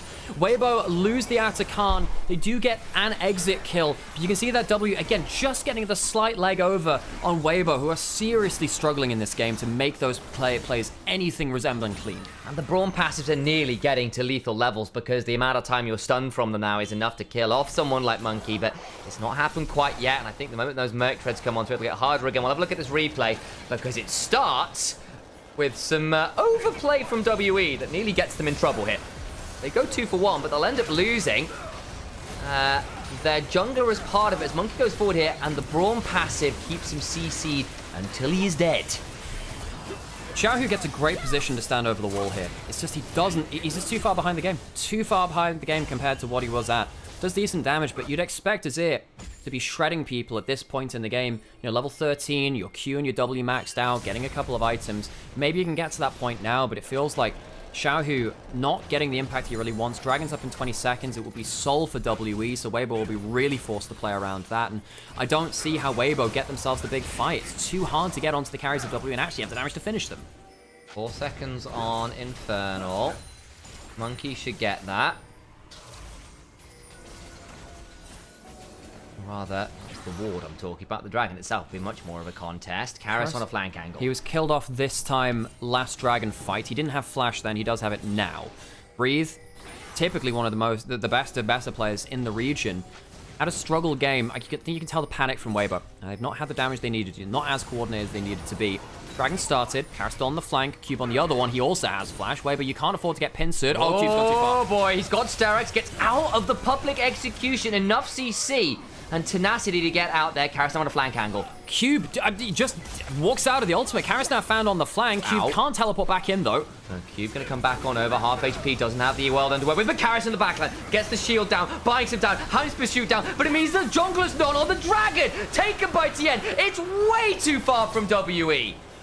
Monkey dies, doesn't get to smite the Dragon. Xiaohu will go safely, and despite the fact that Breathe messed up, Vampire trying to buy some time, does go down. Now Taeyun needs to Valkyrie away, buys a little bit of time, but Cube so low, no ult to work with. Taeyun in danger, has a barrier and a dream. Breathe goes looking for him. Cube cancels the reset, light low, but not down. Cube caught under the turret, goes down, and Weibo Gaming are right back in the game. How do they play like this after the game that they had? Weibo, I didn't think they'd be winning team fights at this point, but Cube getting caught out, walking into bottom river, removed a powerful disruptive tool from WE. Weibo will somehow stop the Dragon. It was a messy smite fight, not actually a clean smite from TN. He gets it with his E, of all things. And WE will lose the fight, not get the soul, fall behind in gold, lose a tower as well, and much like last game, whereas Weibo making that big mistake which allowed WE back into the game, this time it's Cube. Breathe just misses his ult. I mean, he's just too short. He should have used the skill to dash closer to him once they saw him moving towards it. Big mistake from Breathe, missing that ult. Could have been very useful later, but even with that, it's not enough. You know, Crisp, great play from him, typically caught out at the start of the fight, but applying a good passive onto Monkey so he can't determine anything, and it's the E which somehow kills the Dragon. He was just leaving the Dragon fight. He went way crazy deep, didn't get the kill. As a result, was also not able to get back to the pit super easy, and then afterwards, they get to chase for more. TN ults towards the turret, gets a kill on Vampire and Cube, and Taeyu then left out in the 1v4. Cube counters his reset, not able to get back. Dodges the Comet Spear, but Xiaohu's able to throw some soldiers under the turret. Just pick him up, and now suddenly look at where the gold is. You've got a 2,000 lead right now for Light over Taeyu. TN right back in the game as well over Monkey, only slightly. You need a much better fight from your Aatrox, I think, if you want to make this a better play. Mid lane turret about to fall as well. Only the third turret of the game. And WE, by the way, have only picked up 1 this game as well. Yeah, it's been more about the brawls, and they do have decent wave clear on both sides. I mean, with the Corki on one side and the Aatrox on the other side, the Azir and the Lucian able to clear off waves quite effectively. I think basically both teams have been scared to push onto turrets because the punish is quite high. The punish is very hard, especially with spellbook teleports in the game. That does add an extra factor to that too. Weibo typically very good at trading objectives. One of the big things we talked about in their last series. Yeah. In fact, with them, you know, they can trade objectives that have some good value from that. TN will be able to move through topside jungle, spots a ward going down just there, and by that information, we'll be able to see that. I know you're talking about the TPs. It can be triple TP and a ground starfall from Weibo. They knew they were there. That's dangerous, man. Crisp is the one who's chosen to face check and does get away with it. TP now behind. It's Breed looking for an angle. Taeyun got flash, but needs to be careful. There goes Breed. Drake kept stepping forward with the last race. Flashes out of the public execution. Vampire tries to pay time, but Light hops in and blows up the Corki. Cube doing his best as he can, but where does he go? The range is gone, and the TP value too high. It's only 1 kill. Is it enough to start the Baron properly? Monkey gets some damage down, heals up from the Q2. Alistair, does he have a spellbook teleport? Might be able to make it back into the play. See whether he does. Keep your eyes on those summoner spell. Down to half. In goes Monkey. Oh, he just gets eviscerated. We worried about this in draft, but they got so ahead, you began to think it wouldn't matter.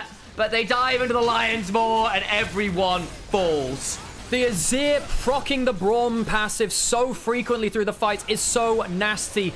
Vampire doesn't have a smite, has a flash, but it won't matter. Weibo will get themselves Baron onto 4.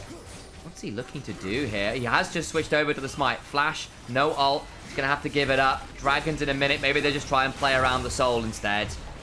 So Weibo get themselves the Baron, and they are well and truly ahead of this game now. Dragon in a minute. It's not like a Weibo will have to worry about an immediate counterpunch towards the Infernal Soul.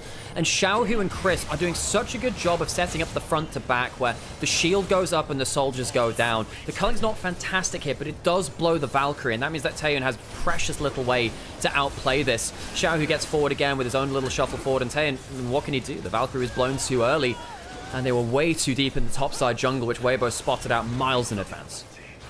And they try to make the rest of the play around here, but going forward, Monkey goes in, Karis goes in, and they just melt. Would have thought, Monkey, I mean, the shield goes up, the Q goes in. Monkey has been choosing very poor dives in a lot of this. Karis did manage to get the 1 kill onto Light, just about, with a little bit of help from Q's Q2 going in. Dragon now up in 10 seconds. WE, they will want to force that Infernal Soul. That's potentially a way back in. Monkey has flash, has ult. Maybe you can go untargetable to try and get a good smite down, but that's their angle right now. Without Karis being as strong as he was before could be a problem. He's level 16, so less squishy than he might have been earlier in the game.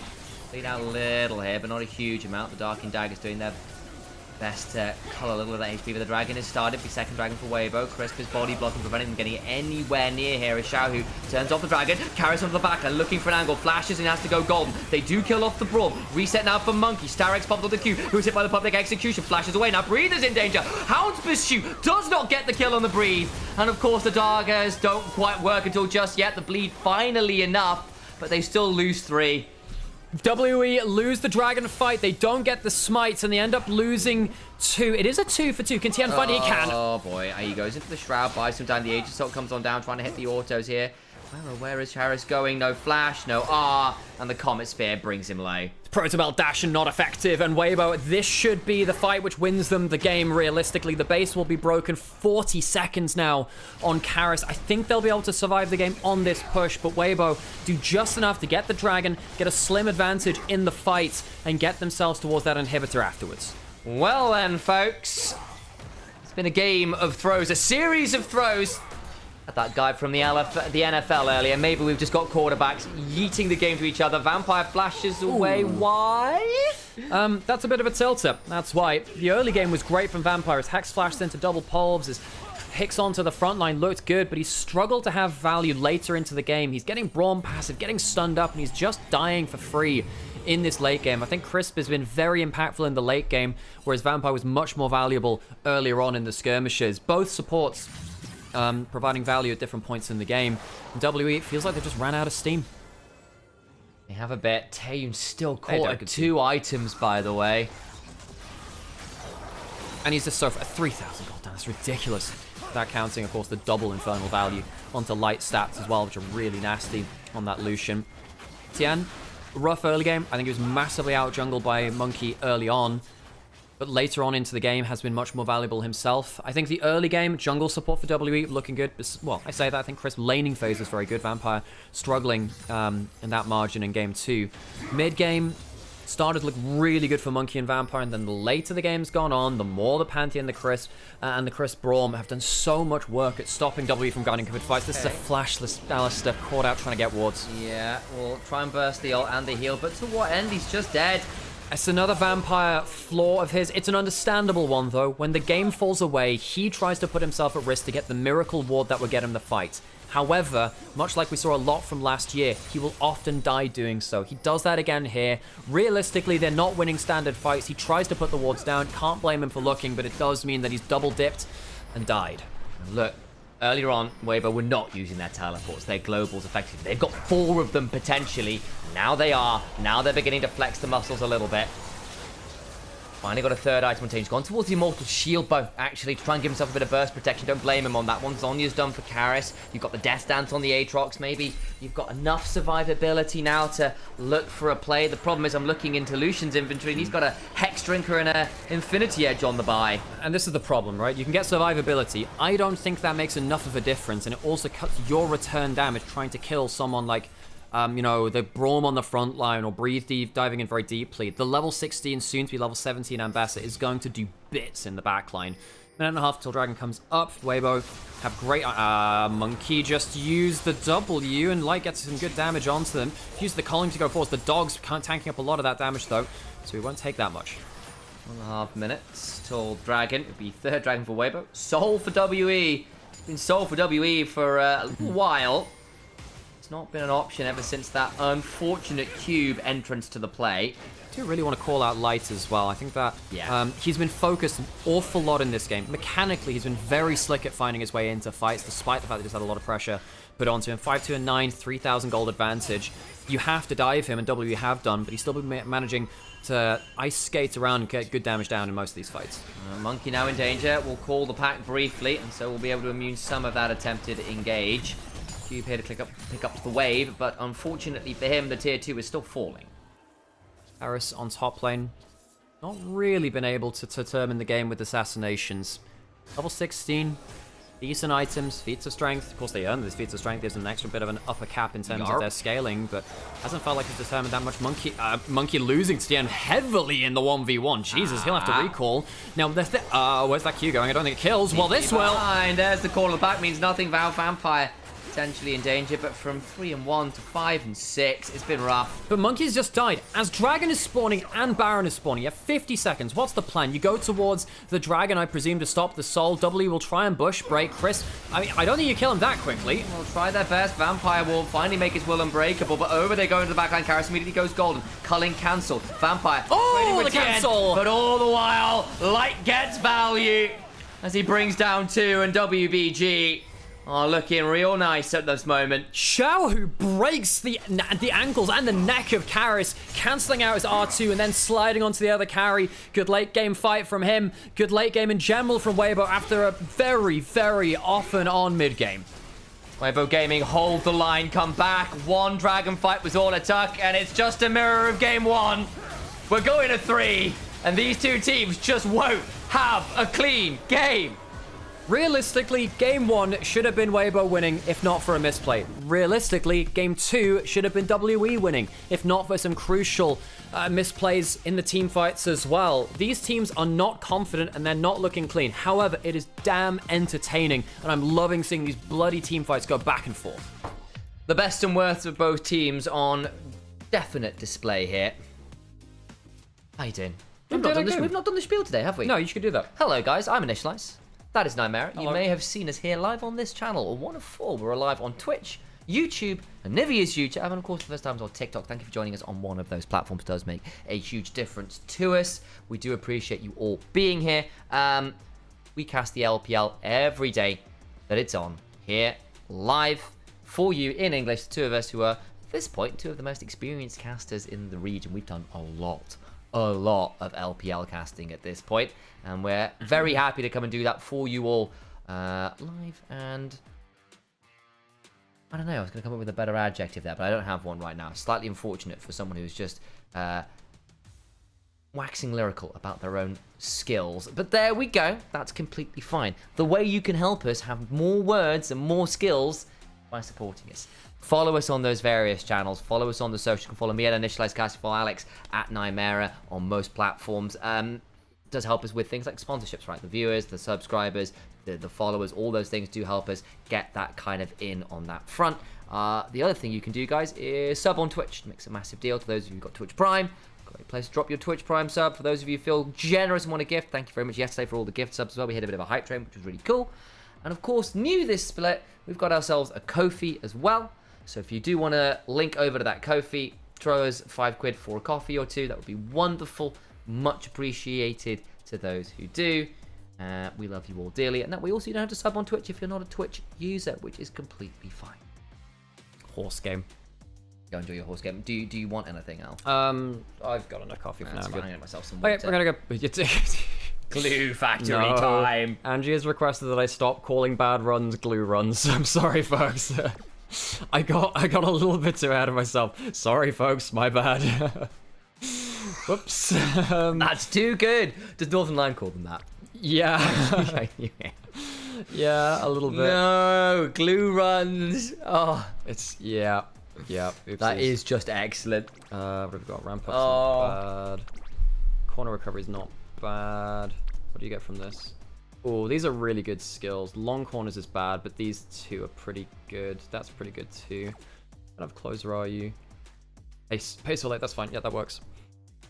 Do I have any of these? No, I don't have any daily borrows. So let's go for this. Let's do 20 bonus. There you go. Get myself some water, stretch my leg, my knees feel a bit funny again. Always sitting 45, down and yeah. Oh, this is good, I think. Yeah. Corner islands. You were happy with how things are going? This is pretty decent. I could go for extra on the. No, B's fine. B's fine. I raise your corgi pentakill. What do you mean? Finish your croissant. I will do at some point, yes. Okay, horse game, horse game, horse game.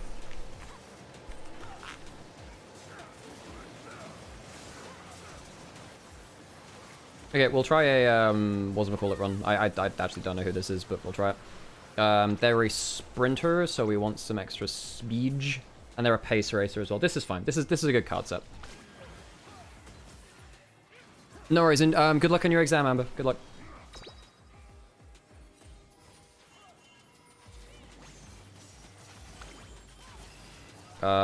Sure, nice. Maybe I'll actually listen to the character a little bit in this one.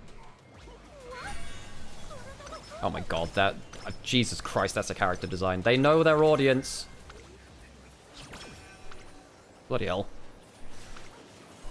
That's a bit over the top. That's like... That wasn't call it misfortune skin.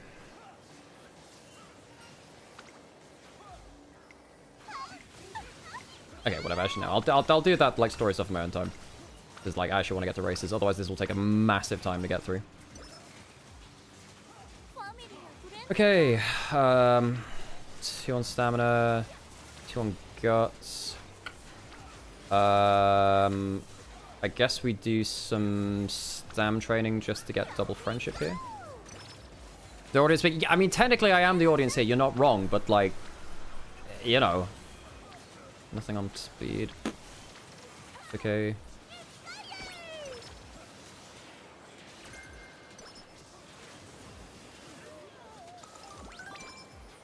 Really want one of the events to give me a mood up. That'd be really big. That was good. Because they're a pace chaser, you really want them to be LPL starts early, love this region. Hey, off the grid, good to see you. Extra training, that was for stamp. We can rest next turn anyway, so that's fine. Now I think we rest, maybe? Get skill points up. Let's rest this turn.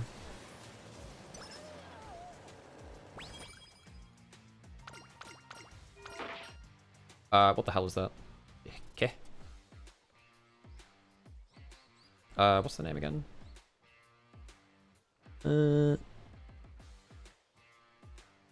Not mine, a Top Gun. What's the name? Taiki Shuttle.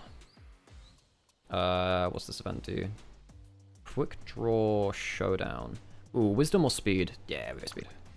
Hey! Thank you, upgrade. Very kind of you. Speed, fucking finally. 3 on wit, though. I need the friendship max. I need the friendship max. Long corners is bad because you're not a long runner. That's annoying. That'll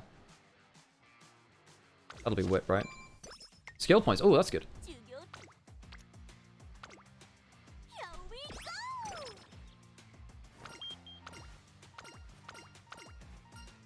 Hide and seek. Speed or stamina? Speed, because you're a sprinter. Here's our MVP. Bree's got MVP. I mean, he had one or two duff moments. I might have given it to Light, or Chris got caught out a few times. I think Light did pretty well. But Breeze was pretty... No, you know what? It's fine. There's not... I don't have like any particular complaints about that. Looking for 4 on that. Perfect. You want to get as many of these to... Because you want to level them up as soon as possible. Go for this one because it gives a slight energy up, and I don't care for the other skill because it also gives you a mood down for the other one too. 3 on speed. We always go for 3 on speed. Let's going. Mood up. Good. Nice, nice.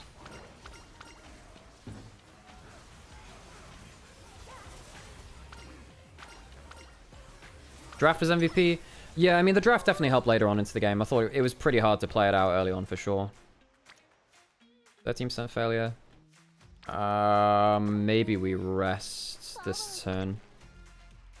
50, that's good. Yeah. We'd have to rest one more time before the race anyway. This one's the best one, I think. Cool. Not that I ever get level-headed, but... Stamina's okay. Do we just go speed anyway? Or do we go power? Some guts is okay. Let's just do this. Like, I want to get some decent stats across the board. Early on, anyway. Stamina, power. No, let's just go speed. I should have gone speed twice, really. Not like Biao. What do you mean? Energy and wisdom or energy up twice?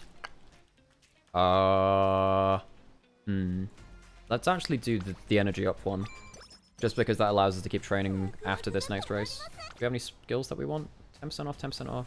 Straight away adapt is really good. Long corners we don't need. Let's go straight away adapt straight off the bat, actually. I know we don't have any, like, percent off of it, but I think it's just a really good skill. Should have, like... We don't have to have the best power and stamina, which is...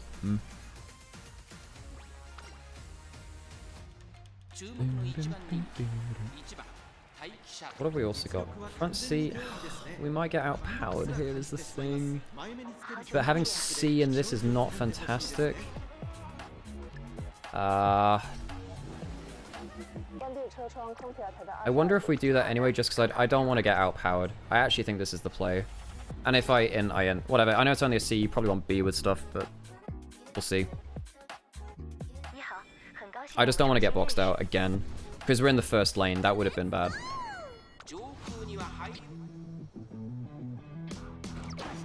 Oh shit.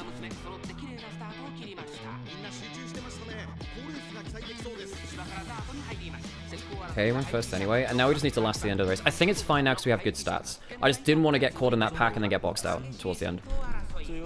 That's something which I've been trying to pay more attention to in other runs.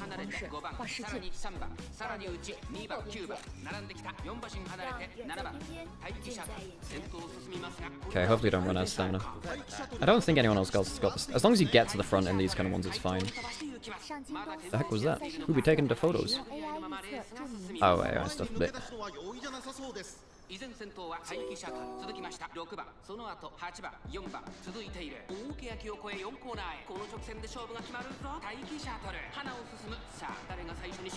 Okay. Please don't end on the final corner. Please. Oh, this could actually... Oh, shitting hell. Is it because I chose the wrong type again? Oh. Okay, that should save us, hopefully. Hopefully that saves us.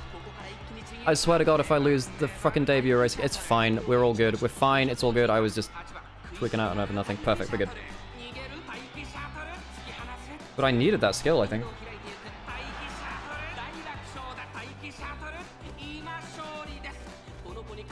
Cool. Yes.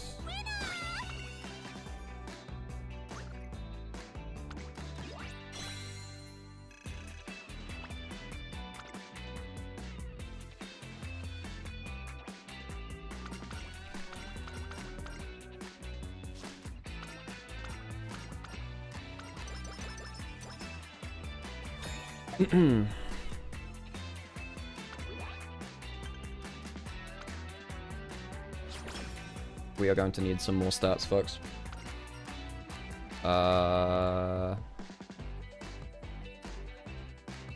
Ramp up is really good. But max manage is also really nice. Nah, ramp up is good.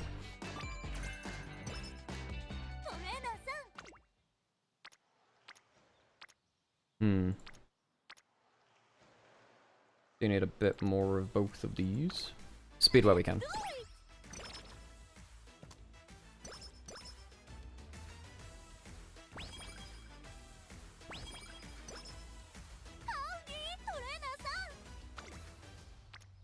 Power's fine. 4% failure, it's fine. Take a rest after this. Meh, shot cases, whatever.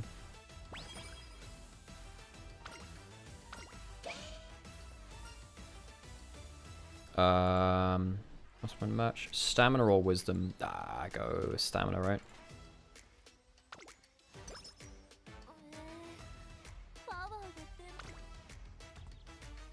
I wonder if we can actually afford to go for another big race now or something. This is good. No hint for swinging Maestro. Oop. G3 is okay. We actually might be able to go for the G3. Screw it. Let's go for a big race.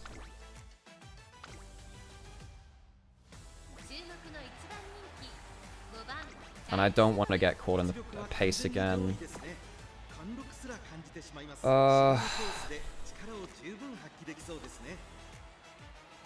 What are my full stats? Miles and A. Whatever, I think I have to do this just because I... Oh wait, there's 4 in front as well. Blech. This is going to be really hard to break through. This might be an int. This might be an int. But I like high rolling. Okay, no late start this time. Not boxed out. Early lead. That's good. I don't even know what her ult is. I didn't even check.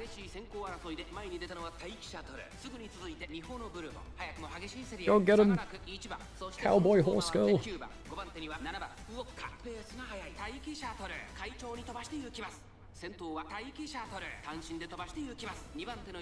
what have I got? I've got straightaway adept. That's so when it comes into the straights, if that activates, it's pretty one, I think. Luckily, no one's got good stats right now. It is a G3, so it's a little harder, but I won the last one by a country mile. It's just making sure I don't get boxed out. I think that's the only thing which really loses you races early on, especially once you get support cards, which give you decent early stats up. Straightaway adept. Straightaway adept. Rouge. I guess I don't have that high wit to activate abilities yet. Give me my straightaway. Come on, ah, ship, come on. Easy win. Easy win. Easy win. Nice, nice, nice, nice, nice. I think. Oh, shitting hell, maybe not. Oh, fuck. Oh, it's gonna be close. It's gonna be close. Oh, did we lose it? Did we come second? Are you kidding me? Was that literally by, like, the smallest margin? Oh, shitting hell. Are you kidding me? Oh, poop. Literally by the smallest margin. That sucks. Whatever, it's fine. It's okay, but...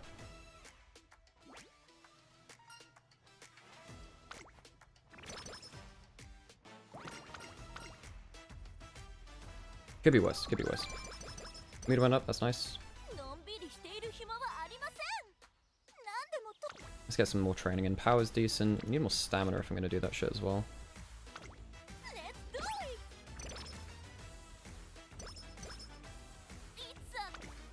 Ooh, rainbow training on wit's pretty decent here, I think, because I've got a lot of skill. I do have skills I need to activate, right? Okay, rinse draft. So we'll close down the horse game, and we'll get straight back into game 3 of WBG, our last game of the day. Team WE should have won that last game, but then again, they should have lost game 1. Neither of these teams being clean.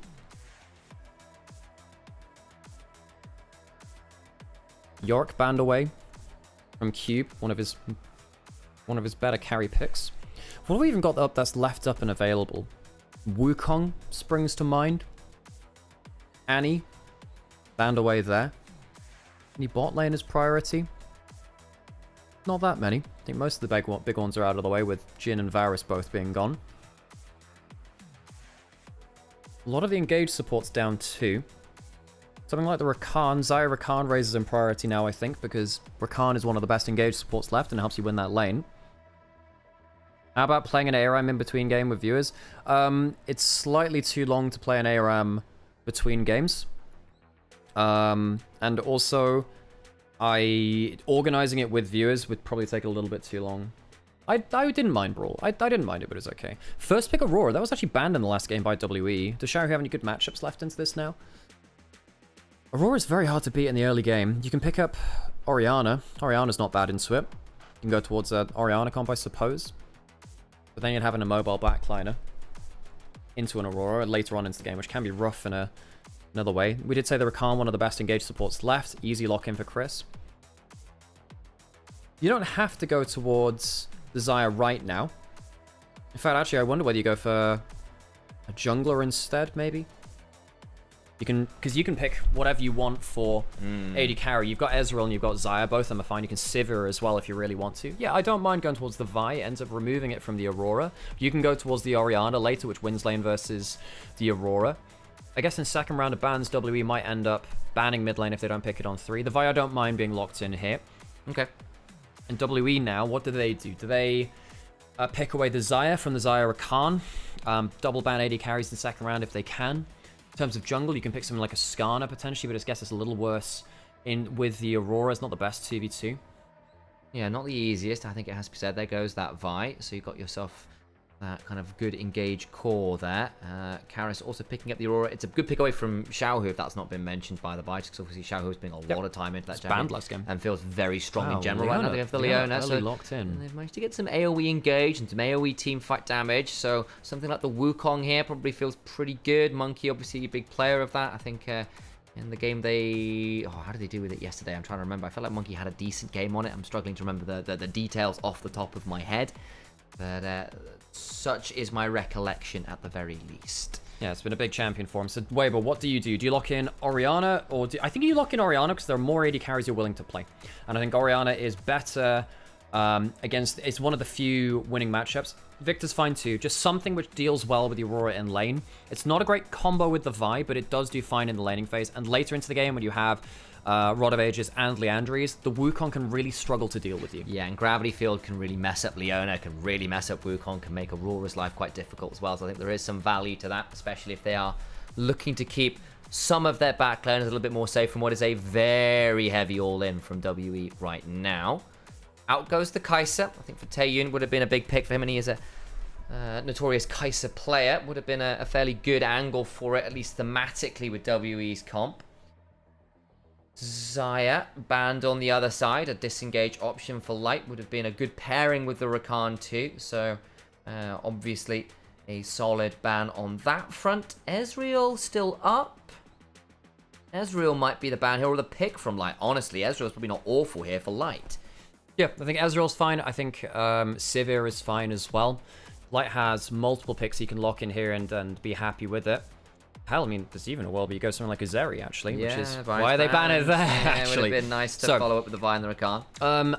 I think Ezreal is a decent pick. I think it gets away from the Wukong and the Leona quite well. I guess the Aurora a little bit harder into. You can struggle to deal with that champion. But we did call out the Sivir before, and it's not awful here either. No, I think the only thing is I might be debating the Ezreal because it's a takeaway from Taeyun as well, who is a big Ezreal aficionado. But Ezreal also struggles into the Sivir. You know, the level 1 lane priority is a bit of a pain. If you go towards the Smolder, it's more of a wombo comp. You try and throw that ultimate down over the team. You try and match scaling with scaling. It's not the worst thing, I suppose. Smolder's in a pretty decent spot right now. Itemization's been good for a while. At the very least, as you were saying, right? So there is something to that. So I see the angle. We did see 1XM pop off on the Aphelios the other day. So I would hate the Aphelios into this comp though against Vi, Rakan. You don't. It's pretty miserable. They lock in the Smolder. I'm surprised it's not the Ezreal given Taeyun's proficiency and comfort on the pick.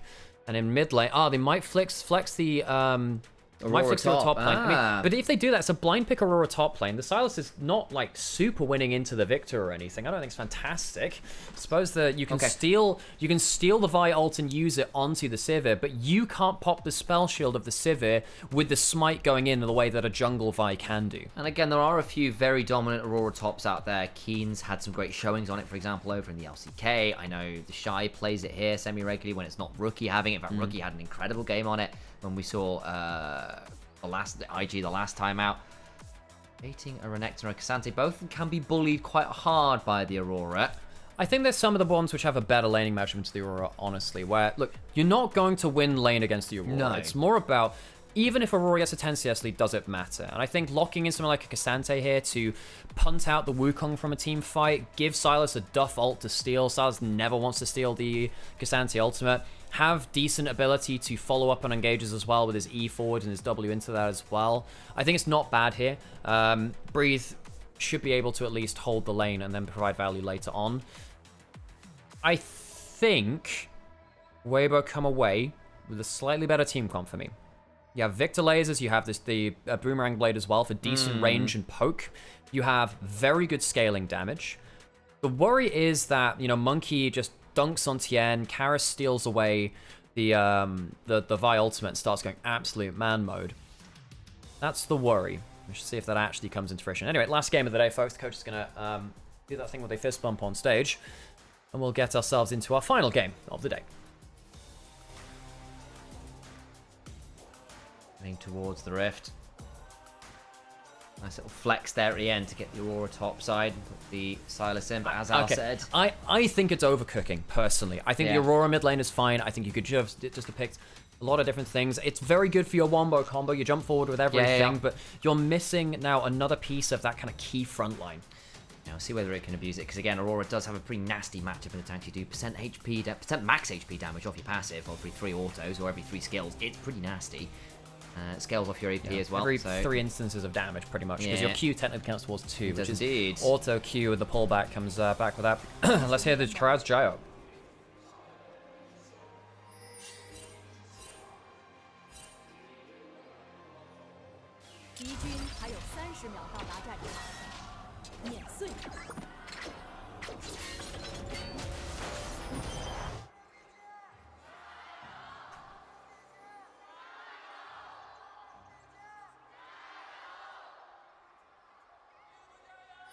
Some LGD gyros at the end of it all, just out there occasionally.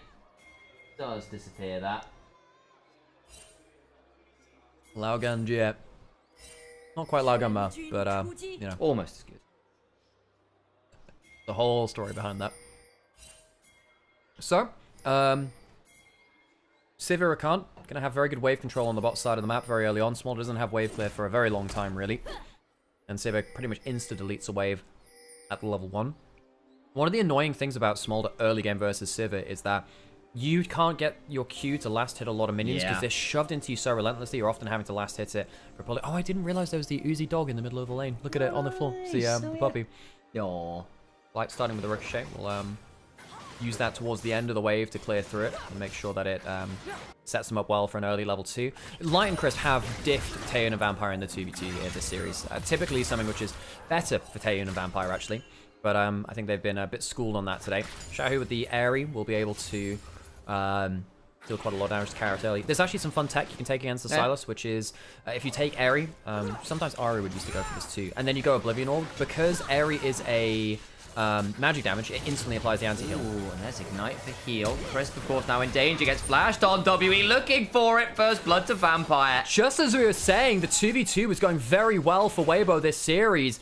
Chris makes a huge error, walks up into the flash Ignite, and Vampire's Leona strikes. And the Ignite comes on down, the heal gets counted, right? Because you've already got the Grievous Wounds on, the value's not there, refuses the flash, and ends up dying for it. And it's not a Guardian Recon, it's the Spellbook. It's a big mistake there from Crisp. Surely he should know better than that, was doing very well in the 2v2 before. But Vampire does well here. Opens up for a potential angle from Monkey through mid lane as well. Reset angle from Tien, looks to try and get onto Monkey, who'll Warrior Trickster away. Karis gets traded back onto, and again, part of the issue with Xiao, who was bullying the Sylas early. Cool as ice.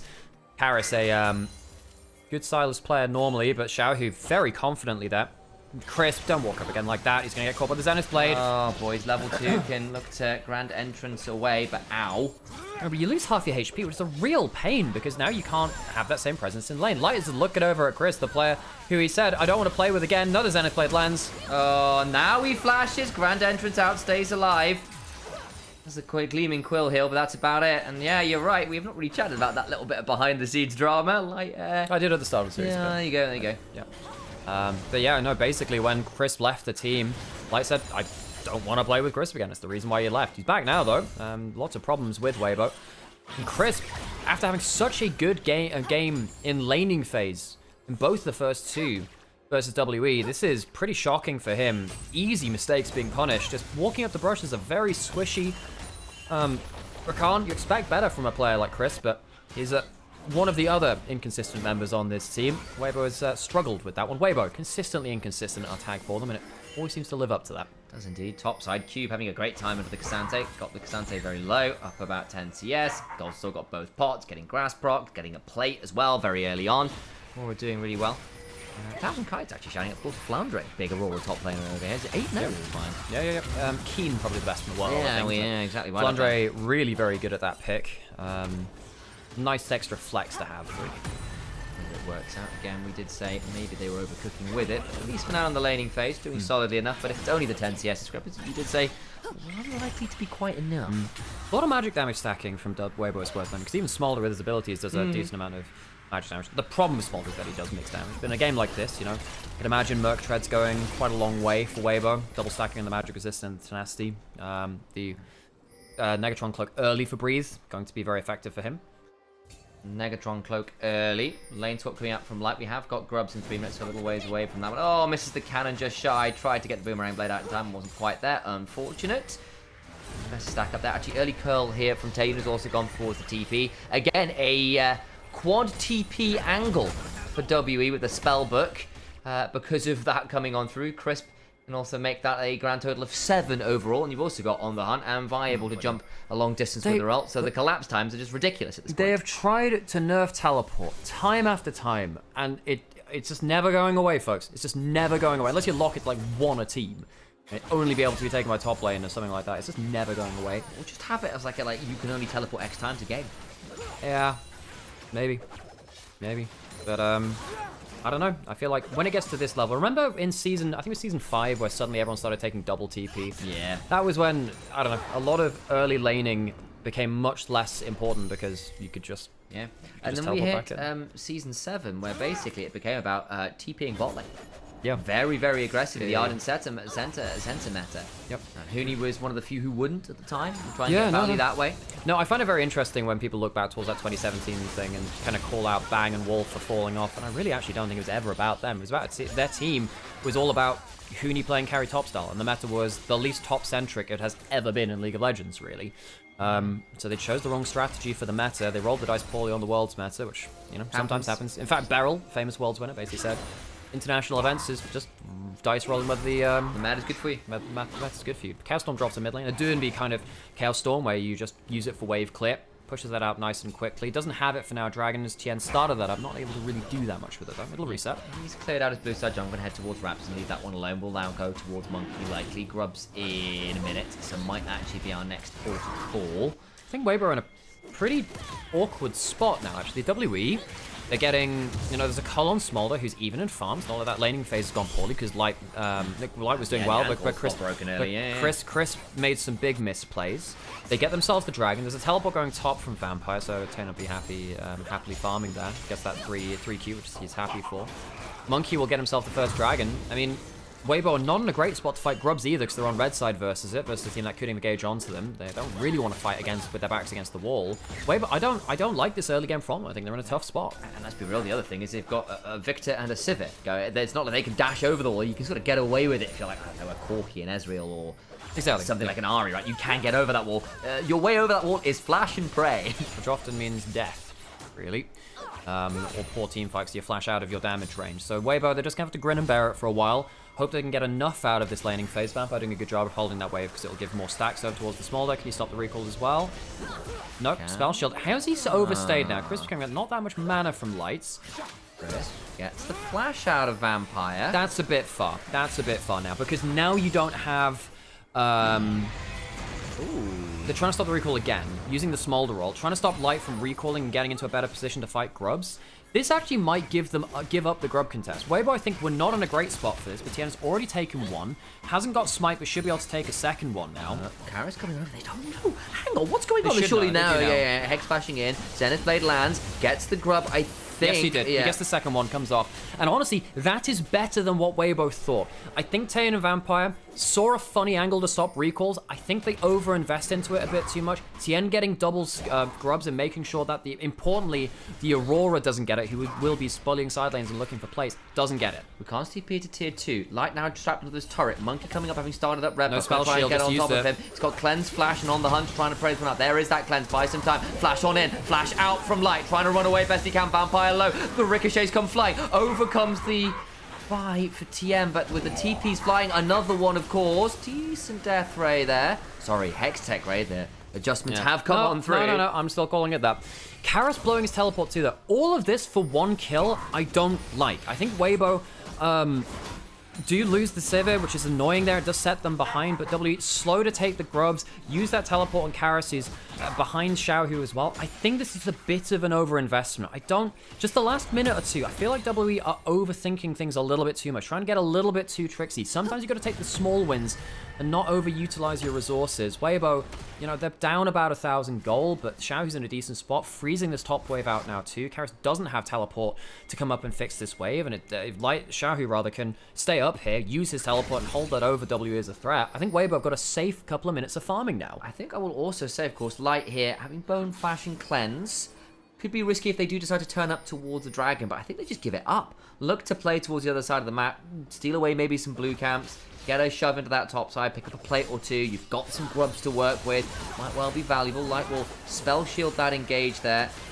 As Crisp will also grand entrance it. But I think you're just quite happy to sit here and wave clear in mid lane at this point. Just give that Dragon up. No need to contest, I think, at this point in the game. Xiaohu going to be really punishing Karis up here again. The wave in a great position for him, trying to force on bot side. There's a Solar Flare onto Tien. He's trying to claim up this Scuttle Crab. We'll need to think about getting out of here as he's caught between worlds. But all out goes the Cassante. Try to turn it around. Ends up being a 1-for-1, but the jungle being down and breathed now. Isolated from the squad as Cube begins to stack through. That Spirit Abjuration passive does get a fair amount of work there. Xiaohu sitting alone on top side. Tien dying is a problem because it means that Monkey gets to go into bot side. Xiaohu going to see the stolen Cow Storm, but Karis gets grab fielded, misses the E. That's a problem. And now the Arcane Storm just keeps flying on top of that Silas, who has to flash away. We're stuck in the flash for the death ray, and the air he does it. Karis not playing well in the lane, Xiaohu managing the wave so well, and this is the problem of WE over-investing for that top lane dive into Light earlier. Xiaohu got to set up this chokehold. Karis doesn't have teleport to fix this. Xiaohu will be able to push in this wave and deny even more farm from Karis. So there is a spot at the end, there's a light at the end of the tunnel really for Weibo. They managed to get something out of this early game. Doing their best to be as valuable as possible. Cube picks up a plate. There's another one for them, up a few hundred gold here. That is pretty good. Breathe still got that TP, and again the Cassante, another one to pick up a kill there. So at the end of the world, actually helps mitigate the lead that have been building. As I look at this replay, is Karis. He steals the death ray to try and fix the wave, and then Karis just uses his E very poorly, dashes into the grab field, trying to fix the wave and not give up the cannon. Karis down a level 2. This is what happens when you start to fall behind in a matchup where you really need gold in. This Silas is going to really struggle after this point. They are behind a significant amount. The Silas is going to struggle to impact the game. There is still 1,000 gold lead early on for WE, as we've been saying. That is important. They'll be able to use that very effectively, especially when they have the Smolder with a lot of that gold lead too, about to cash in a cull. But Weibo are not in a bad spot now with the Victor. Completed that Rod of Ages early, so he'll get a lot of value out of that. And WE, they've had a couple of games recently. What comes to mind is their game versus Invictus Gaming where they played the Gwen, where they sometimes make a very bold play to give resources to one person and give it up to someone else. That time they didn't give resources to the Gwen and they gave it to Taeyu, and Vampire stayed mid instead of covering dives on sides. And I think they lost the game because of that. Right here, we will see whether WE not giving many resources to Karis and allowing him to get frozen out, over-invest into other parts of the map, will cause issues for them. Into the Dragon we go. Monkey starts whacking it a fair amount. Again, is here. Maybe look to fight this. And the second dragon was supposed to be a pickup for WE a little earlier. Hasn't happened. Actually, Light's Flash about to come up here as well. The Achu goes wide. Monkey continuing to fight this dragon down about 1500 HP. Vampire trying to body block. Light will succeed in doing so. Now comes the engage. Vampire interrupted on that enrage though. Now problematic as he ends up taking a lot of damage. Over the wall they go. Trying to get on top of that also important Wukong. Cube looking for some damage though with the Between Worlds. Does get a fair amount of work. Tien, a little deep breathe though, can go all out. Trying to get a hold of Vampire. Does so with a footwork forwards. Chris now coming on forwards. Misses the Gleaming Quill. Monkey can maybe look to Warrior Trickster over the wall. Ends up being a 1-for-1 overall. Now Breathe in danger as he's about to go low, but still has another footwork to work with. Weibo go too deep into the Aurora ultimate, and they do get punished, but you can see that Weibo did a really good job of punishing Vampire at the start of that play. He walked up too brazenly and wasn't quite tanky enough to pay off that kind of arrogance walking up towards the Sivir and the Rakan. Weibo though, in both of these teams, neither of these teams are very good at taking the small victories. They always must chase for the extra moment, the extra bit of gold. At least Breathe comes around to clear up something. The Vampire going way too far forwards and allowing the lethal tempo to stack up. If that Achu hadn't hit onto Crisp, I think they would have been further engaged onto too with the quickness running. Luckily, Cube is there to get a 4-man ultimate to bring the damage back into their favor. Really important that. I think it could have gone very difficult. Otherwise, Taylor at least picking up the kill there is nice. Breathe, able to extract here at the end of it. Footwork number 1 into Crisp anti-win. Footwork number 2. So, 1.5k gold lead with the cull cashed in from Taeyun. Xiaohu doing completely fine though. This Victor could be so problematic for WE. This is a champion which they don't have the best ability to shut down. You can just put down that grab field and the Chaos Storm, and a lot of the divers and the lower range champions from WE, the Leona, Wukong, Silas, can have a lot of issues with that. Level 11 already, a level up over Karis. He's basically been, perma farming. He's very happy to do so. I don't know whether he's got the full complement of upgrades, only the 1 kill participation, maybe not right now, but very happy all the same. Herald started. Dewey getting that one. Xiaohu continue to poke out Karis. Solar Flare comes on down. Gets a stone to Xiaohu. Allows the Abductor land after all that absconding. Grab field on down. Stolen quickness means Xiaohu's in danger and cannot survive the collapse. He puts the Chaos Storm on the wave to make sure there's no push, and he does go too far this time. That Victor took a lot to take him down, but he was basically in a 1v4. Herald will be restarted by W. I think they peeled off of it. Light will get some chunk onto the mid lane turret. Breathe will go onto the bot side. Because the wave was killed by Xiao, he will make it a little slower to take this, but I think it still will be first turret. Tien has ult, and Karis is not in a great spot. Oh boy, that could be risky. Clears out the wave and now gets them trapped into the turret. Does a decent job of locking people down. All out we go. Knock up, but flashed out from. Exhaust there from the spellbook. Should mean he falls, but the tower's been heated up so much, they can't get the kill quite yet. He'll die. He will still die. It's just whether they get it in time to stop anything else happening across the map. Smolder's heading down. Could potentially ping them with an ultimate. If Xiaohu gets the kill, it's even more goal over towards the Victor. That'll be a problem. They can then maybe look for the turret afterwards. There's he's gone well path making forward, trying to get the footwork. Smolder tries to oh my god! And he gets out alive. Weibo massively misplay, and now they're stuck in a very deep position.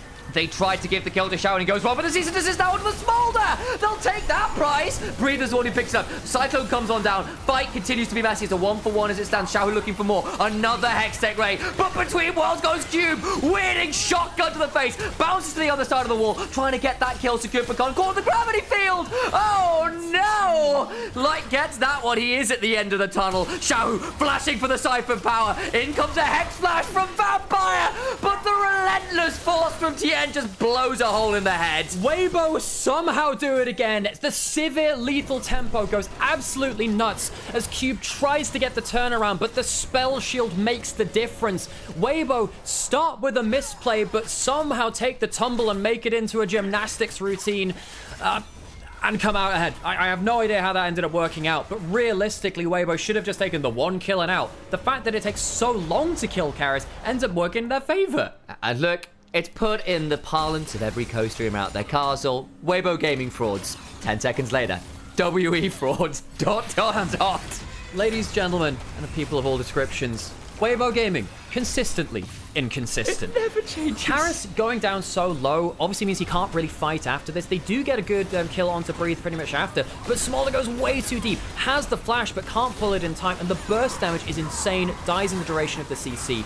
Really bad ultimate from Vampire. If that hits anyone, this could turn around.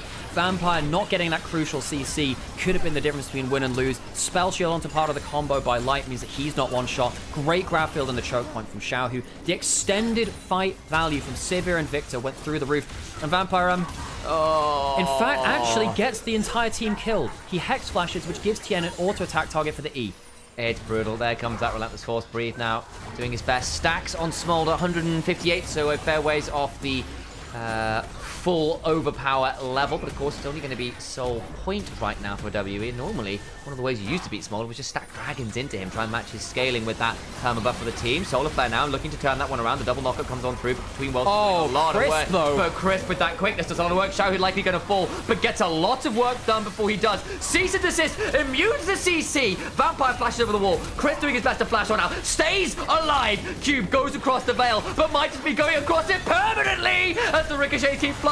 Another Vault Breaker, another kill for Light. Chris keeping Vampire busy, trying to get more value. It's a triple to Light. Sivir goes off. You think Smolder's scaling? Welcome to the Ricochet queen of the bot lane. Light cleans up a whole bunch of kills again, and WE try and scrap, but are found just a little less clutch. Child in the time of their life, wait for the damn ricochets to land. It's brutal stuff. We will get a replay. Look how Chris plays out the fight alone. He just can't die. It's ridiculous. And WE have sometimes had this issue where they sometimes dive on the wrong target. Now, I understand wanting to kill the Victor. Technically, it's the quote-unquote right target. But because Chris plays so well on the peel, Xiaohu still gets massive value, and Light is still stacking up the lethal tempo. They spot Xiaohu, but he is a level 13 HP building Victor. It's a triple dive, but the triple knockup into the grab field and the Chaos Storm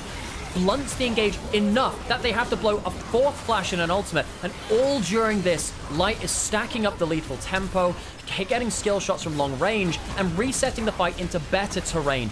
WE go way too deep and can't cleanly finish the kill and are stuck in an elongated fight that just does not work in their favor. I seem to recall a play on the Nautilus where they went for a hook like that yesterday into Invictus Gaming, and it went very, very wrong. It's the LPL classic. Sometimes teams just don't know when to quit. And Weibo will start up the Atakan. This is where you can throw a game. They have to be careful. They're taking it down, but they are getting shredded. They are down to 5k HP. Vampire has a smite in his inventory, courtesy of Spellbook. Will that make anything? Breathe. There to body block. The gravity field alone is so obnoxious, and they steal away all the petals. Xiaohu has been such a menace. I love... Remember earlier, folks, when we were talking about, did WE overinvest into shutting down Sivir and gave Victor too much of a leash? I think they've made the wrong mistake again. They did the same thing versus Invictus Gaming, where we saw that Vampire would stick mid lane, try and shut down the Kai'Sa, push down the mid lane turret, but put their Gwen behind. Right here again, I think strategically, WE have chosen the wrong place to move Vampire and Monkey to get value across the board. Karis is not a useful champion at this point in the game. 1,000 gold down. Xiaohu was given no trouble in this game up until the point where he gets to the team fights, and now he's got that killer 2 items which W can't deal with.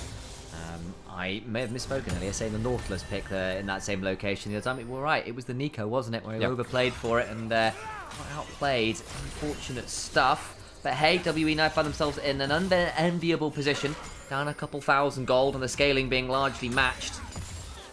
They're quite difficult here. Of course, it's still playable. You've still got Smolder. You've still got Aurora, who's hit 2 items. It's not over. More importantly, it's still throwable. It's the biggest thing. This series has been all about throws. The team which should have won the game has not for the first 2. Weibo are in a good spot, but they are, against the Smolder, who's about to hit 225 stacks.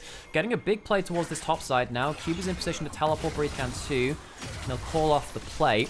Weibo, of course, already took the Atakan, one of the big places you can throw the game, but it's a big prize if you can get it. 25 pelts to 10, increased value on them too. The slow on kill. God, if you get clumped up people dying in the Chaos Storm, the slow and the extra damage from that, as you're all clumped into it, could be just lights out. Really afraid for Team WE in the next team fight of the game. It can be a very, very problematic shutting down those first carries. Exactly how it all works out. Sivir at 2.5 items. Victor... So his 2, Roa and Leandri's happily completed. And yeah, that does make things quite interesting. Eyes, I think once we're past this, at where Taeyun's stacks are at, is the second. There'll be richest player in the game. 225. You can see 223 right now. This wave, he gets the upgrade. There you go. There we go. 224, one more cube, 225. He has the upgrade. He'll get the burn and the execute. Will that be the difference? I don't think Smolder is in the hyper carry late game standard we saw on his release. Of course not, but he's still a big threat. Can he outvalue the Sivir, a scaling goddess of her own? Exactly what that Dragonfire can do. Super Scorcher Breath does a lot of work. Even the Achu, right? Just keeping those stacks on. Too far here. Spots out the Wukong. Tien will be on the other side of it. Good damage. Yeah, that's actually nasty damage from the small. See Tien losing a third of his HP. He's got Black Cleaver and Sundered Sky. His resists just aren't there right now. Yeah, it's a scary thing to work with. Weibo. 2,000 gold ahead. Minotaur Dragon. No soul on the table. Victor's still getting terrifying. One of the... Victor Sivir have such good long range where if you just don't quite find the engage, they'll just keep poking you out. If you go for the engage and fail it, you get to turn things around on you too. Eyes on Karis' inventory. He's still at 1 item, guys. That's not a pleasant place to be. See what he should surely. He's only 900 gold behind. And should also, have it on this reset. Also, Void Staff is a terrible second item. Terrible second item. It's not what you really want. It doesn't have the HP scaling to increase your WHP. It doesn't give you cooldown reduction. You're looking for the single target burst with this build, but even then, it's not the most fantastic. Not got enough AP to get the burst. The problem is you're looking at a team which has so much magic resist about to be stacked into them. Xiaohu might... He probably goes Riftmaker, actually, just for the extended... fight damage and the ability to regen a little bit too, which is hellish if you don't kill him early enough. That's a problem. And 3 items, Sam's just pointed that out to us on our screen. They have Flicker Blades, Yuntal IE, which is very, very good extended DPS. Again, there's no pen in there, but if you're looking at raw damage with no resist, that's about as high a damage as you can get. But you don't need the pen because it's the Aurora top lane. They cooked with the Aurora top lane. And they don't really have a tank now. They have the Leona, which can get tanky, but that's not enough, really. And the Ricochets will shred through the rest of the team. Passive and upgraded boots. That's it, isn't it? That's it. Baron spawning now. Vampire doing that thing where he goes on his warding missions again. The problem is now he's been spotted walking out of there. They should know that topside jungle is completely warded. That's not going to be a surprise to them. Do they have a sweeper to use? They have one on Victor, one on Cassandra if they do want to go through there. Rakan too. They want to sweep deep behind them. A good enough teleport from Cube and Karis could cause issues. Chris, he should... Yeah, you know that Leona's just gone through here. You can clear out enough of this. Gets that one down. We'll try and hop forward to spot out some more wards. See whether he catches that one in that bush behind Redbuff. For a long time, there used to be a control ward. No, they didn't end up spotting those there. Vampire going for the warding again. Is he going to have his flash force? No. Doesn't quite. The Vault Breaker just shy and Vampire gets away with it. Does save the ward though, just the way we're gaming. I don't think you want to be going too far into this. Is the there's a blue ping on the wards. I think they're going for a teleport play soon. If they can win a fight here, they can get themselves the Baron. If Weibo overstay, there's a problem. Teleporting from Victor, going to against the Q4s from Tien. They'll secure the blue buff. No counter teleport from WE just yet.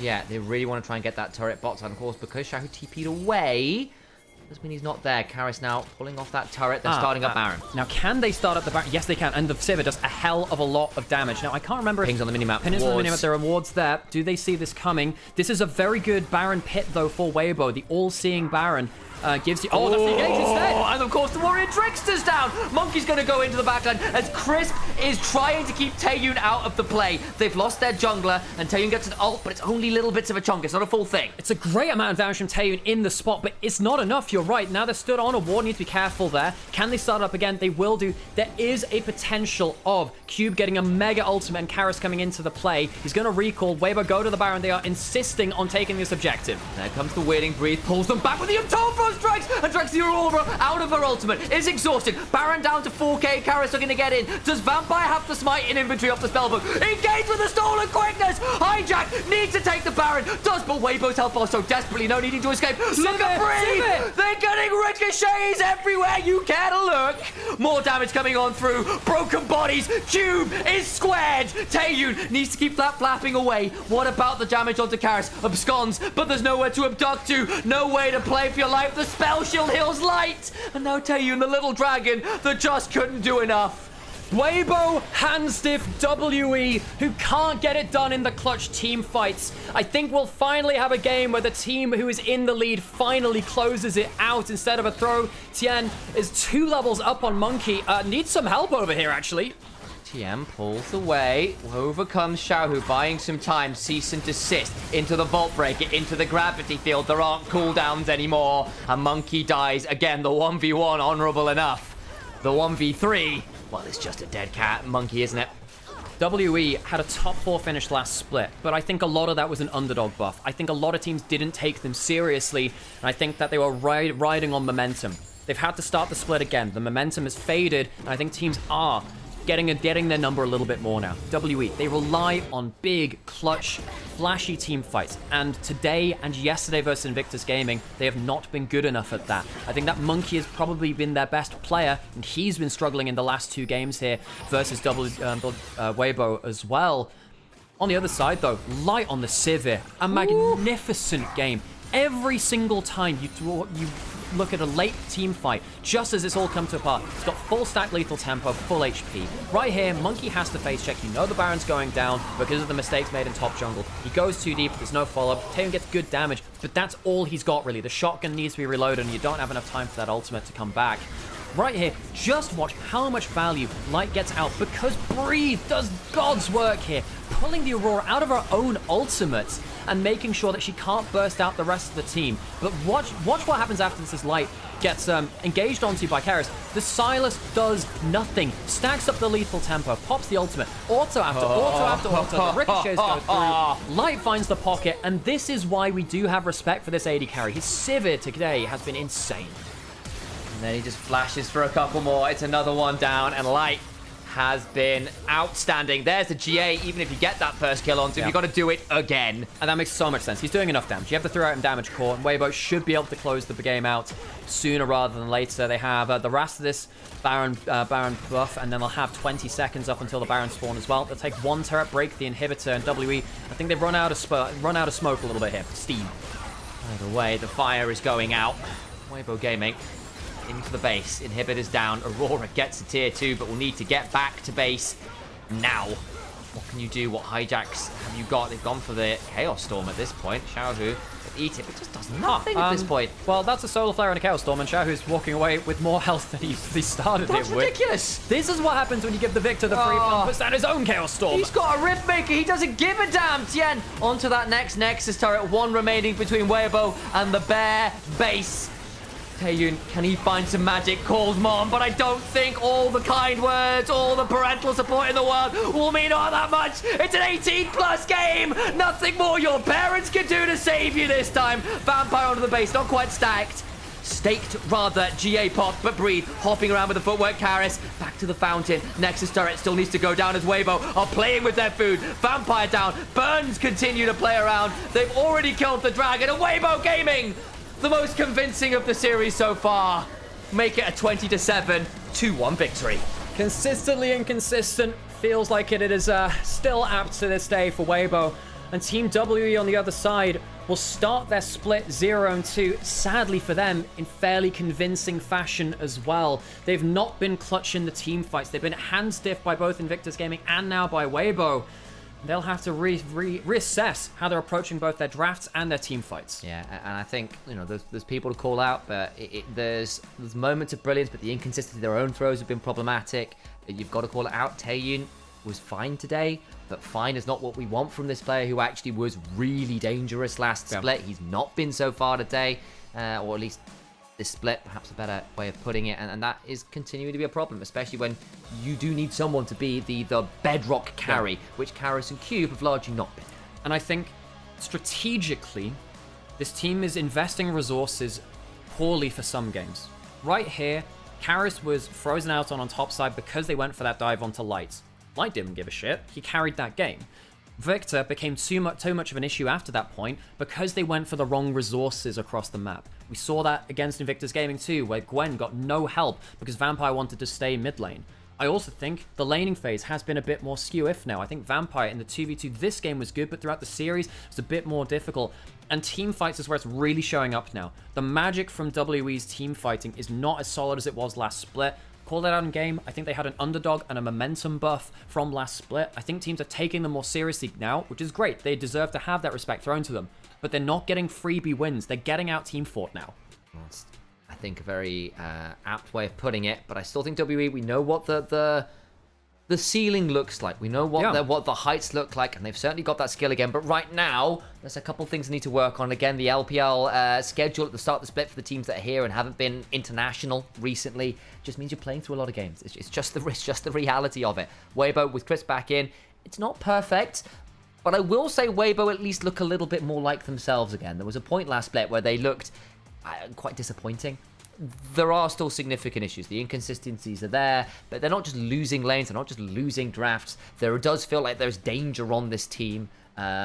We'll see whether it sticks, and we'll see how far they go, and we'll see how inconsistent they are while they're doing it. But I think for them, another good game there, and I think that game 3 in particular was pretty convincing on the whole. That'll be us for today, folks. Thank you so much for joining us. Are you going to stream today, Sam? I am not, because I've got NLC in an hour. All right, well, thank you everyone for joining in. My name's Nymaera Initialise. We cast LPL here. We're brothers. We're not paid to do this, so we're only supported and only continue to do this if you support us. Financially, it's a very hard time to be a caster right now. So if you can give anything, it makes an awful lot of difference. We have a Ko-fi link, which you've not. I've tried to copy that and ended up dragging it instead, which was kind of wild. Yeah. I got it. Yeah, cool. I got it. But yes, so if you can support us in any way, helps us keep what we're doing. Honestly, at the rate it's going, it's pretty hard for us to say that we can do this for forever. So we do need support to keep doing this. If you enjoy what we're doing, let people know about it. And we'll see how much we can keep doing. We'll commit to this split. We'll do as much as we can. But, you know, the future is not looking great for broadcast. Co-streaming has kind of killed broadcast, really. We are currently a co-streamer, and we're not big enough to support ourselves off of that. If you enjoy watching us do LPL or watching other people, we need your support now than ever. This includes all of the other broadcasts out there, too. And, thank you for coming by and watching us. That obviously helps us. If you are here, you are helping us an awful lot. Absolutely, and again, hello to TikTok and the like again. Give us a heads up on how you like your streams over there. We're still figuring out what the best way to do things is. There's much love to follow us on all our socials. I'm an Initialized Casts. Alex is at Nymaera. Make sure you are enjoying our content. Mate, I'm going to run out of here because I need to go get myself some lunch before I have to sit down and do some more broadcasting, because we got NLC tonight, folks. So I'll see you in.